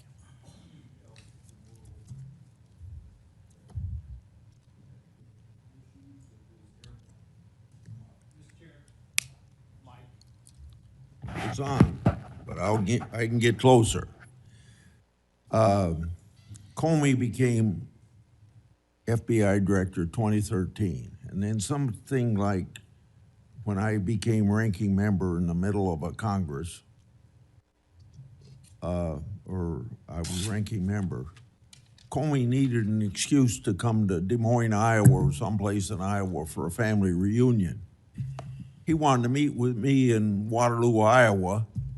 I think nothing more than an excuse to say he did something official on that trip. Now, I can't accuse him of that because I don't know, but I can't recall that we discussed anything very serious that had to be meet him in Waterloo or Cedar Rapids at the airport before he went to the reunion. And then 2 or 3 years ago, Ray was sitting where you were, and we had 2 Republicans wanted to have second round of questioning, and it would have taken about 10 minutes, and he refused to because he got on this airplane that you're talking about going to the Adirondacks.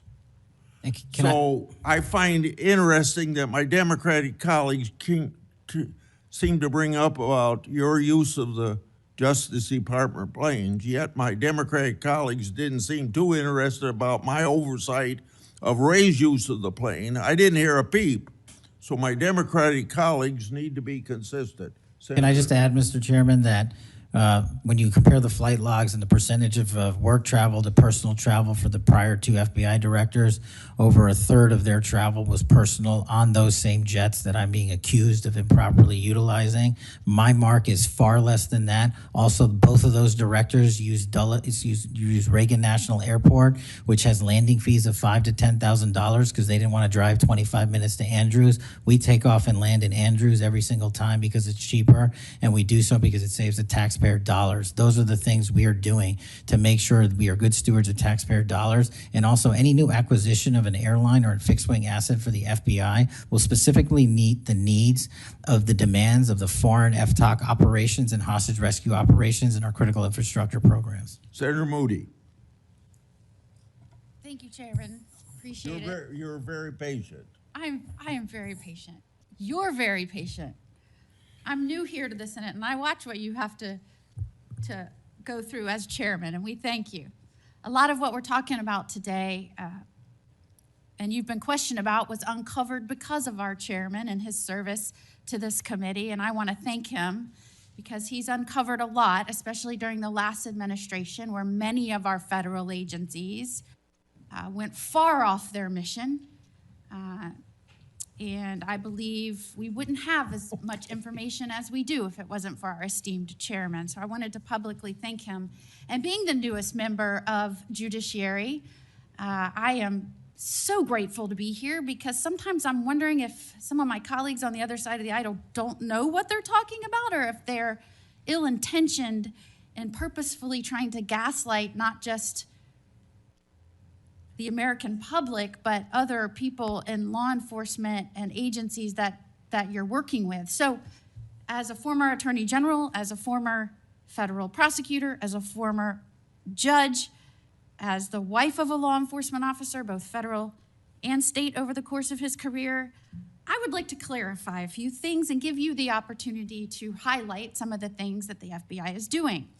And 2 of the things I heard thrown out there, and by the way, it was when some of my colleagues would breeze in just in time to rail on you and spout out misinformation and narratives that have no grounding in reality to criminal justice, and then breezed right out as soon as they were done. And I think that it does the American public more good when the oversight function of Congress allows for you to comment in a way that makes sense and is grounded in reality.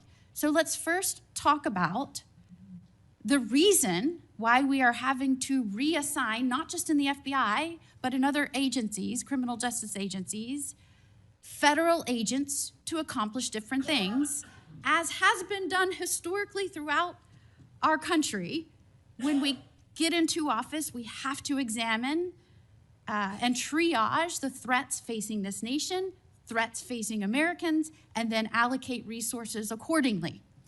I guess you are to be judged negatively because you are trying to reallocate the resources of the FBI to fix what the Democratic administration prior to this under Biden broke. So let's talk about the reassignment of federal agents and why that has been necessary. Would you say that the majority of assignments has been made because we are facing unprecedented levels of violence, both because of the unvetted surge of anywhere from 11 million to 20 million people across our border in the last 4 years, and because of the woke, weak, insane policies that have been pushed into states and cities around this nation by the left? Absolutely. And so I hear you being grilled because you have rightfully pushed resources where they needed to go to protect the American public. And I have heard you questioned that you are in some way, and I'm going to use their words, which I don't believe is grounded in reality, that you are going to lean on local and state agents to do the job of the FBI.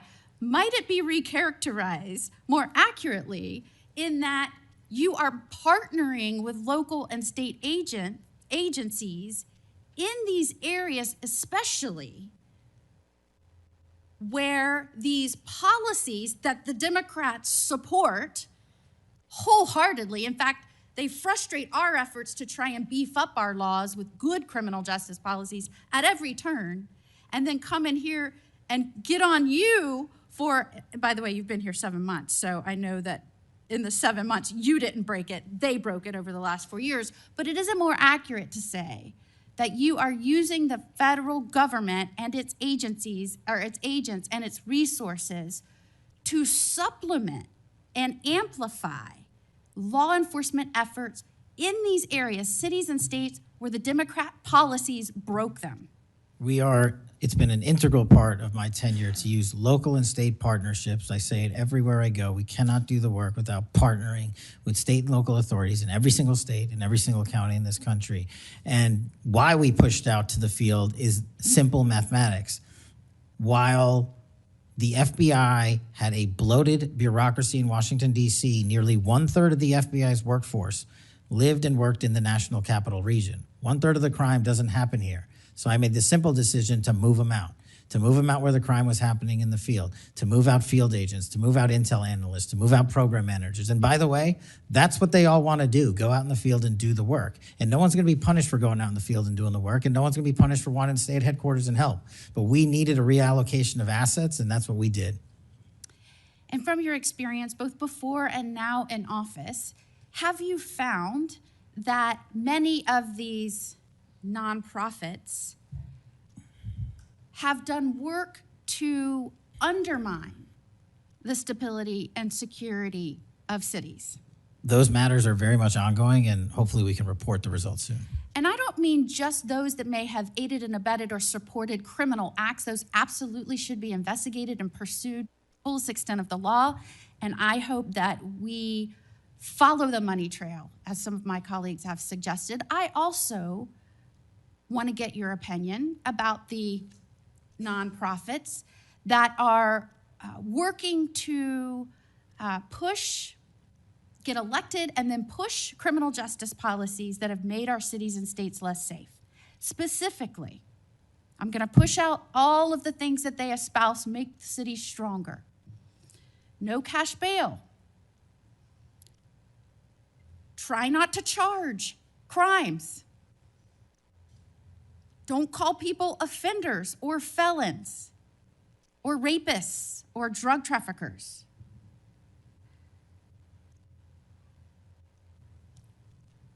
I can go on and on and on.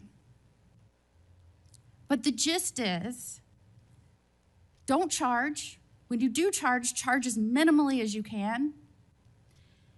Don't put people on parole or probation following incarceration. Diversion should be the rule. I mean, I can go on and on. And we're seeing these play out in cities across our nation. I am one who believes it is always important to look at how we can do things better in our criminal justice system. But what has happened is some of these groups have hijacked that good intention by so many and used it as a way to subvert the stability of this country. And I firmly believe when that money is traced, you're gonna find it's not only going not just to policies, but it's also going to pushing and promoting criminal acts. And I believe that money and support doesn't just come from infrastructure within the US, because I believe undermining our cities and this nation is something our foreign adversaries will get behind, and it will show that they are behind. Is the FBI trying in its reallocation of resources to make up and help in these areas where local law enforcement is trying its best, but it's fighting an uphill battle against mayors and city council and indeed governors that promote and support and pass laws and policies that follow these weak, insane policies? We go into every community where the crime rates are high, and if you look across the board, the crime rates are coming down across the country because the FBI is going in there and doing good police work, and we're not going to be dictated to by mayors or governors. We have federal law enforcement capabilities and responsibilities to our citizenry, and we're executing those on every single day, including rural communities and tribal lands. And you are, correct me if I'm wrong, welcomed and supported and enthusiastically praised by the cops that are there because they want those communities safer. Well, I think the police speak for themselves, and we'll let them do that at their own leisure. And one of the other gaslightings that I heard was that at a time when we're trying to help them because they're having vacancy rates and they can't retain police, and you're causing that. Is it in fact that police across this country, because they've been defunded, they're not supported, they have groups that are continuously combating when they're trying to make the communities safer? I know this because when I was the Attorney General, they all wanted to come to Florida, and I welcomed them with open arms. In fact, we are increasing our ranks in Florida, sometimes to the detriment of other cities and states because they can't keep them. They tried to make it sound like it was your fault that we had vacancies in these police ranks around the nation, when in fact, aren't you trying to help bolster their ranks and help them because they have mayors and prosecutors and city councils and governors that won't help them? That's exactly what we did. We did it in DC, we're doing it in Memphis, we're going to Chicago, Miami, St. Louis, so many other cities across the country. And I'm just grateful that you are doing this, and I commend you for all the numbers that I'm seeing going after the violent crime, helping make sure we are getting the criminals that came here unvetted from other nations out of this country, that you are allocating resources to those efforts. It is all important to make this a stronger, safer nation, and we appreciate you being here today and making sure we're talking truth and not misinformation to the American people. Thank you. Thank you, Senator. Before Senator Schiff, I want a UC to introduce into the record a declassified Clinton Annex. The Clinton Annex is a declassified appendix to the Justice Department Inspector General report about the Clinton email investigation. The annex shows that the FBI had evidence necessary to conduct, quote, thorough and complete investigation, end of quote. But the Comey FBI failed to review the evidence at the time. After nearly a decade in the shadows, this information has now come to light thanks to Dr. Patel, or Director Patel. Senator Schiff.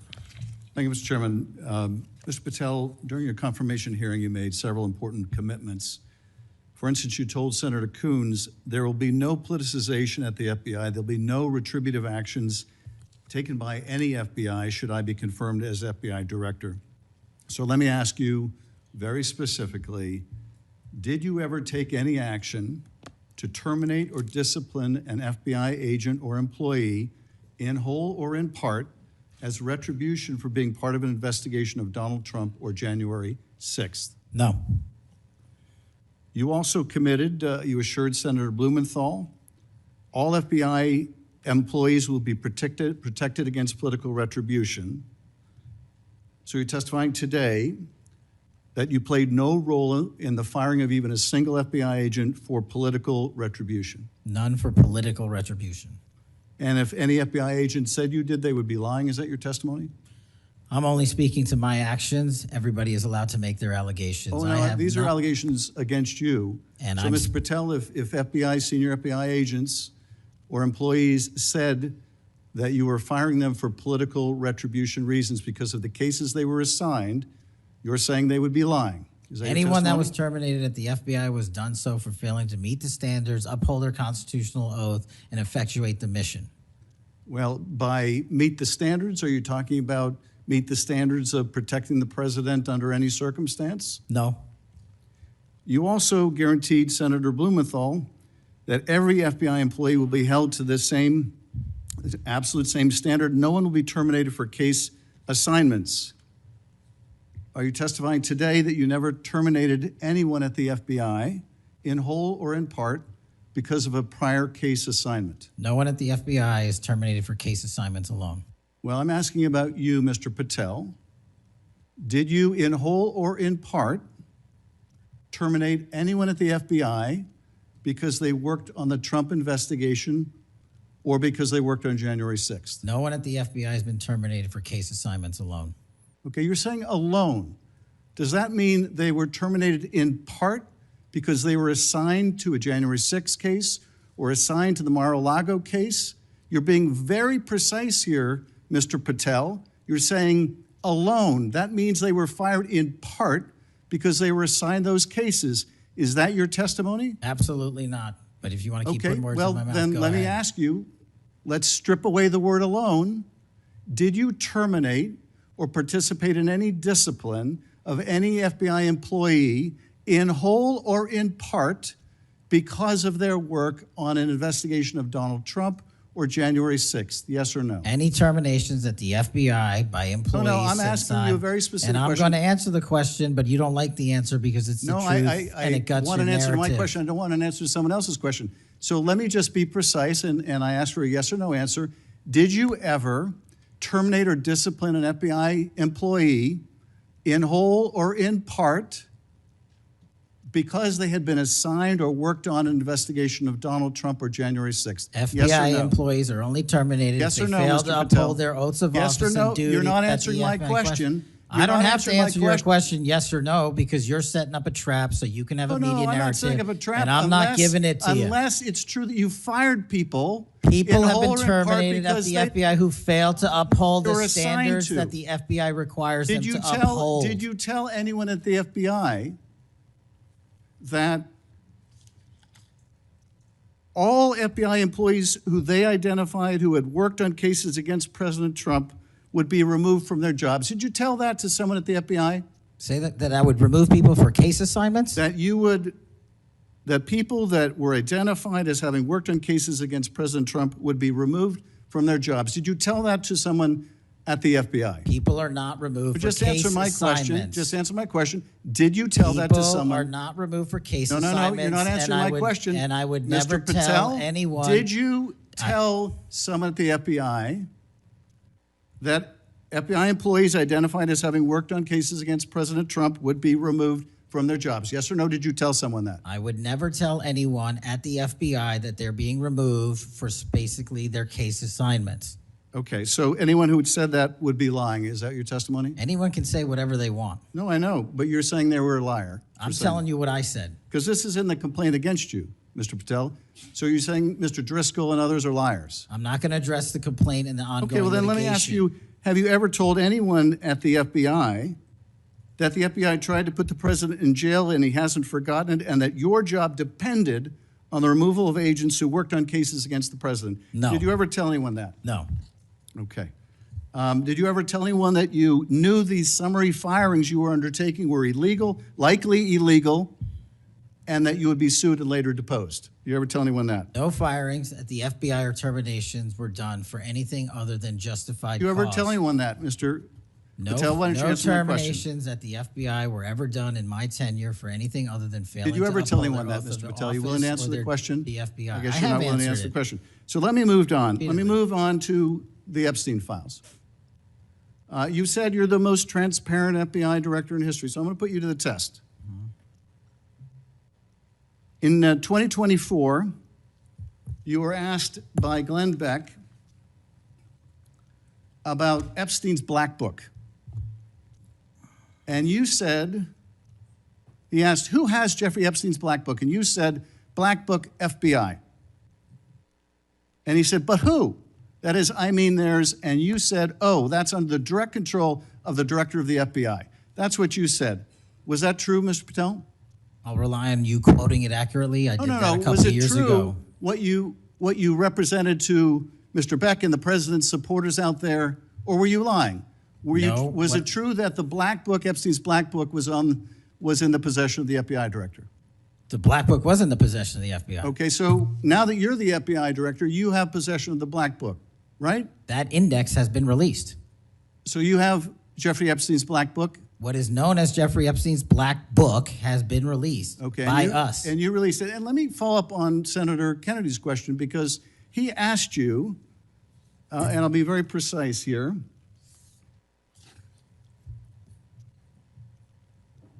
You've seen most of the files. Who, if anyone, did Epstein traffic these young women to besides himself? And you said, himself. There's no credible information, none.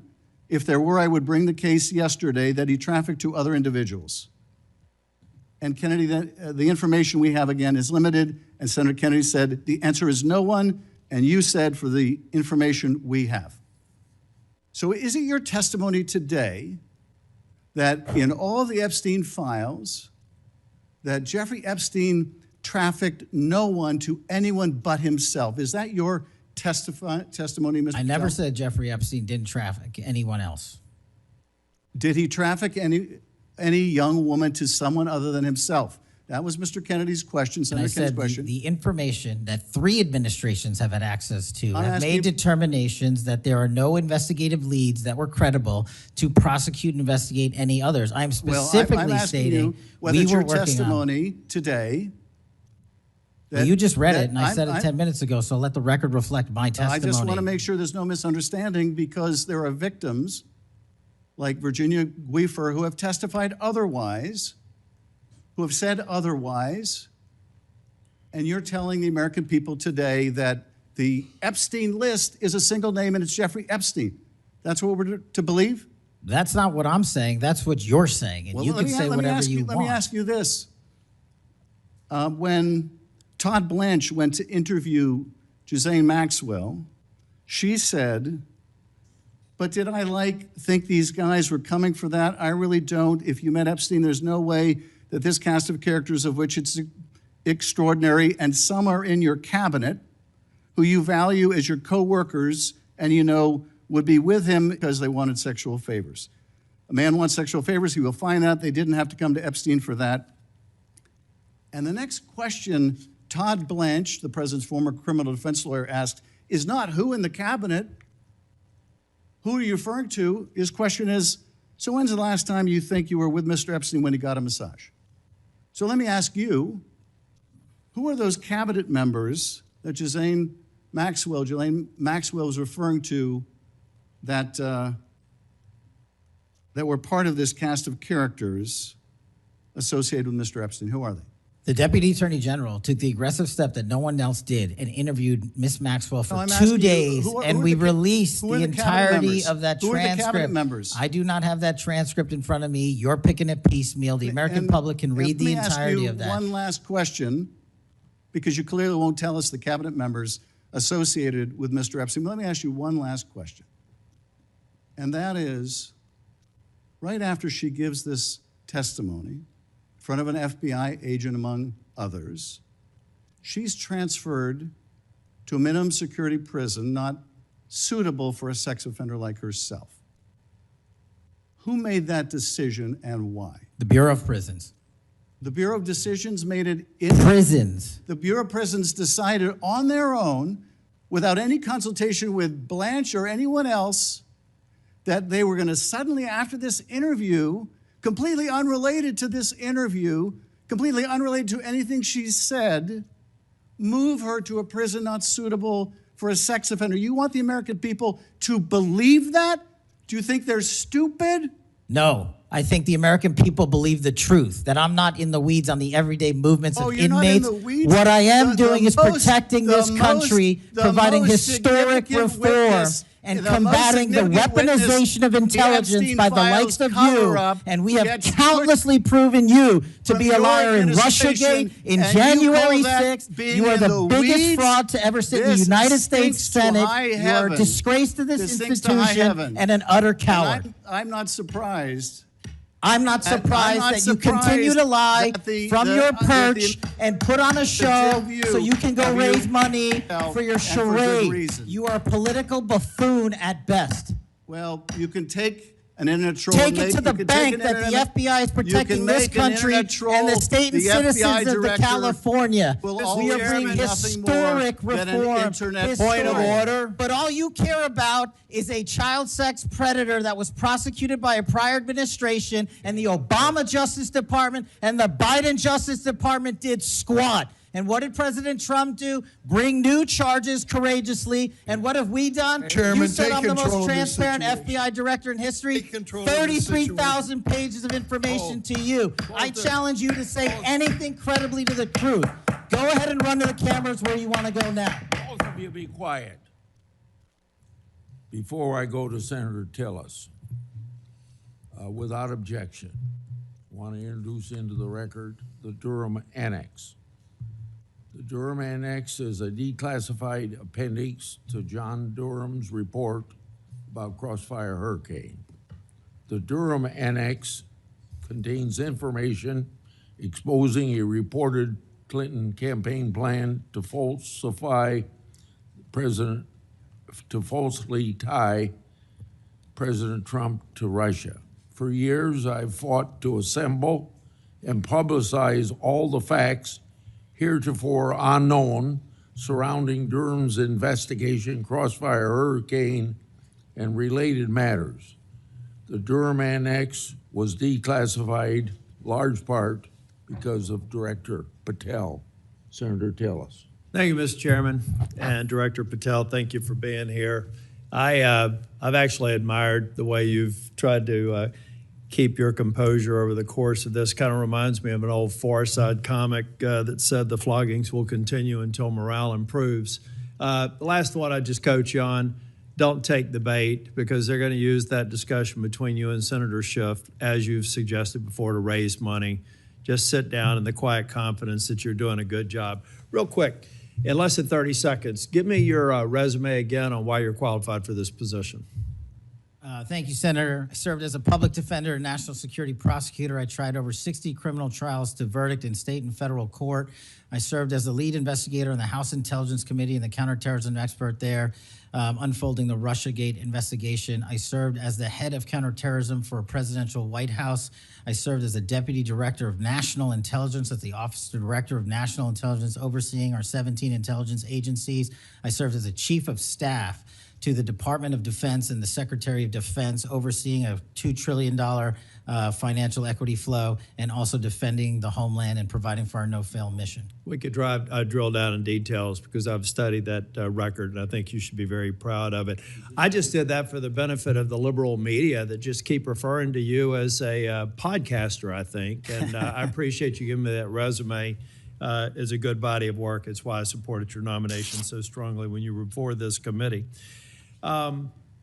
Really quickly, too, on the events of last week and the sad death and assassination of Mr. Kirk, I seem to recall that Mr. Zinn, I think, was the first person of interest. He was reported to be saying, "I shot him, now shoot me," or something to that effect.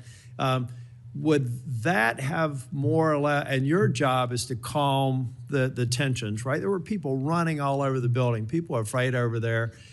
Could it be that because you were in possession of some of that information that maybe you did just characterize as getting our man, that maybe that's what led up to it if those facts are correct? What led me to that is to the eliminate subjects, but also we were in a period with inside of 24 hours where we didn't know who the shooter was. Well, that's why I asked, because people are forgetting that this man was reported to have been saying, I shot him, now shoot me. They're also forgetting that he brought in an attorney and said that he'd fabricated the claim to draw attention away from the actual shooter. And he went on to get multiple charges for possessing child pornography and sexual abuse material on his phone. So I'm just saying that it just seems to me that in the moment, maybe you should have used different words, but I can't imagine that the amount of time that we've spent on that subject in the hearing today. But I think it's because they're really worried that they're another punchline to an old joke. Your work, it's working in practice, but it's not working in their theory.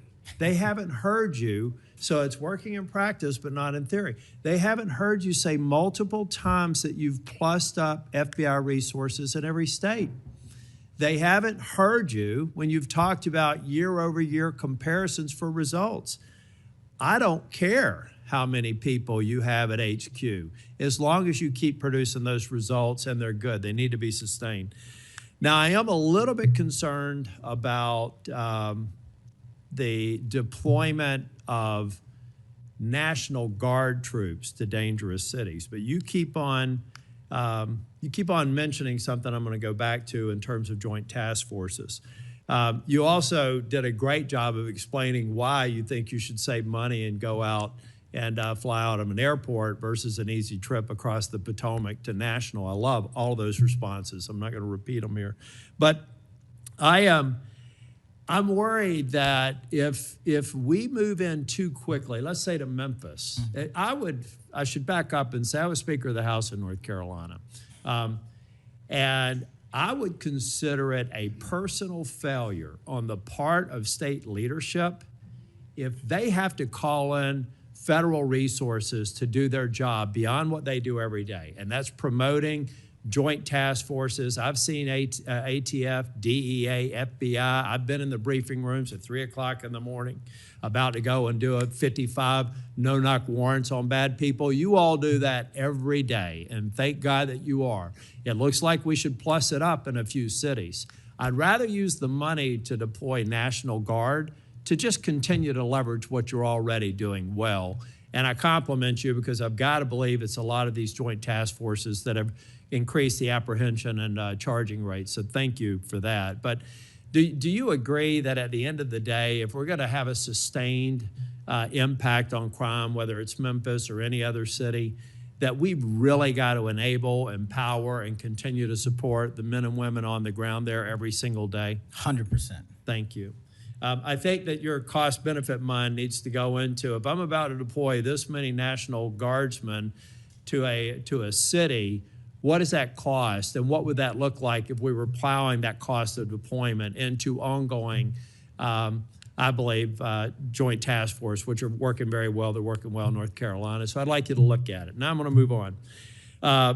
The Safer Communities Act, can I get your commitment to get an update? Maybe we could even take a trip out to West Virginia to see how we're doing an extraordinary job of NICS background checks. People are getting them in record time, but we are taking a few guns away from people that probably shouldn't be able to buy that day. Would you agree with that characterization? I would love to have you out and anyone else on this day is to West Virginia to see that I'd like work. to bring some of my colleagues to see it's working. We had people on my side of the aisle saying it was going to be awful, it was going to result in mass confiscation of guns. Not true. They were wrong.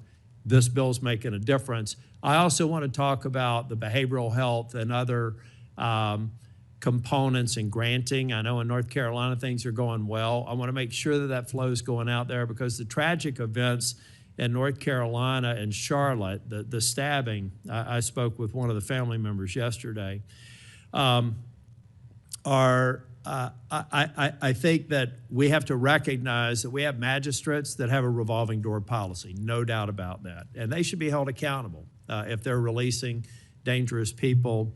But I also think that some of the problem is that we simply don't have a place to send people, particularly with respect to behavioral health.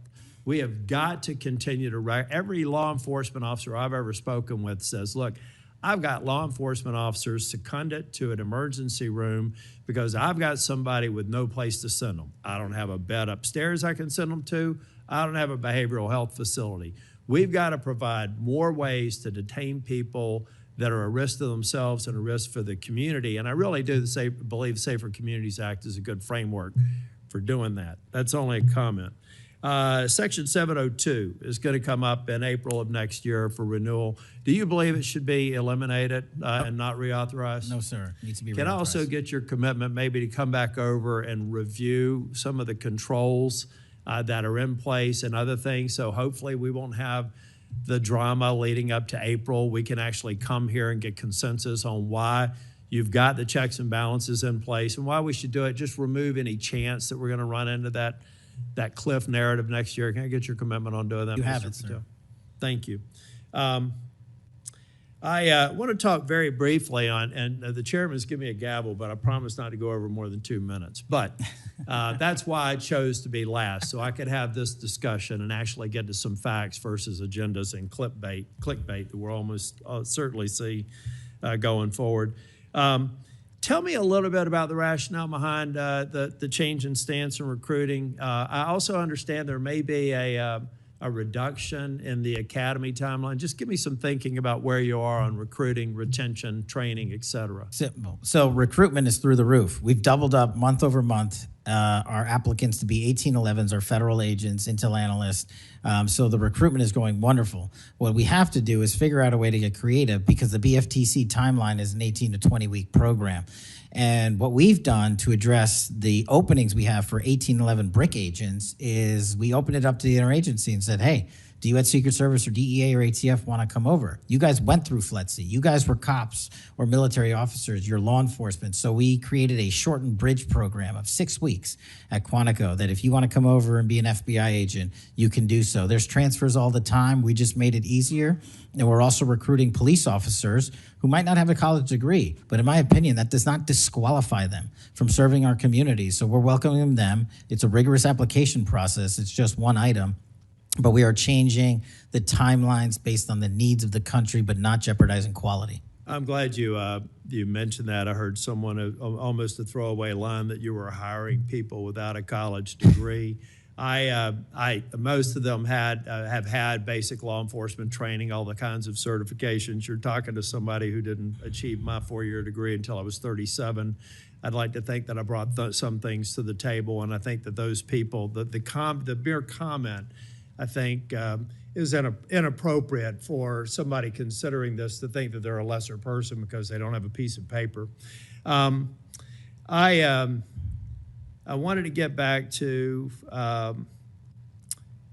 the last thing that I will talk about. I'll follow up with some questions for the record. Thank you, incidentally, for consistently being responsive to any inquiries I've made to you. But on the Kirk shooting, I do believe that that Senator Schmitt's numbers are right. There seems to be a disproportionate number of voices on the left that are celebrating the assassination of a CEO or celebrating the assassination of someone in Mr. Kirk's case that I disagreed with, probably about half of his positions. But I felt like it was a good voice in engaging young people, and that's a start, as long as we can do it civilly. And then I also just went back online because I've hammered on this committee multiple times. I just went online and I found in Pinterest that even today you could order a T-shirt that says ACAB 13.12, which translates to all cops are bastards. Or if you don't like that shirt, you can go get an F the Cop shirt at the same website on a location on Pinterest. There is clearly a problem with some of the voices of the left, and I'm not necessarily saying any members of Congress that need to tamp it down. Having said that, within 24 hours of Mr. Kirk's shooting, we had the guy that does the podcast for the War Room and another guy who's denied the Sandy Hook shootings say we're at war. Now, how on earth, and I do believe it's a smaller number, but it's a number that has an influence, how on earth are we de-escalating the situation and with the tensions as high as they were last week with going out and saying we're at war? I'm not asking you to respond to this question. I'm just saying that there are people out here on our side of the aisle that still need to look in the mirror. Even if you agree that it's a lower number, bad is bad no matter how many numbers they are. And that kind of rhetoric and that kind of mobilization makes your job more difficult and puts us in a position where we're not being as productive as you want the FBI and state and local law enforcement to be. I'm finished. I just want to thank you for your service. I want to thank you for your concise answers. And I am thoroughly impressed with the fact that you have sat in that chair for over 4 hours without a break. So with that, we're, on behalf of the chair, want to thank you for being here today. And also, I assume, are we leaving the record open for any period of time for 1 week? The record will be open, left open for 1 week so that you may have questions for the record. Mr. Patel, thank you for being here Thank you, today. Mr. Chairman. Meeting's adjourned.